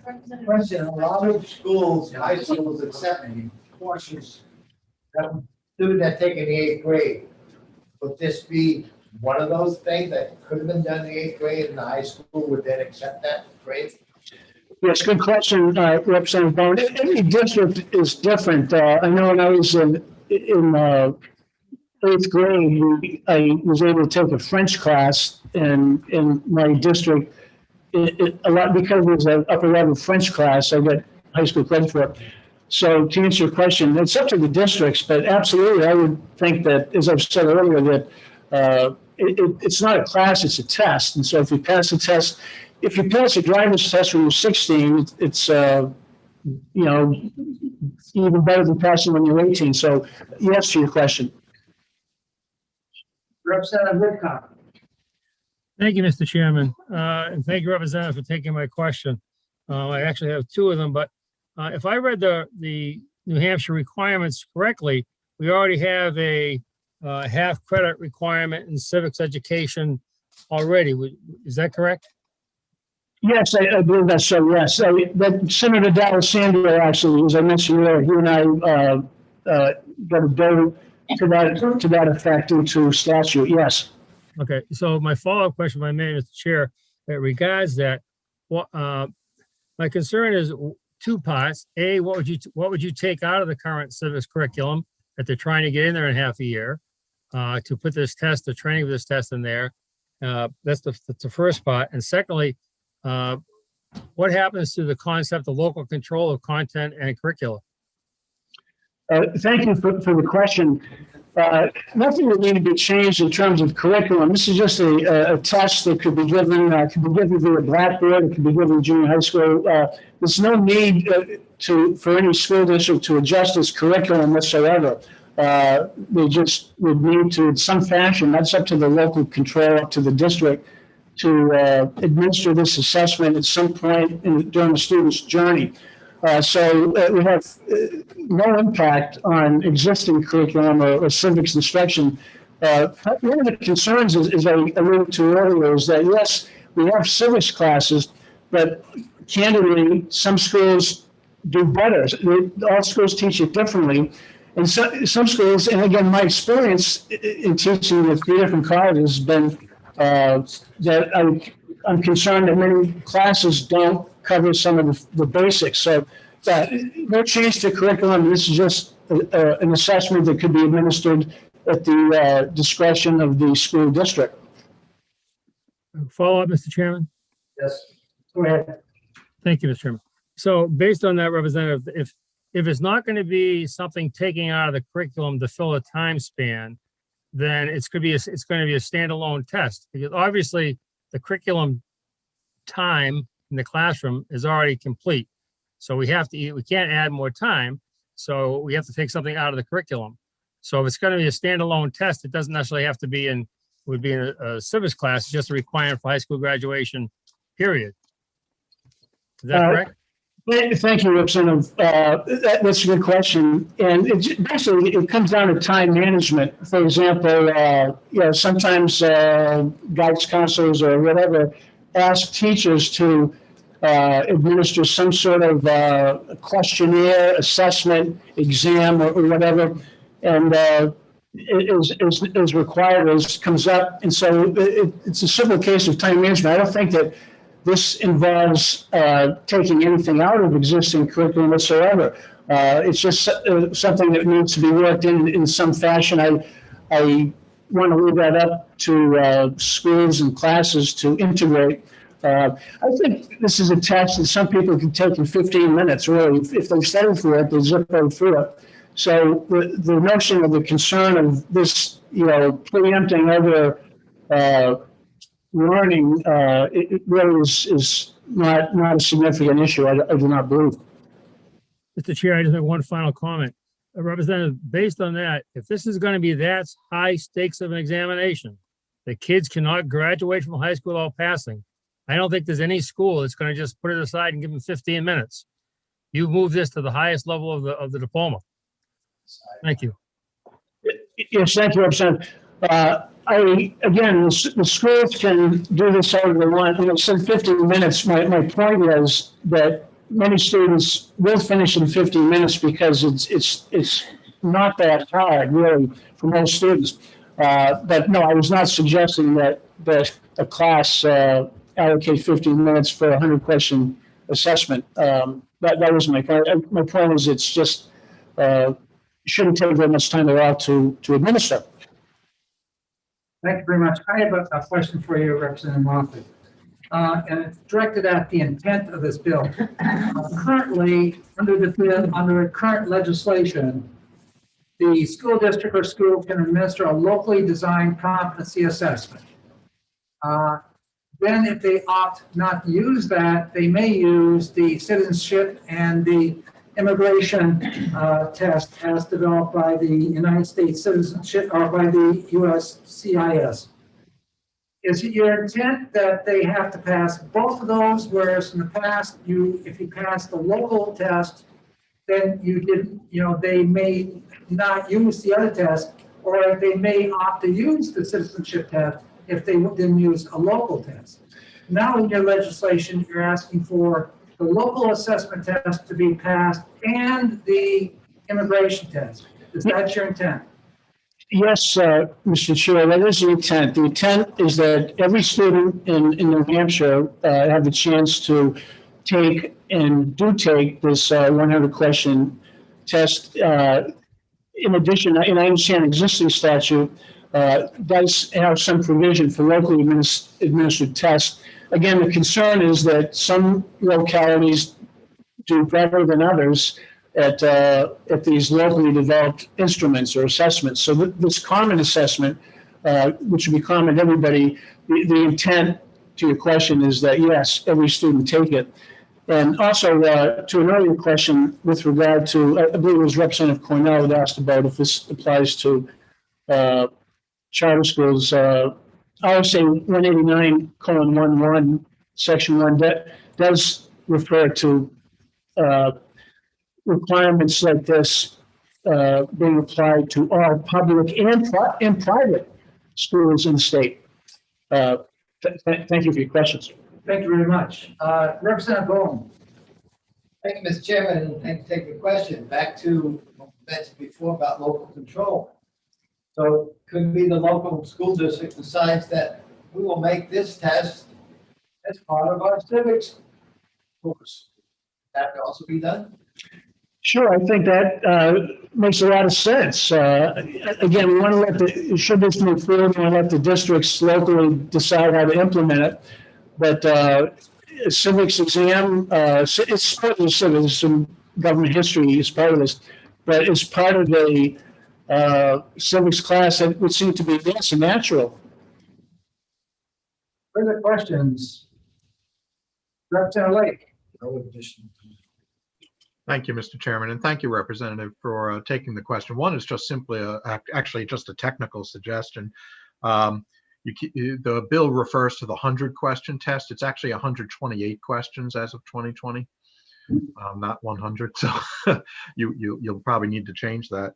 I'm still a bit, and I know, Mr. Chairman, you asked about this, and I'm still trying to get my head around this. So there's the idea here is that the student must pass two tests. One is a sort of, or two assessments. One is a competency assessment that can be developed locally, and the other is the immigration test. And in the past, we have allowed districts to substitute the immigration test for the local competency, locally designed competency. Given that that option's been available, do we have any data at all on how students have done on the immigration test here in New Hampshire? I don't know how long that requirement's been, or that's been in place, but I'm just wondering if we have any data. Well, thank you, Representative. I do not know at this time. I couldn't tell you the data in terms of what schools do what assessments or how many already have utilized this naturalization requirement. But that's a very good point. This came up the last time on. Someone asked a similar question about data, and I think that if or when this does become a practice, a required practice, that will give us data, because schools can then tell us, how many students took the test, how many had to retake it, and percentages like that. And in terms of the locally developed assessments, they're certainly, free to do whatever they've been doing in terms of locally developed assessments. And there's been a wide range of those. And again, some schools have done much better than others. And again, this one would just give a common experience to every school. Thank you. Further questions? Okay, we do have several attendees that are not on the participant list, panelist list, excuse me. Okay, so Anne-Marie Banfield, are you there? Yes, can you hear me? Yes, I do. Oh, perfect. So for the record, my name is Anne Marie Banfield, and I'm an advocate for parental rights and academic excellence in education. Today, I do come here in support of HB 320. So I have to ask you how many times you have seen the man on the street interviews with adults who cannot answer basic questions on civics. This is why Supreme Court Justices Sonia Sotomayor and Neil Gorsuch have been advocating for civics education in schools and believe that it should be a mandatory part of the curriculum. For those who continually talk about supporting public education, this is a way to do it. Improving literacy in a core academic subject is how we all work together to improve public schools in New Hampshire. The test requires students to know some basic information on US civics, and HB 320 requires students to receive a passing grade. This test is not a replacement for a good civics program, and good social studies standards can assist in developing excellent curriculum. Several states have already enacted laws that require passage of this test in all schools. This would mean that New Hampshire students would be required to have the same basis of knowledge in civics. Currently, there are no state standardized tests in New Hampshire on social studies, state standardized tests. And with an overemphasis on STEM and workforce training, our own Supreme Court justices are seeing the problem this has created. Parents and community members want to make sure our kids know how our government works. They want to know when a student graduates from high school that they have a basic understanding of how this country was founded, how it's governed, and what it means to be a citizen. A basis of knowledge is needed in order to engage in analytical and critical thinking. Some public and private schools already use this in New Hampshire, so why not require this for all students? Civics today tends to focus on action, but they should have a foundation of knowledge in order to draw upon, in order to take action. There is nothing good about illiteracy, especially when it comes to this subject. Some of these classes focus on project-based learning. They've moved away from a real focus on academics. And so would this take some time out of the classroom? Possibly, but you're talking about literacy, you're talking about academic content. So you're not taking not taking time away from learning information and knowledge, having that knowledge. While public education is moving towards a more STEM and workforce training focus, there are good reasons to support a quality liberal arts education. Liberal comes from the Latin word liber, and it means free. A quality education in the liberal arts makes one free because it transforms the students into good adults and good citizens. An education too focused on employment may make a good banker, but it won't make a good citizen. And C.S. Lewis once wrote that if education is beaten by training, civilization dies. The lesson of history is that civilization is a rarity, attained with difficulty and easily lost. It is the liberal arts, not vocational training, that preserves civilization by producing reasonable citizens. We act most human when we are reasonable in our thoughts and what we do. The liberal arts is a discipline in education of self-rule to fulfill our vocation, to preserve civilization, and to avoid the errors of the past. When we elevate literacy in all core subjects, that is good for the students, it's good for public schools, and it's good for the community. So for these reasons, I ask you to vote ought to pass on HB 320.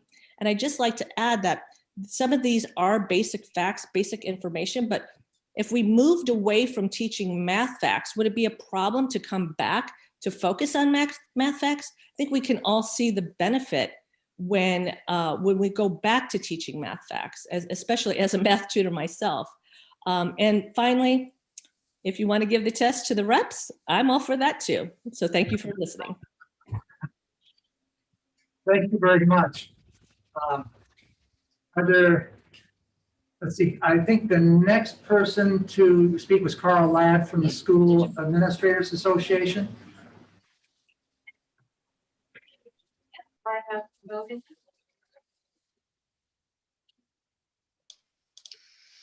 Good afternoon, Carl. Good afternoon, Mr. Chairman. Thank you for taking my testimony. I would like to thank Representative Moffett for his excellent instruction when I was in his 9th grade New Hampshire history class. Because of him, I certainly do understand how government works. And he was a great teacher. Having said that, with all due respect to Representative Moffett, I'm not really sure that this is a necessary addition to statute. The bill in front of you is focused on Article 2 of RSA 189.11, but I think that you need to focus on Article 1 of RSA 189, which states specifically that all public and private schools in the state shall be given regular courses of instruction in the history, government, and constitutions of the United States and New Hampshire, including the organization and operation of New Hampshire municipal, county, and state governments. It goes on to say that a school district shall develop and offer the United States and New Hampshire government civics course, and at a minimum, the course shall include opportunities and responsibilities for civic instruction and involvement, skills to effectively participate in civic affairs, the U.S. Constitution, the New Hampshire Constitution, the structure and functions of the 3 branches of government, the role, opportunities, and responsibilities of a citizen to engage in civic activity. Last year, there was also an addition made to Article 1, stating how intolerance, bigotry, anti-Semitism, and national, ethnic, racial, or religious hatred and discrimination have evolved in the past, such as the Holocaust, and how to prevent the evolution of such practices. So I would say that what Representative Moffett is trying to get at, a basic knowledge, is already built into the competencies identified in statute for civics classes. And as a former social studies teacher and a history teacher for 8th graders, I certainly can empathize with folks not necessarily understanding how government works and what the 3 branches of government are. I'm not convinced, however, that being able to identify that the Mississippi is one of the longest rivers in the United States, or that the Pacific Ocean is on the West Coast, is really going to get at what Representative Moffett is talking about, which is civic involvement, civic understanding, and civic engagement. I do believe that the competencies that have been identified already in statute do that, and that local school districts are already using parts of that naturalization exam as part of their instruction and built into their competencies. I would just ask, has either Representative Moffett or any of the folks on the committee, have you seen any of the locally adopted civics competencies or the civics assessments? My sense is that they go into not only what is outlined in the naturalization test, but goes beyond that to talk about how do you participate in your local, state, and federal governments, because that's expressly laid out in Article 1 of RSA 189. So I just think that this adds one more thing to the plate of educators that is unnecessary. I think it's a good thing to be incorporated in some way, but I don't believe that it's necessary as an ultimate assessment, or even one of the ultimate assessments for a high school competency or a civics course. And I should just point out too, that my fear is that this type of focus limits what students will be concentrating on. Anybody who has taught in the classroom knows that if you are saying that this is going to be the test by which you're measured, then that's what students focus on. They focus on the answers to that test.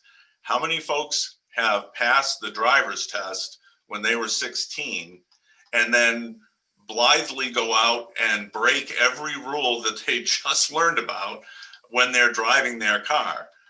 So I think that having the knowledge and then being able to implement it are two different things. And I think that we do have a good structure in place to provide the types of things that Representative Moffett is looking for without adding something additional. With that, I'll end my testimony. Thank you, Mr. Chairman. Thank you very much, Dr. Ladd. Are there any questions for the school administrators? Yes, Representative Hobson. Yes, thank you for taking my question again, Mr. Ladd. Would you answer a question? Are you confident that all schools are imparting and succeeding in imparting a basic civic fundamentals? Yes.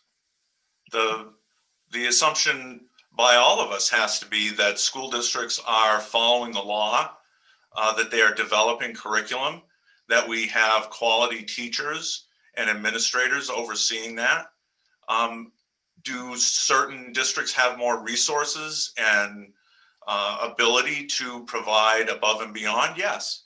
But certainly every superintendent that I know of, and every building principal and every high school civics teacher and middle school civics teacher understands this law and is working incredibly hard to implement it and to make sure that students are engaged and do understand.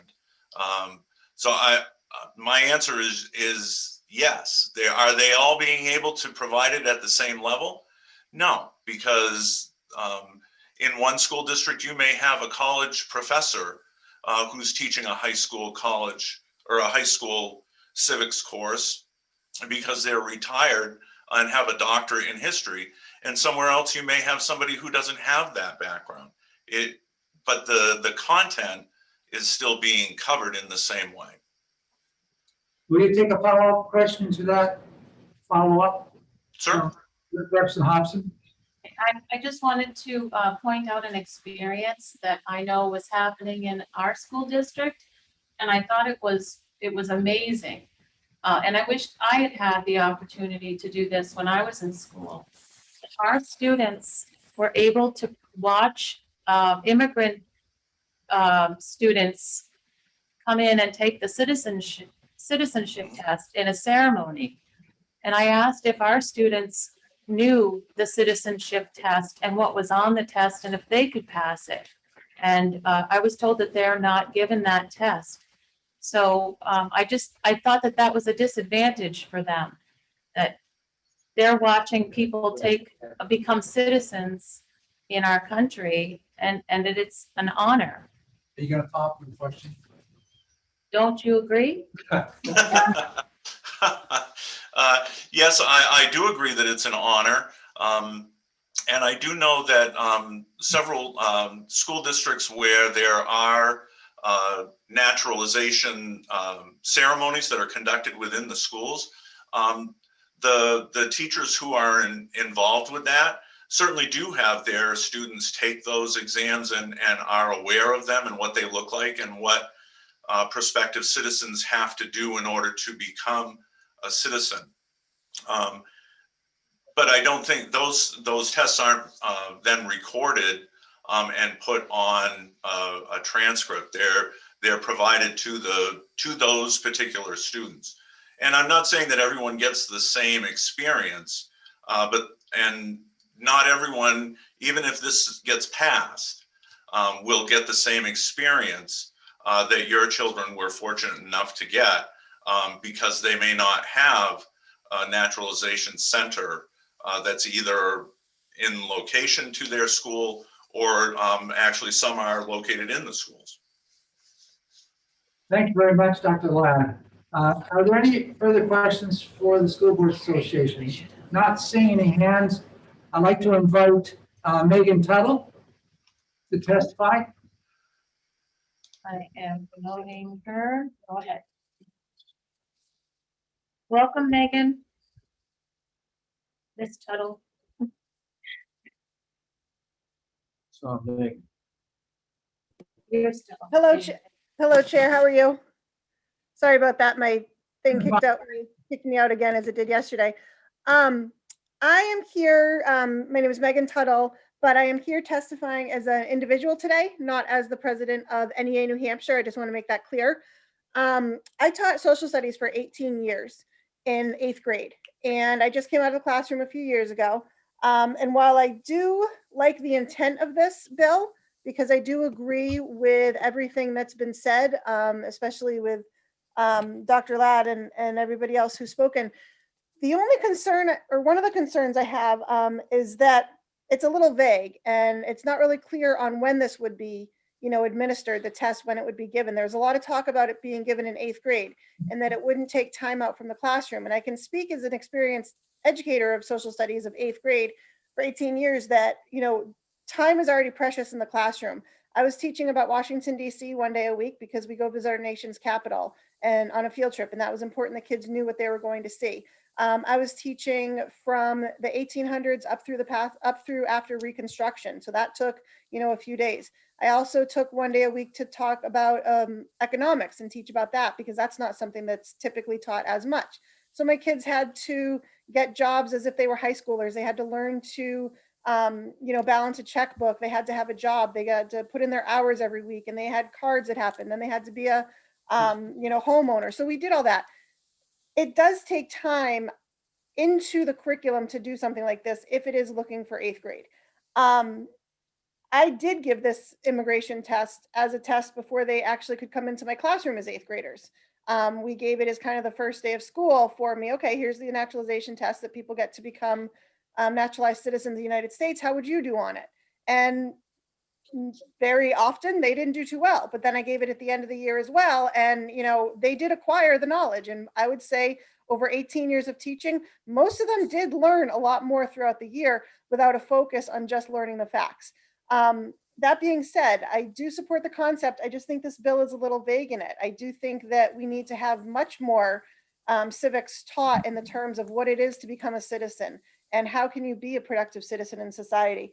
We do need to know the history. I think a lot of problems have cropped up in the past few years, past 10 years, because there's been so much focus on reading, writing, math, the STEM activities, etc. The social studies has been put aside and it hasn't been as much of a focus as it should have been over the years.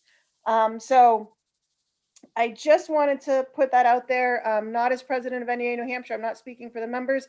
I'm speaking as myself, an individual, an educator, and a mom of 3 boys who I still have to explain things to daily. And one's in 8th grade right now. So I'm happy to take any questions. Thank you very much, Ms. Tuttle, for your information. I think many of us are past social studies teachers and we tend to agree. It's exactly another plate somewhere. Maybe dessert, I don't know, but at any rate, are there any questions for Megan Tuttle? All around the neighborhood here. I don't see anybody with questions. I thank you very much for your testimony. Thank you. You're welcome. Do we have anybody else in the queue? Nope, not that I can see. Rob? Well, thank you very much, Representative Moffett, for your bill HB 320. We are now going to close that hearing and go to the next bill. On that hearing, how many did we have supporting and oppositional or? Go ahead. 6 in support, 20 opposed. There were 6 in support and 20 opposed that signed up. Thank you.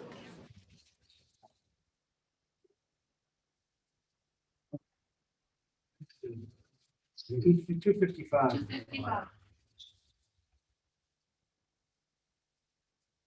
Okay, 255 is up on the docket next. The bill relative to limited liability for institutions of higher education and businesses. As the sponsor of that bill, I will hand the gavel over to Representative Cordelli. Thank you, Mr. Chairman. I will open the hearing on HB 255 and call upon the Prime Sponsor to introduce it, Chairman Ladd. Thank you very much, Representative Cordelli. For the record, my name is Rick Ladd. I come from Haverhill, New Hampshire, and I'm here today to speak on HB 255. This bill was brought to my attention by the University System of New Hampshire and legal staff over there at the university system. It occurred early summer, late spring, when we went forward with developing this bill. I have some testimony which I'll quickly read, so that'll hit the points and get us done very quickly. Some 35 business organizations are behind the New Hampshire Business and Industry Association in supporting legislation to back COVID-19 liability protections for companies. The university system in New Hampshire is also active in seeking liability protections against lawsuits. Fortunately, to this point, no lawsuits have occurred, but it only takes one. In a recent article in the New Hampshire Business Review, those supporting similar legislation of this type included the National Federation of Independent Businesses, New Hampshire Bankers Association, the New Hampshire Automobile Dealers Association, the New Hampshire Lodging and Restaurant Association, New Hampshire Motor Transport Association, the New Hampshire College and University Council, New Hampshire Hospital Association, New Hampshire Medical Society, New Hampshire School Boards Association, Ski New Hampshire, and numerous chambers of commerce. This legislation is proposed today is the first step in creating a liability shield for protection against lawsuits during declared emergencies such as COVID-19. Legislation such as this creates some level of predictability and confidence so that people can move forward. Parents, change my page here. Parents, students, and business owners, along with other decision makers, can make appropriate decisions that often diverge from what was once normal. In regard to higher education, there is no consensus about how college campus life will occur or uniformity in calendar or fiscal matters associated with COVID are handled. There are so many plans as there are institutions, and their guidebooks are being written in pencil, leaving families and students sort of in limbo at times. This past July, more than 800 faculty at Georgia Tech signed a letter opposing a decision by the State Board of Regents to forbid public universities from requiring face masks. Families and students aren't all convinced that online classes should cost the same as taking them in a bricks and mortar campus. This past spring, decisions to send students home through lawsuits from families who wanted tuition discounts and refunds, saying that they didn't get what they paid for. A few schools, including Williams College, Georgetown University, Princeton University, and Spelman College, have cut their tuition for the year, with some giving discounts of remote learning, and in some cases, even for students returning to campus. Within New Hampshire, the university system saw a higher rate of freshmen failing first-year courses this past year. Some institutions in New Jersey and Massachusetts are looking for protection from lawsuits if student athletes fall ill at school while participating in these activities. Ohio State and others have required student athletes to sign waivers clearing the school from fault if they got sick when returning for voluntary workouts. This bill places a limitation on liability for an institution of higher education or business for personal injury resulting from or related to the actual or alleged exposure to coronavirus or COVID-19. No business or higher education institute or individual employed by a business shall be liable for personal injury resulting from or related to the actual or alleged exposure to coronavirus or COVID-19 in the course of such institution's activity. This condition shall not apply to any personal injury from or related to the actual or alleged exposure to coronavirus or COVID-19. If the individual alleging the injury proves by clear and convincing evidence that injuries were caused by the businesses or higher education institutions, A, gross negligence, willful misconduct, intentional criminal misconduct, or intentional infliction of harm. So in conclusion, this has been brought forward by the university system. They're looking to have this shield. Hopefully they won't have to use it, but it is a protection for the university, all the staff within it, and the businesses as well, and the state of New Hampshire. thank you very much for the opportunity to testify on this bill. Thank you, Mr. Chairman. I do see some hands, some questions, and I'll start with Representative Myler. Muted, Mel.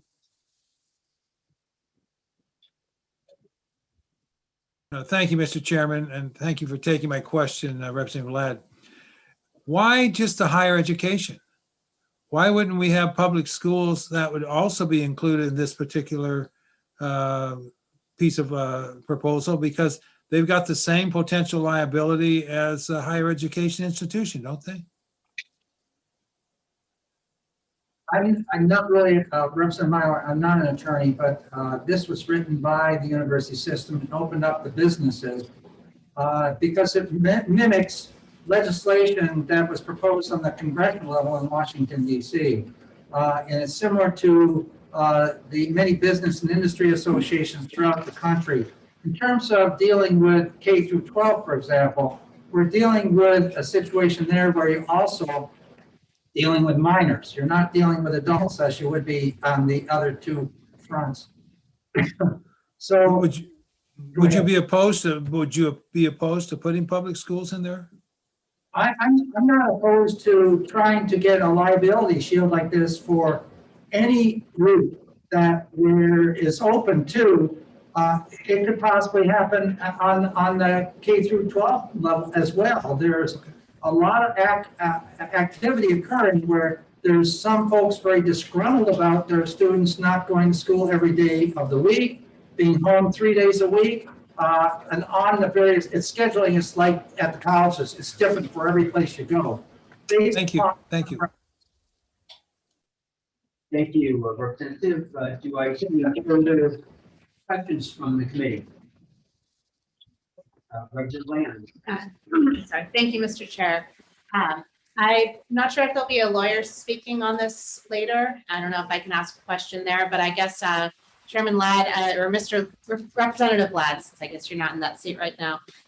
The language on having to rely on applicable government standards and guidance, while it is just limited to COVID here, that seems like a really large barn door that could be opened up. I don't know if some language that would cover the idea that if anybody were to willfully deceive anybody about their risk mitigation efforts might be a solution that would protect them, because as long as they're willing to discuss whatever mitigation they're taking to approach COVID, which may be above and beyond the guidelines, it'll prevent us from basically being an enforcement arm of departments as opposed to having those laws come from the legislature. Yes, when we introduced this, Representative Land, it's basically close to a boilerplate from many places throughout the country. You could go to Montana and probably find similar legislation as a result of the university systems and business working together, trying to, and on the congressional level as well. This bill would have to go before a second committee, most likely judiciary. And where we have legal staff that would provide the type of answers to mitigate some of the issues that will probably come up as a result of this. I know that there probably will be various judiciary groups maybe testifying today. I haven't seen the list. I talked to one the other night on the Horn. I think the intent is there. The intent is a good intent. However, there probably are going to be a lot of legal ramifications. And with this being a very high priority, I think it was priority one when I went to the BIA meetings this fall for that organization. And I know the university, although they may not have had any issues like this, and business may be the same, it's that one issue that may come up. So it's something that should be worked on, should probably go to judiciary. We're talking COVID here. We could be talking about some other emergency just as well. And how would this apply to that? So I think this is just a start. And I guess it's trying to be a little proactive rather than reactive later on. Thank you very much for the question. Thank you very much. Thank you. Any further questions? Yes, Mr. Representative Woodcock. Thank you, Mr. Chairman. Representative Ladd, just following up on the liability for institutions. Just as a, and I think you may have just answered saying that you don't know the answer, because you go to different judiciary committees, but for the college setting, if one of our colleges is having a organizational meeting or an organizational, a rally, if you will, and students are participating in the rally, and they are unmasked, and there's a massive number of people beyond the governor's order, they're unmasked, and someone gets COVID from the unmasked group and then passes away, and the university did not stop the rally, or it could be a local bartender downtown next to the university. If they did not stop the rally or enforce the masking regulation, would this then allow them to be exempt? The issues you raised, Representative, are perhaps not to the degree, but sort of similar to, remember the fraternity incident at the beginning of COVID here at UNH? That was in the paper, 40 plus kids got together, and of the 40 plus kids, we had a high number of kids that came down with COVID. We've been down there for our session days several times to the UNH campus, and I thank them very much for the opportunity of being there. However, there were times when I noticed that there were people that were walking around without masks, and the kids were quick to identify and try to say, hey, why aren't you wearing your mask? There are situations where if the university system's knowingly allowing this to occur and allowing and sanctioning that party at the fraternity house, knowing all the circumstances and the issues associated with COVID, are they going to be responsible? I think I'm getting into the turf of a lawyer, and I don't want to go there, but common sense would say that the university has a responsibility to all the students that are paying tuition to provide a safe environment. And I know that the university system in New Hampshire is doing that. I think we're talking about where's that line. That's where I would say that it needs really some judiciary committee work. I'm looking at it from a policy perspective saying, yes, it's good intent. Perhaps we ought to be looking into this area of concern. Thank you, Mr. Chairman. You're more than welcome. Thank you. Tanner has a question. Sorry, is that, yes, Representative Tanner. Thank you, Mr. Chair. I was wondering, Mr. Ladd, if Representative Ladd, if the university has liability insurance where they have policy and also risk management and also policies in place prescribed by the insurance company to avoid problems, and then insurance to back it up if it does happen for COVID. Thank you for the question, Representative Tanner.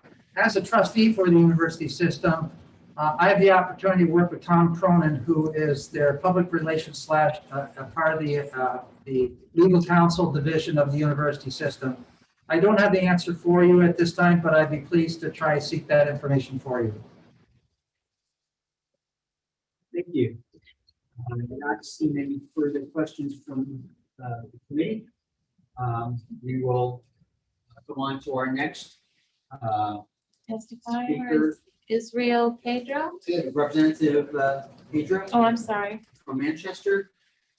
I didn't realize. Thank you, Mr. Chair and the committee. I appreciate the time to testify today.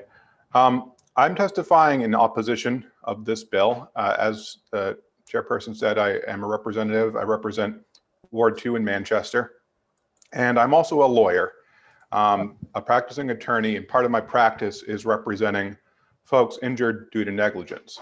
I also have experience, considerable experience with certain immunity statutes which exist currently, such as this one, particularly the ski immunity statute.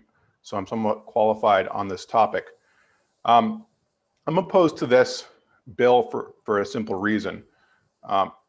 Regardless of what other explanations are proffered, the sole purpose and the sole effect of this bill is to allow negligent businesses and negligent colleges, which negligently injure someone, to get off scot-free.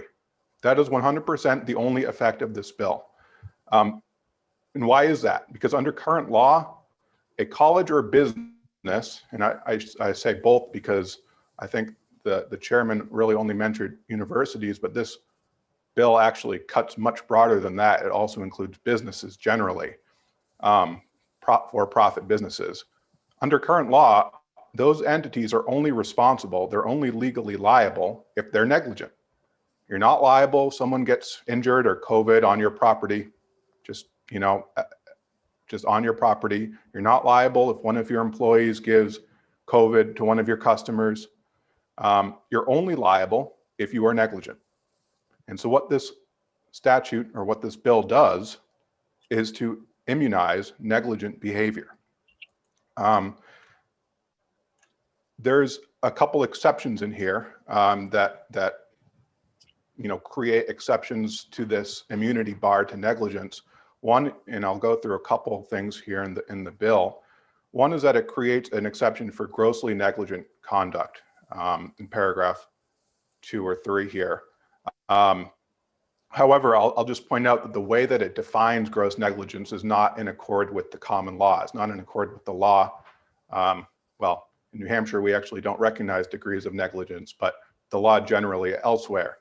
The definition of gross negligence here would require an injured person to prove that the business or college knew that others were likely to catch the virus but acted anyway. Not just that they should have known.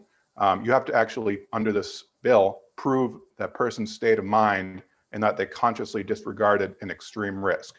It's basically an impossible standard, and it's really just window dressing. It really does not create any sort of workable allowance for bringing a meritorious claim for personal injury, if there were any such claim. And I think that's something we cannot gloss over at all. It's one of the first things that Chairman Ladd said, and he acknowledged. There has been no COVID personal injury claim in New Hampshire, period. There's no evidence of any lawsuit in that regard or any other legal claim. This is not a problem. We're almost a year into this thing. We're getting better at managing it. And still, even from the beginning of this pandemic, there has not been a single legal claim in New Hampshire relating to it. That's pretty striking. And it kind of reveals to me how this is unnecessary and how it really has an intent much broader than the innocent purpose that it's purported to be. The next thing that the bill does is it raises the standard of proof. So not only can you not recover even if the business or college is negligent, even if you try to prove gross negligence or wanton conduct or whatever the other exceptions are, it creates a standard of proof which is higher than what's normal for civil trials in New Hampshire and anywhere else in the country, which is the preponderance of the evidence standard, the standard that's been in place for centuries in this country. It changes that standard to clear and convincing, which is a higher burden of proof, a very difficult burden of proof to demonstrate. So even if you could show gross negligence under normal circumstances, which I think would be virtually impossible under the standard, you still don't prevail. You still have to meet this higher, even higher, more rigorous standard. And finally, if that weren't enough, the bill shortens the statute of limitations, which is 3 years in New Hampshire, to 1 year. So not only do you have this nearly impossible standard to meet of gross negligence, not only do you have a higher burden of proof than every other civil litigant in the state, you also have 1/3 of the time to bring a claim, even if you can meet all of those standards. So, this is simply speaking a completely unnecessary thing. There's no evidence that it is required to protect businesses. The chairman mentioned that it only takes one, and I would ask, it only takes one until what? And the world is not going to end if there's a claim. If there is a claim, I think we can assume at this point that it has some merit, because we've gone almost a year and there hasn't been any rash of frivolous lawsuits.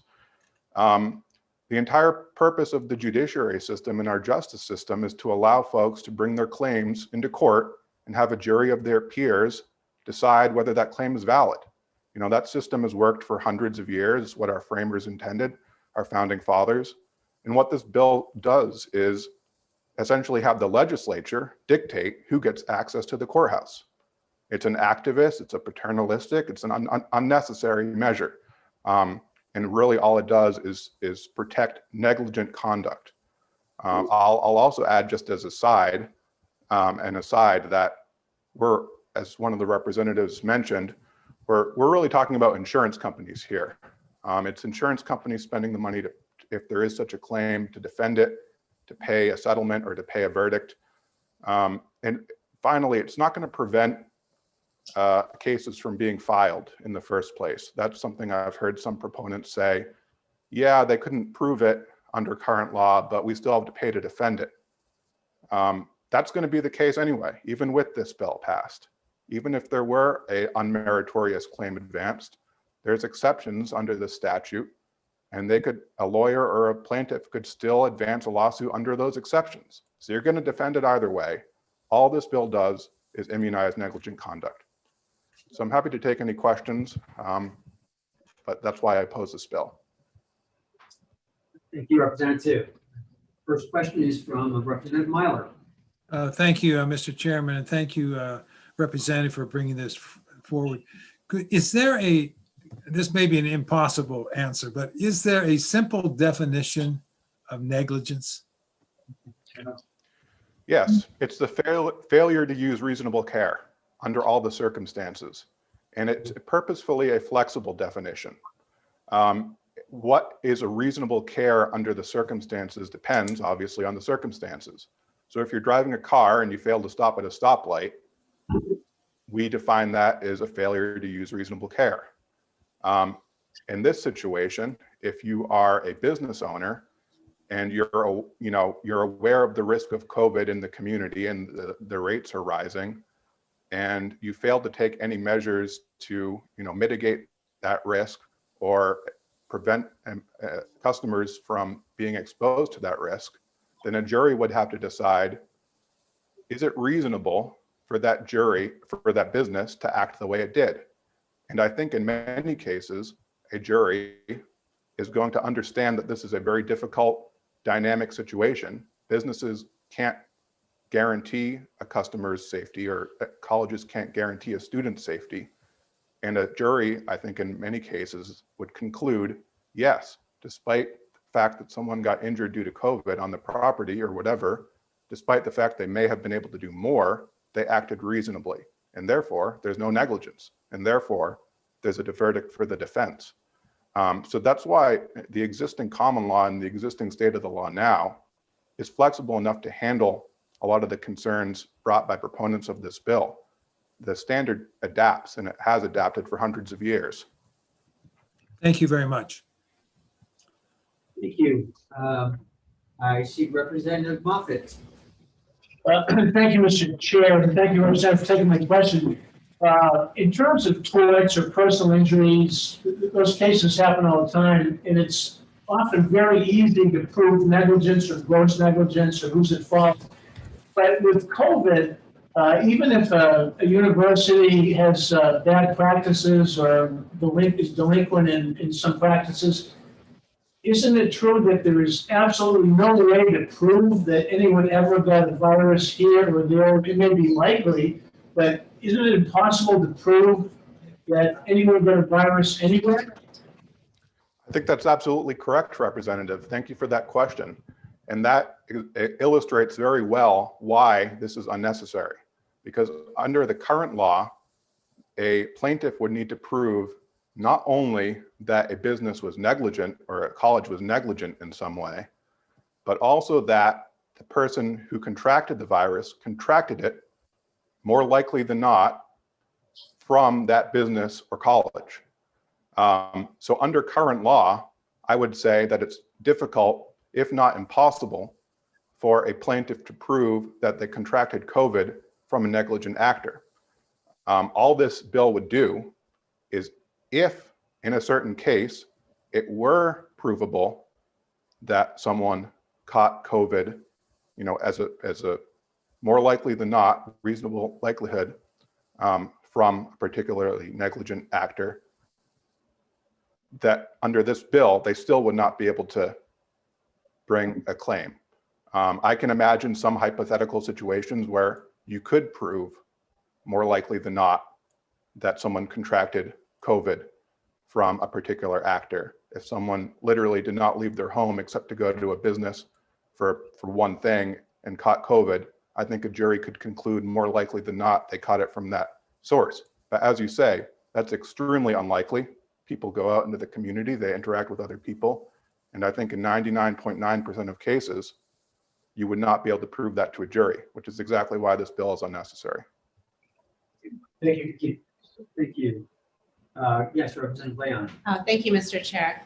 I do understand that in most cases you couldn't prove the transmission, but would this be a huge problem for nursing homes where they've never left the facility? I'm not sure I understand your question. What do you mean by would it be a huge problem? Well, would this open up, I guess you're talking about the challenge of showing the transmission in any location, but with this higher burden of proof, a patient who's been in a nursing home since January 1st, 2020 would have no other route of transmission other than the nursing home, correct? And so that's one of the few clear cases where you could prove transmission. I think you're right, arguably. I think a defense would still argue, well, they had, you know, they were interacting with vendors who weren't employees of the nursing home, or they were interacting with other patients who interacted with vendors. There's all sorts of, you know, with a virus, the nature this one is, or any threat or risk such as this one, you can always argue potentially that it came from other sources. But you're right, that's one of the few situations where I could conceivably see a jury say, yeah, we have a reasonable likelihood that more likely than not, this is where the plaintiff contracted COVID. They were clearly negligent in some way, and therefore they should be held responsible. Under this bill, even if you could show that nursing home patient did contract COVID from the nursing home's negligence, and that, you know, they died or were harmed as a result, under this bill, that person would have no recourse under the law. Thank you very much. Thank you, Mr. Chair. Thank you. If I can ask one question.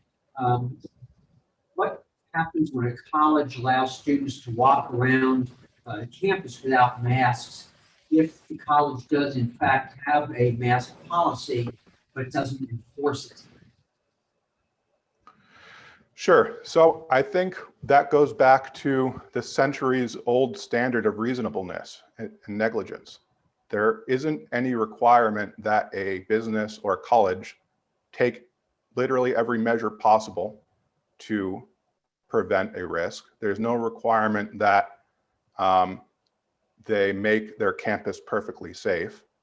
As long as they're taking some sort of reasonable precautions, such as, you know, having I think what the colleges are doing right now is reasonable, frankly, which is have a mandate, you know, have certain enforcement, you know, at reasonable areas and in reasonable buildings. You can't police every single student out in campus. You can't police every single person in their dorms. And I think that a jury would agree, as long as they're taking good faith efforts, they've acted reasonably, and therefore there is no negligence. So I don't think that there would be liability under current law for maskless students walking around. Thank you. I see no further questions for the representative. Thank you very much for being here this afternoon. Thank you very much. Next, we have Carol Martin. Carol, I've promoted you, so you can unmute yourself. Where did you go? There you are. Right here. Good afternoon. Hi. Hi, I'm Carol Martin. I'm the Associate General Counsel for the University System, and I appreciate the opportunity to speak on this bill. We are grateful to the sponsors of this bill and Representative Ladd for bringing it forward to this committee and for considering the issues of liability related to COVID-19. If the pandemic has taught us anything, it is that we cannot predict what tomorrow will bring. And just based on the comments I've heard so far, that includes the changes in regulations and expectations and what is considered reasonable during this time. From the onset, the university system transitioned quickly to remote learning to support our host and surrounding communities and to assist in the state's response to the pandemic. Over the summer, we developed and implemented plans for weekly testing and well-coordinated safety measures, which include mask mandates, that allowed us to return over 20,000 students from around the state and across the country to in-person learning on our campuses this past fall. These efforts were necessary, despite their expense, to ensure that we had engaging learning experiences and to protect our students, faculty, and staff, and to provide vital support to the local economies and the communities that host our institutions. System-wide and systematic testing has helped to decrease community spread by identifying asymptomatic cases that may have otherwise gone undetected. We are incredibly proud of our students and our staff and faculty who have embraced a culture of safety, accountability, and care for one another, and for all who have made these efforts possible. Right now, we are at the beginning of our spring semester at UNH and Plymouth State, and we have Keene State starting in a couple of weeks. Our students and faculty are engaged in a range of learning modalities, while our frontline campus employees, including dining services, residential life, student support staff, are all working in person and on campus diligently to ensure a safe, engaging, and productive semester. We have worked hard to meet and exceed federal and state recommendations and guidelines. And again, I would add that those change almost daily and certainly frequently. We've been guided by the best available research to open and operate our campuses safely. Our testing program has provided evidence for the success of these efforts, as rates of infection on our campuses have remained well below the state average. With that said, the current public health crisis continues to present us with new and untested circumstances.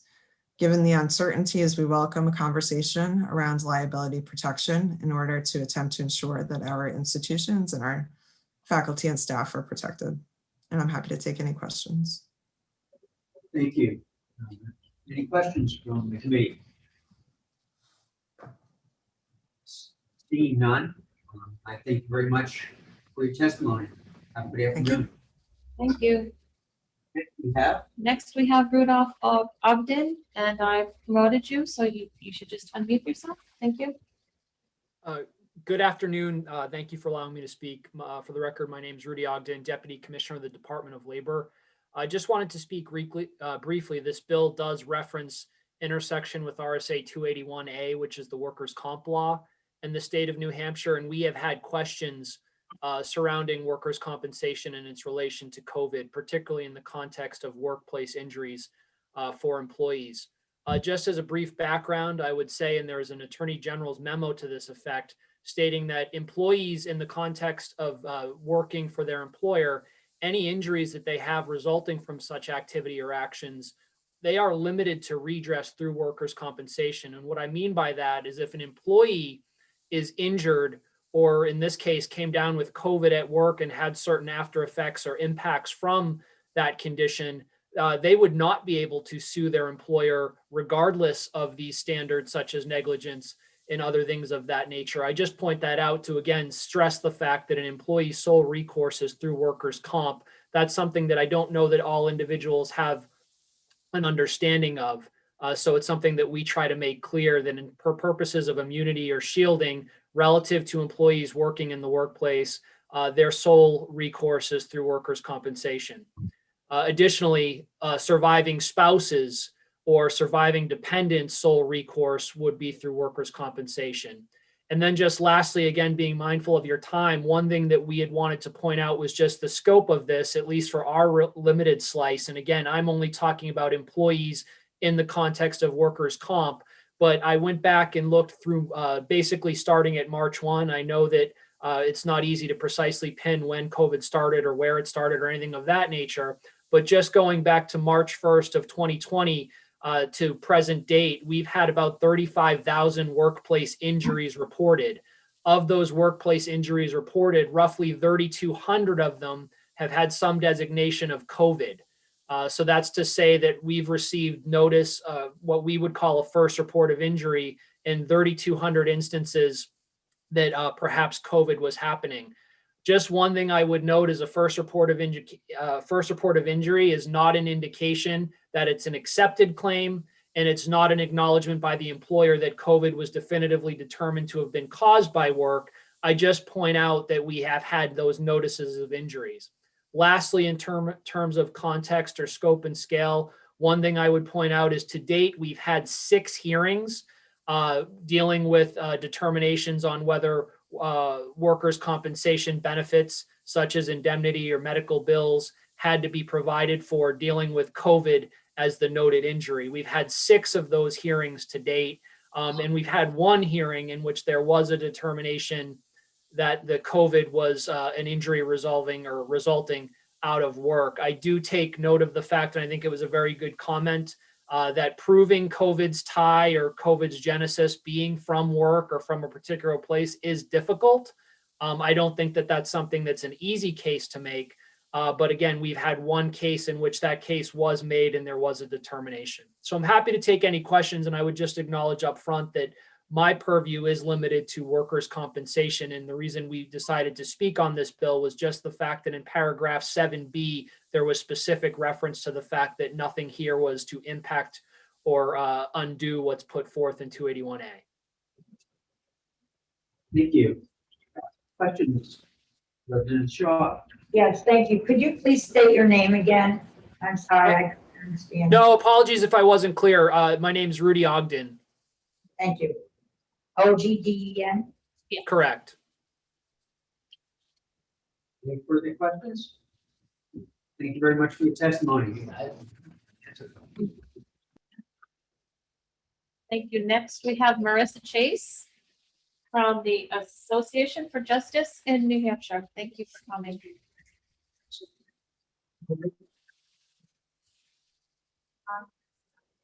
Chase. Yes. Good afternoon. Welcome. Marissa, are you there?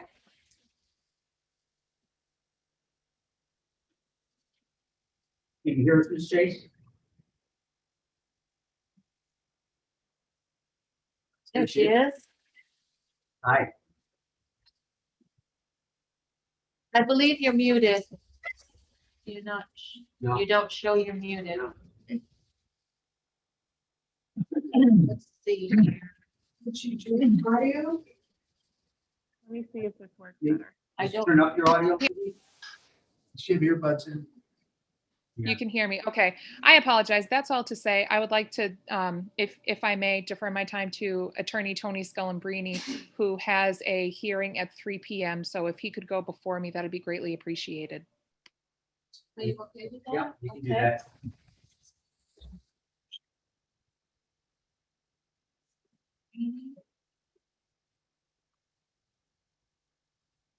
Okay, Mr. Spellenbrini. You are? Just have to unmute yourself. Thank you. Hello? Hi. Welcome. My name is Anthony Scullambrini. I'm a lawyer in Nashua, and I am opposed to this bill. I want to give the members of the committee a couple of explanations of things that have come up in the past. One of the things that was mentioned at the outset was immunity for certain universities. I happen to be from Ohio. Ohio State is a core part of the identity of every person from Ohio, especially Ohio State football. It's really hard to draw comparisons between universities like that and the state of New Hampshire. For example, if Ohio State was a city in New Hampshire, it would be the 3rd largest city in the state. It's bigger than Concord by about 20,000 people. So the idea that those sorts of states with those sorts of populations and levels of exposure to COVID should be informing how the New Hampshire legislature creates bills, I don't think that's a fair comparison. A couple of other things that I wanted to point out.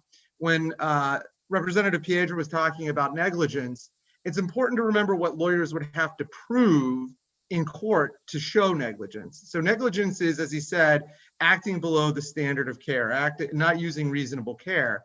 But the lawyers have to prove that there was a duty of care owed to the person, that the conduct of the defendant breached that duty of care, and most importantly for determinations of liability under COVID, that breach of duty caused the harm. So it's not simply the case that you could go to court and prevail on a claim where, there, as has come up a couple times, students were walking around a university campus and not wearing masks, and then somebody on the other side of campus got COVID. You'd have to show a link between that behavior, the way that behavior would breach not those other students, but the university's duty of care. And then you would have to tie those together with some sort of almost certainly medical testimony to show that there was a link in terms of causation. The other things that I wanted to point out about the bill is that the standard of proof and a burden of proof are two different things. So that the burden of proof is sort of how much stuff you have to carry, and the standard of proof is how high you have to carry that stuff. And in both cases, they are defined in ways that are really unprecedented in civil law in the state of New Hampshire. Gross negligence is almost never the standard. And the system has worked quite well, as Representative Piedra has pointed out, for centuries with just the regular negligence standard.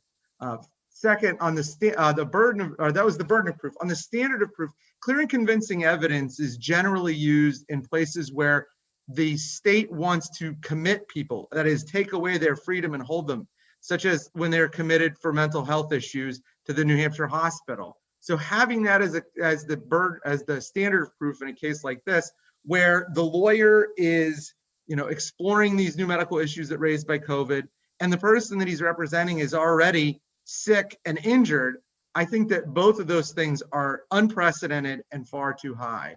One thing that the representative from the university mentioned that I want to point out was this idea of changing recommendations. And there's no one that's going to doubt that the CDC has come out with new and ever-changing recommendations about how COVID should be handled, but that's simply the way that science works. And the law has had a lot of experience dealing with new and emerging science. If you look back at the litigation surrounding water pollution, or if you look back at the litigation surrounding asbestos, these are things that the law is equipped to handle, and they deal with it very well, and they have dealt with it very well for at least 100 years now that we've had sort of scientifically informed litigation. And while the standards change, the standard for holding somebody liable, which is what Representative Piedra referenced about reasonable care, that doesn't change, and that allows the court to take into account these updated recommendations, such as how to deal with COVID. I think that it's also important to point out that whether you're a liberal or conservative, that immunities are the kind of things that the law gives rise to unintended consequences in the law. I'm sure that no one that sponsored the Internet Service Provider Bill that provided immunity for online platforms thought that it would have an impact on the political discourse later on, 10 or 15 years down the line. The reality is, when you bake an immunity into the law, you are all but guaranteeing unintended consequences. And then finally, I do think that there is a possibility that by setting the standard so high, setting the burden of proof so high, in other words, it's more than mere negligence, that what would end up happening is it would put the mom and pop businesses that are sort of tacked onto this education bill in an odd spot.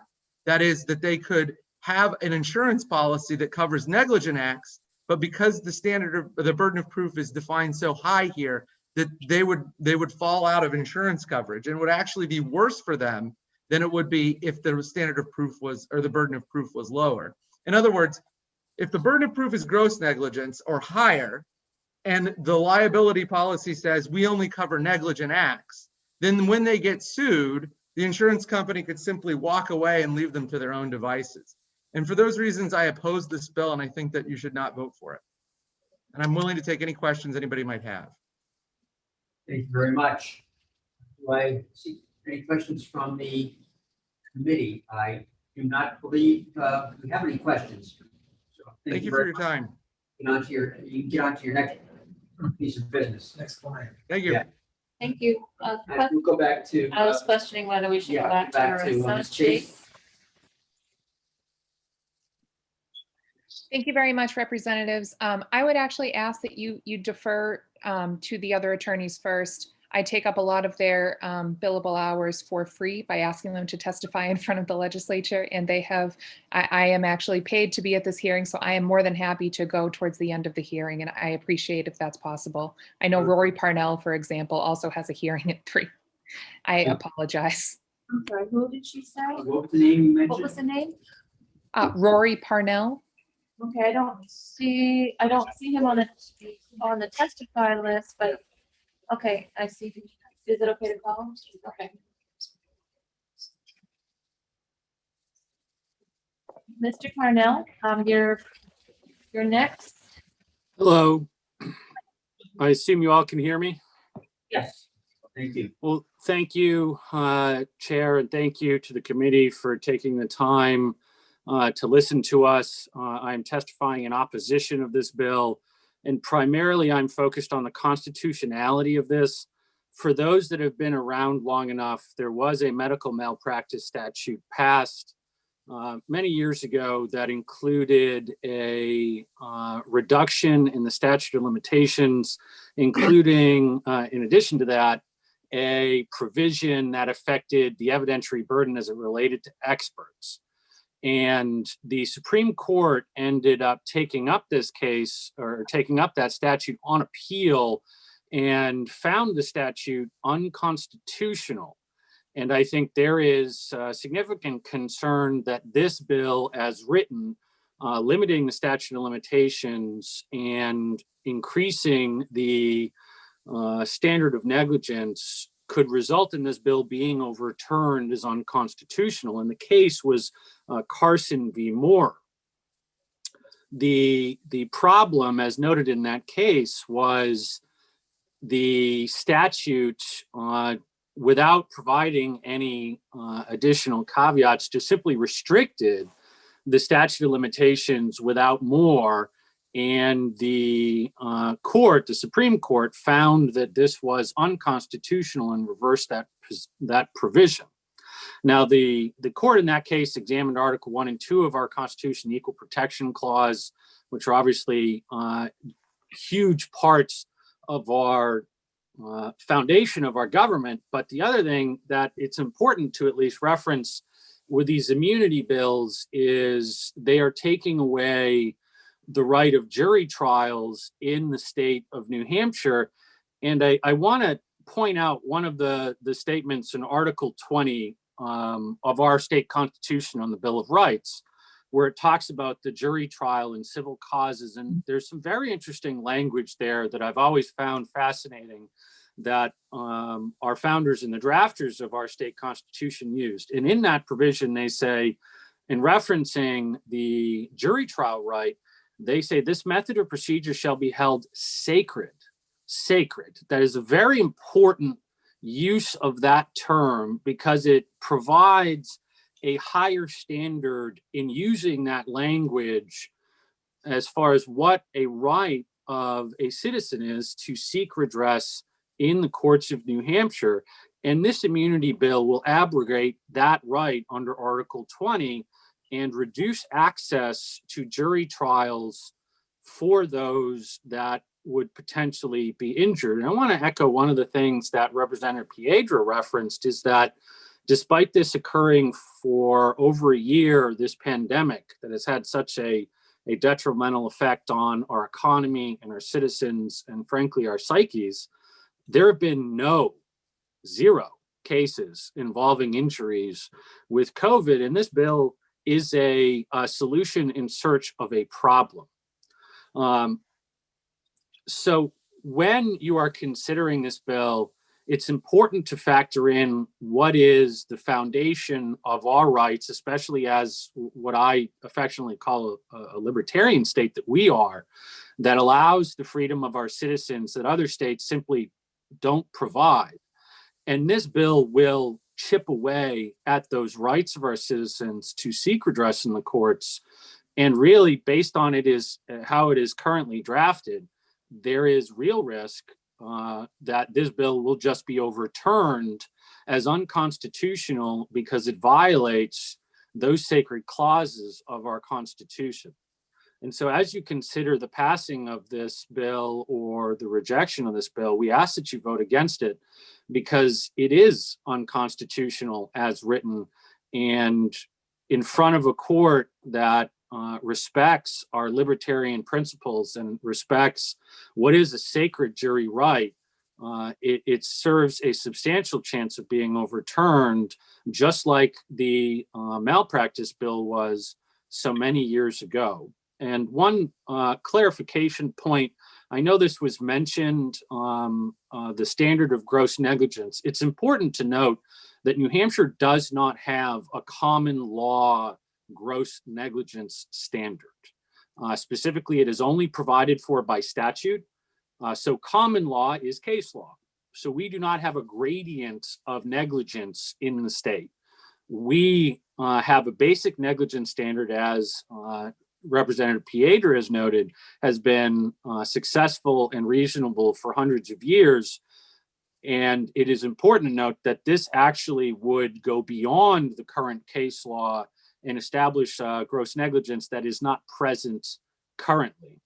So this bill is really a solution in search of a problem. Again, there are no pending cases, and moving up the statute of limitations and changing the standard of care really presents constitutional problems to this statute should it be passed. And I certainly am of the position that this should not be passed and should be rejected. I'm happy to take any questions. Thank you, Attorney Cornell. Any questions from the committee? I see none. So thank you very much. Thank you very much for your time. Okay, next we'll call Mr. Bill Woodbury. I hope you're prepared to testify. I know didn't give you much notice. Woodbury. Hi, can you hear me okay? Yes, you can. Thank you. There I am. Sorry. Thank you very much for allowing me to speak today. Yes, my name is Bill Woodbury, and I am a civil litigation attorney practicing in Laconia, New Hampshire. And I also serve as legislative chair for the New Hampshire Association for Justice.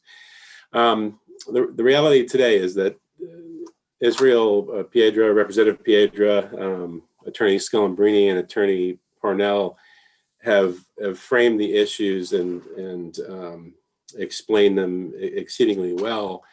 And I echo all the sentiments that they've put forth.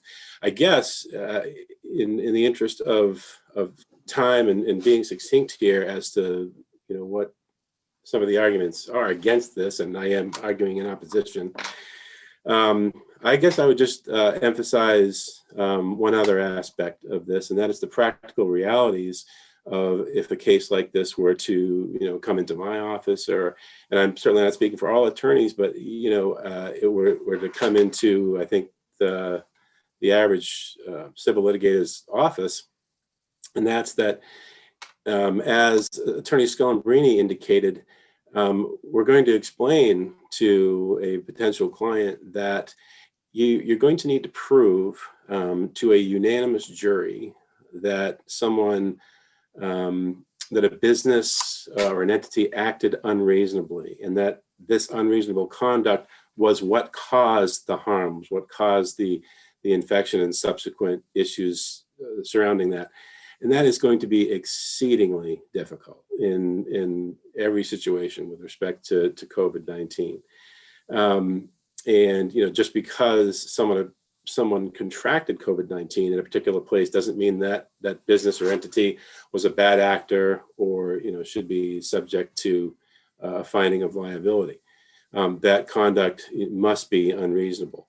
Another practical reality that people should be aware of is that because most individuals don't have the money to pay out of pocket for legal fees, in the average personal injury matter or in a case like this, these things are handled on a contingent fee basis, and it's the attorney who fronts the money for things like medical experts. And in a COVID-19 case, you're going to have possibly numerous medical experts. You might have doctors and physicians that were actually treating the patient. You're going to have epidemiologists. You're going to have experts with respect to transmission.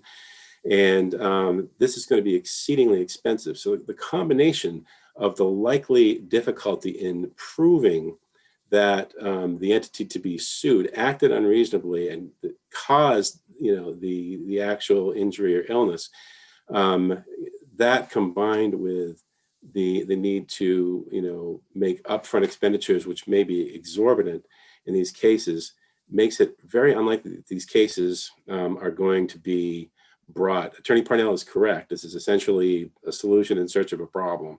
To date, nationwide, it's our understanding that there are approximately 400 cases nationwide after more than 26 million cases and more than 450,000 deaths.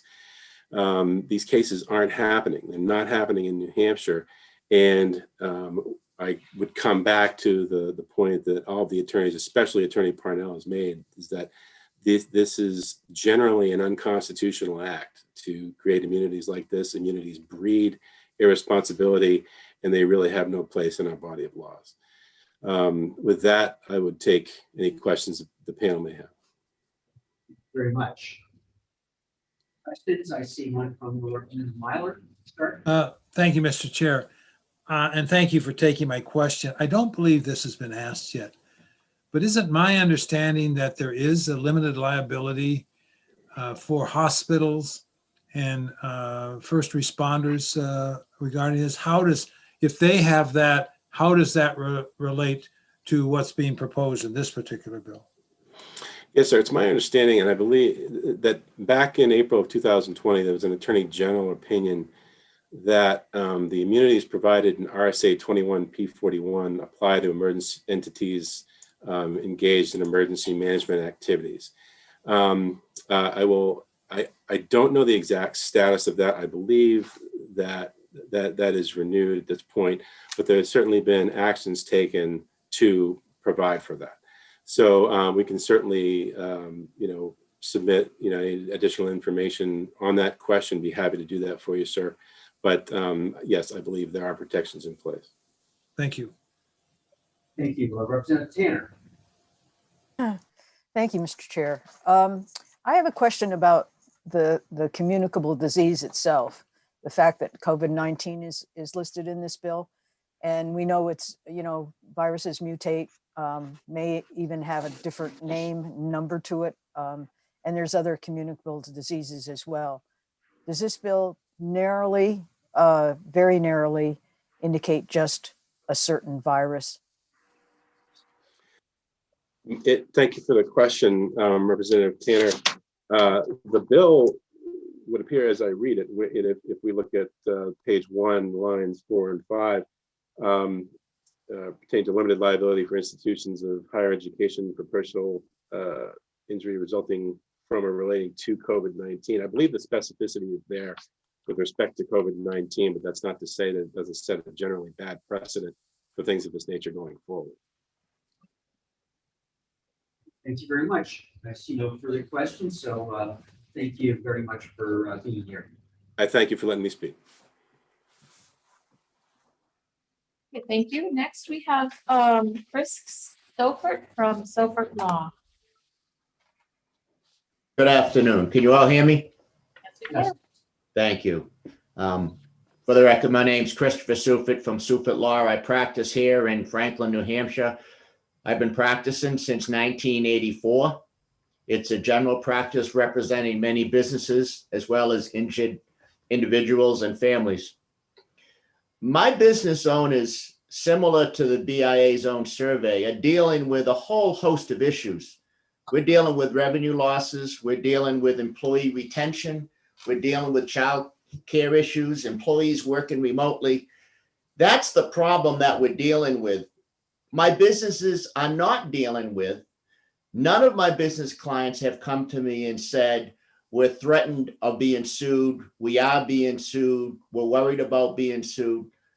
That's not the questions they're asking me. They're asking me all of these other questions.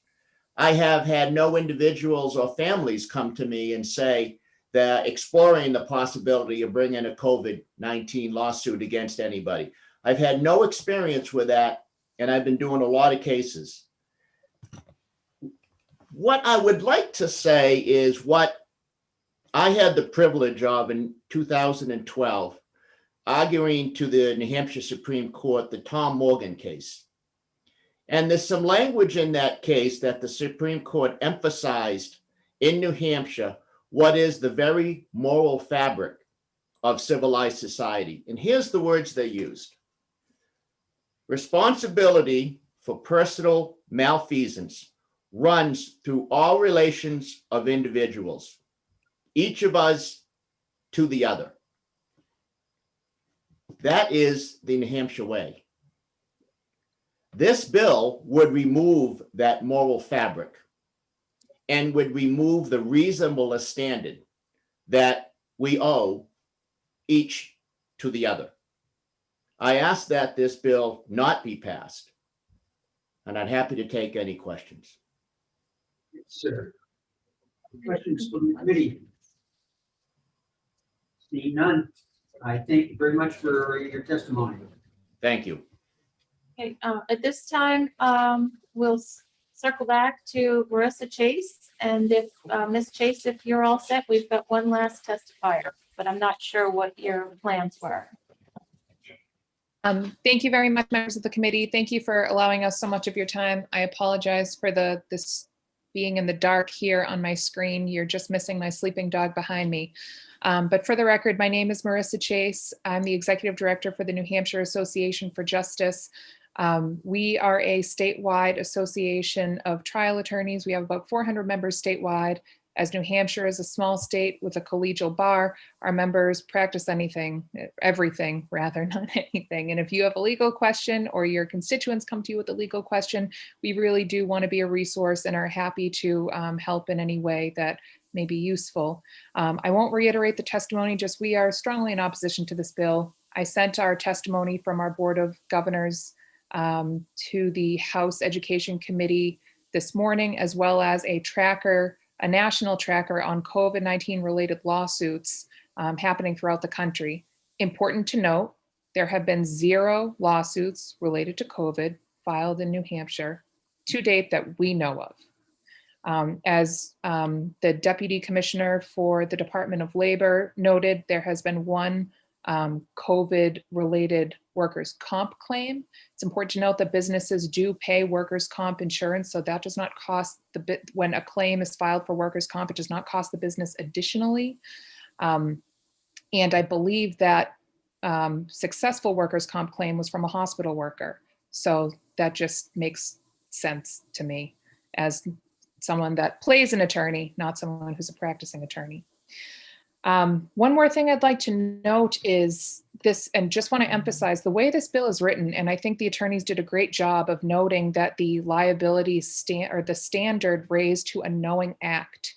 I'm happy to send the committee sample liability policies that are regulated by the industry across the country that generally exclude knowing acts.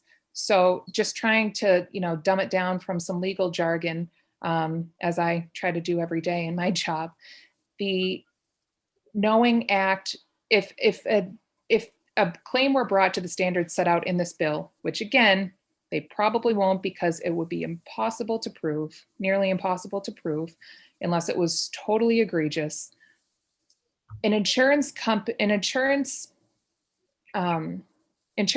who represents or covers a small business would point to the knowing act and say, this is the language in your policy. We won't cover you from this. You're on the hook for defending this yourself. This bill does not, as written, would not help small businesses. It would actually help insurance companies. So happy to answer any questions, provide any or gather any more information that may be helpful to the committee. And thank you very much for your time and consideration. Sure, thank you very much. Questions from the committee? Seeing none, I thank you for sticking around. Thank you.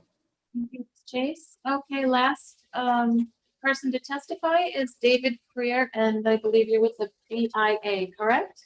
That is correct. For the record, I'm David Creer, Director of Public Policy at the Business and Industry Association of New Hampshire. We are in strong support of this bill, and we're not alone. We recently sent a letter to policy leaders urging the passage of some sort of safe harbor legislation, and co-signed on that were nearly 36 other chambers of commerce and trade associations around the state. I want to clear up some, I think, misconceptions about the bill as it is written and as we read it. These safe harbor protections, an important limitation on these is that they really only protect businesses that are following state and federal guidelines in good faith. So it's not a blanket immunity. It won't protect bad actors in businesses who are not following those guidelines. And we don't believe that it should cover those. If you aren't doing everything you can to help prevent the spread of COVID-19 during this pandemic, then you should be held accountable for that. But 99.99999% of businesses out there really are following all of the guidelines as best as possible. So this would help protect them against lawsuits from a number of third parties who would possibly claim that they contracted COVID-19 at that business. I've heard it several times today that, well, we haven't had any of these filed in New Hampshire, so it's not a problem. Well, we shouldn't wait for it to become a problem before making this legislation. We should do this now to prevent it from ever becoming a problem in the first place. If those, I think it was mentioned, I think someone said 400 lawsuits filed around the country already. If those are starting to become successful, it is undoubtedly going to come to New Hampshire as well. We also heard some testimony that businesses aren't worried about this. I'm telling you, as the BIA, all of our members are worried about this. This is one of the top concerns that we are hearing from our members, both large and small. 70% of our members have an annual payroll of $3 million or less. We have a lot of small businesses as members as well, and they are also, explaining how much of an issue this could be for them. In fact, we've started to hear, we've heard a story about a business last year that when businesses started to reopen, they said that they weren't going to reopen. And part of that reason was because they were afraid that they could get sued, which would just put them out of business anyway. Additionally, we've heard that it would be a pretty tough case to win in court anyway. But it's kind of also important to realize that any business who is defending itself in one of these lawsuits, that's $30,000, $40,000, $50,000. And the fact that it would be difficult to prove is also just testament to how difficult this case would be if it were to go to trial, which means it would be a long discovery process. There would be a lot involved, and it would just be an expensive mess to try and deal with. And further, along those same lines, we've heard that this would only protect the insurance companies or benefit the insurance companies. What we're hearing is that insurance policies, a lot of times, more often than not, have exceptions for communicable diseases. And so insurance would not cover the legal fees, no matter what the statute said, because of these exceptions for communicable diseases. And therefore, you're leaving your small businesses or any business. And obviously, I'm with BIA, so I represent businesses and other enterprises, hospitals. But this would also affect anywhere where the public gathers. You're talking municipalities, schools. They all have this same concern that they'd be on the hook for these legal fees. And one more note that I just want to make is that if the business is being sued, let's say that their claim, even if it's just a pro se litigant, and they're saying, okay, I want $20,000 in medical expenses, damages medical expenses. Well, now the business has to weigh, okay, do I just give this person $20,000 or do I spend the 30, 40, 50,000 to defend myself? So yeah, they might not win, but it might actually be more efficient for the business to settle. And that would also be a large problem. That's a lot of resources that the business is now spending on defending itself against lawsuits rather than hiring back their employees, reinvesting in their business, trying to recover from their lost revenues as a result of this coronavirus pandemic. So it's really vitally important that we get bills with these safe harbor provisions passed so that we can recover this economy, try and move on past this pandemic. And with that, I will conclude my testimony. I know it's been a long day already. So please, if you have any questions, I'm happy to answer. Thank you very much. I do see a question from Representative Cornell. Hi, thank you for taking my question. Would it be true, and I hope it wouldn't be, that if businesses knew that they couldn't be sued for this, would they maybe not be as careful or put as many safeguards in as they could? Just. Thank you for the question, and it's a great question because we heard that this would just insulate businesses entirely. No, they would absolutely be taking every precaution they can for many reasons, not only just because of the lawsuits, but businesses are putting precautions in and to try and help prevent the spread of COVID-19 for reasons. One, if they have a bunch of people sick with COVID-19, they can't run their business without employees. So they want to help prevent the spread of COVID-19 for that. Two, obviously there are state fines if you are not following the guidelines. And also finally, related back to the lawsuits, this statute would only protect you if you're following the guidelines. So if that business was, even with this law, if that business isn't following the guidelines, well, then they don't benefit from the statute and they would no longer be protected. Thank you. Representative Hobson has a question, I believe. Yes, I do. Thank you for taking my question. Can you explain to me where chambers of commerce, they are not 501c3s. I think they're 501(c)(6). Is that correct? Or yeah, they're 501c6s. Yeah. Could you tell me if they would fall under these safe harbor provisions? Do you know? Yes. I just want to make sure the language is what I believe it is. Yeah, so under this statute, it says business means an organization or enterprising entity engaged in commercial, industrial, professional activities. Businesses may be for-profit entities or non-profit organizations. 501c6s are still considered non-profits, so they should be able to qualify under this as well. All right, thank you very much. You're welcome. Thank you. Any further questions? Seeing none, I thank you very much. Thank you. At this point, we can close the hearing on HB 255. 1 second, I think there's. I'm sorry. There's an hand raised. Yeah, there is. I don't know. Roger. I don't have this person scheduled, so I'm not sure. Okay. Typically. I would bring him up. Yeah. Okay. And then just. You know what? I'm just gonna allow him to talk. I won't promote him. Be really short on the. Yeah. Okay. Yes, Mr. Jurgen, we had just about closing the hearing, but give me a minute. Understood. Thank you. Thank you so much. I thought Marissa Chase had put me on the speaker line for the New Hampshire Association for Justice. I am a governor at large of the board, so if you'd permit me a minute or two, that would be appreciated. If not, I understand. Okay. Go for it. What I wanted to do is I wanted to thank Representative Myler for his question and to drill down on that a little bit. His question to Representative Pedra had to do with, is there a definition of what negligence is? And you heard a lot about, reasonableness and whatnot. Let me make that even easier. Every jury has received an instruction from the judge defining negligence, and it appears in every appellate case in New Hampshire.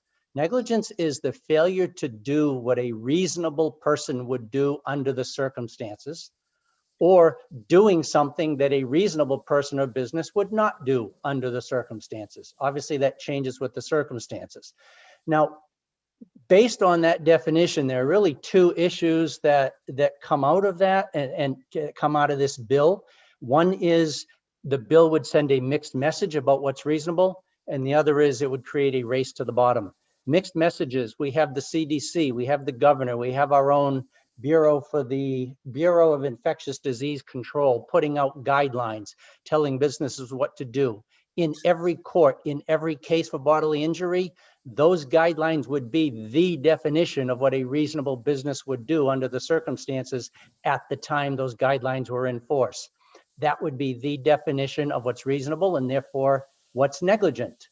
This statute says, oh, but notwithstanding that, as long as you're not grossly negligent, you cannot be held liable. So we're telling them the governor and the CDC are giving them guidelines on one hand, but on the other hand, you don't have to comply with them because that's just negligence. That's not gross negligence. You can't be held responsible.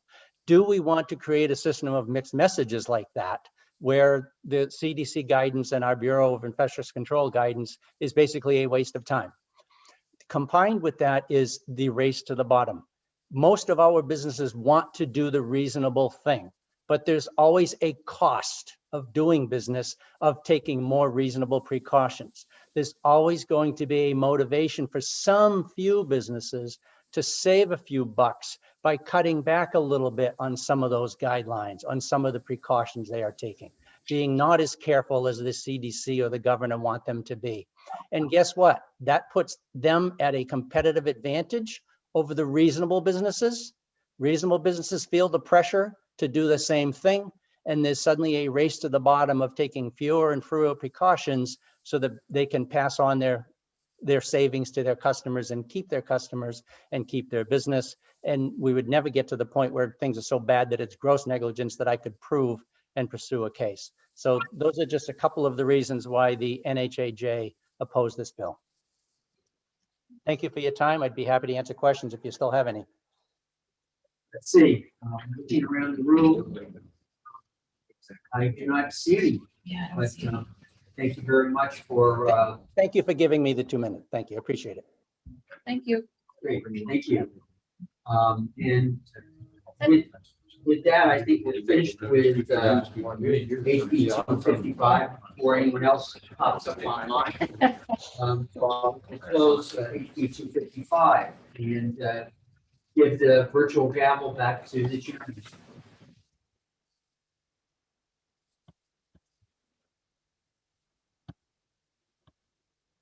Thank you very much, Representative Fidelli, for taking over that last bill. Appreciate it, and you did a good job. I would like to, we're at 3:15 now, and I am going to have an executive session right now on HB 513. That's relative to degree granting authority of Signum University and relative to the authority of the Higher Education Commission. I recognize Representative Allard for a motion. Thank you, Mr. Chairman. I would be happy to make a motion with regards to House Bill 513. I would move that this bill ought to pass. And Representative Cordelli, you second it. Motion made by Representative Allard and second by Representative Cordelli.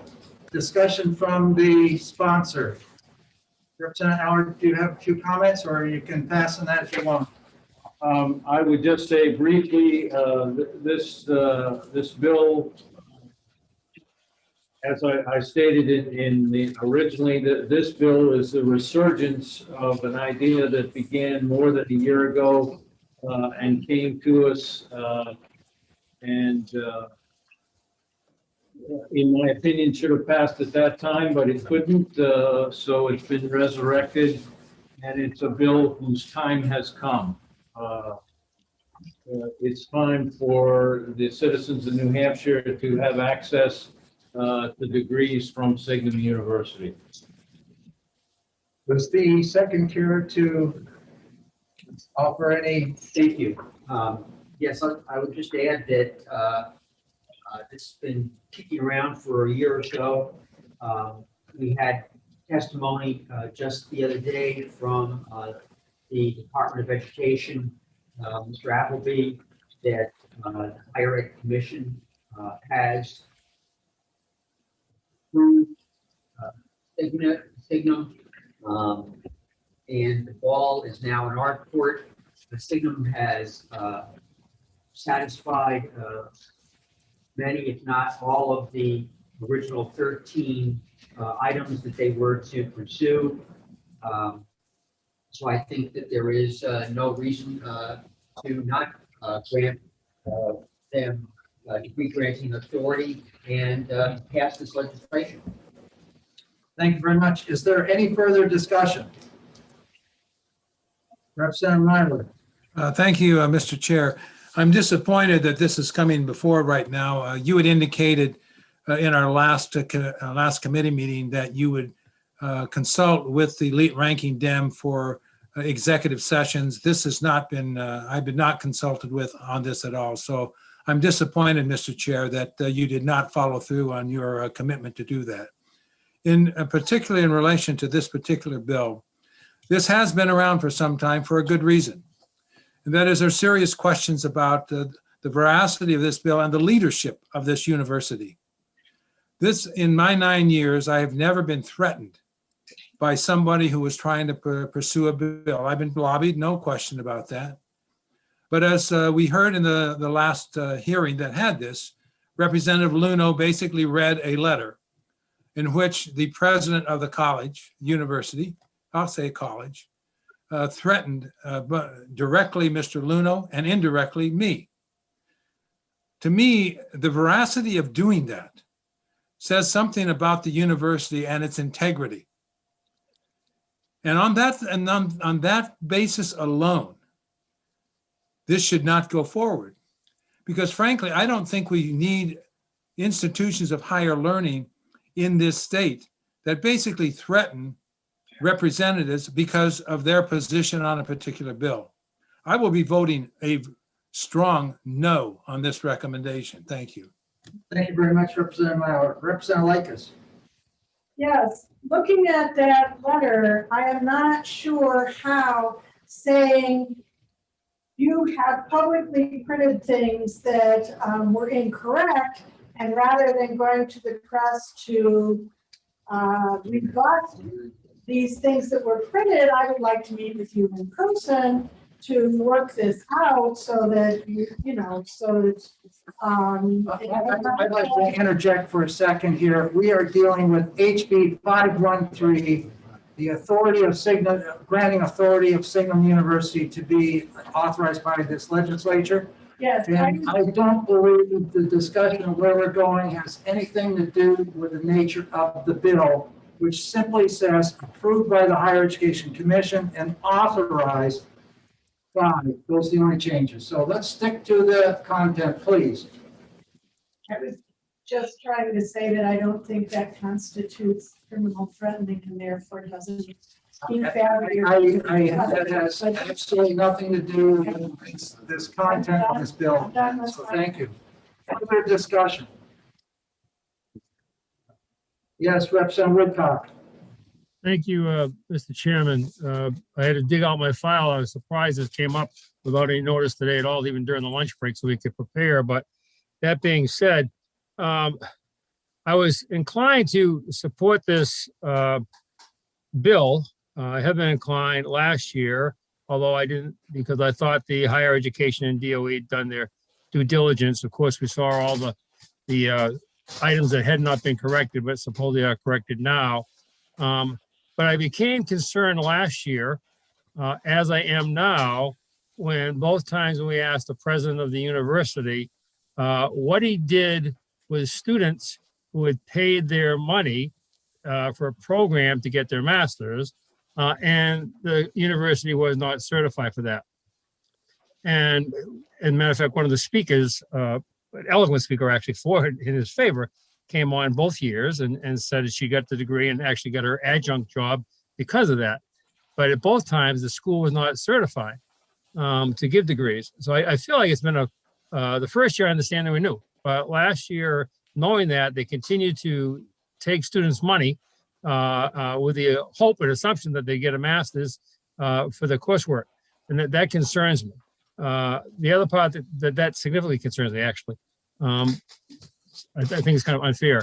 On the other hand, I guess if people are willing enough to know that they're going to pay their money to take a tuition course and not have no valid, it's their money, their loss. So I guess that's where it is. But I do think it was a little shabby of the institution to do that. Thank you. Very much. Are there further, is there further discussion? Not seeing request for further discussion, I have the clerk call the roll, please. This is on House Bill 513. Can you all hear me? Yes, I can make it out there. Representative Woodcock, can you hear me?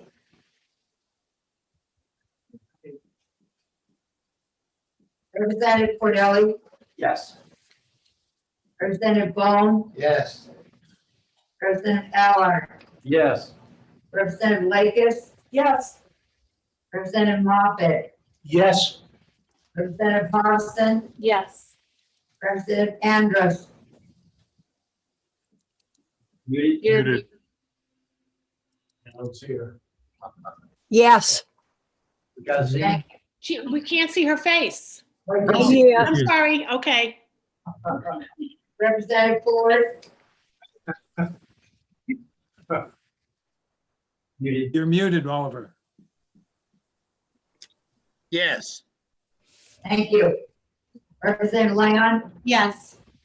Representative Sodi? Yes. Representative Myler? No.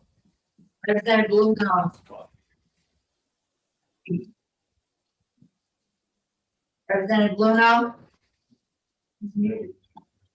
Muted. Maybe gone. Muted or gone. Didn't know it was coming.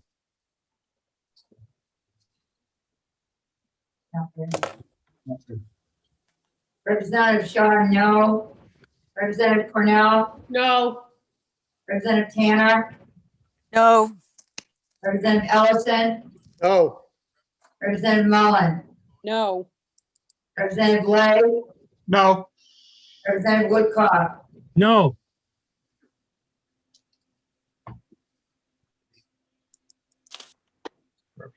Representative Ladd? Yes. 11 yay, 8 nay. Mr. Chair? Yes. Can you answer my question as far as working with the ranking Democrat to deal with the issue of issues that are going to come before this committee as far as exec sessions? I have put in the calendar the exec sessions which are set for next week and the following week. I don't know if it's been published for the following week, but that left only two that haven't been, that won't be posted, and that this is one of the two. And yes, we do notice in the calendar that exec session may follow anytime during the hearing process. So that's the way this is happening today. So your answer is no?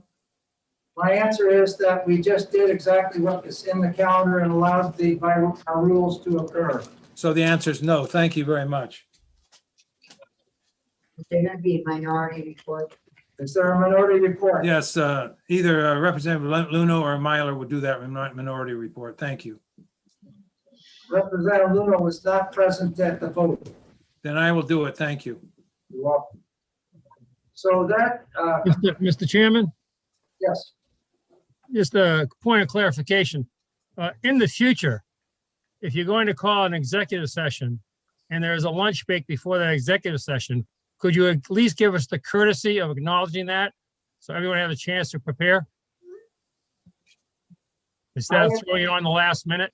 my advice is that after we have hearings, you ought to be preparing for the exec session, which can occur at any time. However, the exec sessions which we have scheduled in the calendar, those exec sessions cannot occur prior to the scheduled times. So I believe there's only one bill left that we have heard that's not scheduled, and that's HB 442. That would be. Yeah, they just voted on 153. Mr. Chair, I'm not concerned about the schedule. I'm just asking as the courtesy, if you'd at least notify us that you're going to do things, at least if we have a break at lunch hour so we compare, that's all. I understand the generic framing in the bill. Thank you. I'm gonna follow the rules that have been set up for our functioning here, so that just be prepared for any bill to be exact. I understand the rules, Mr. Chairman. I just ask for courtesy. Thank you very much.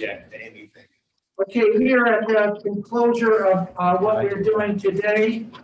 So at this point in time, I'm adjourning and closing down the session for today. Thank you.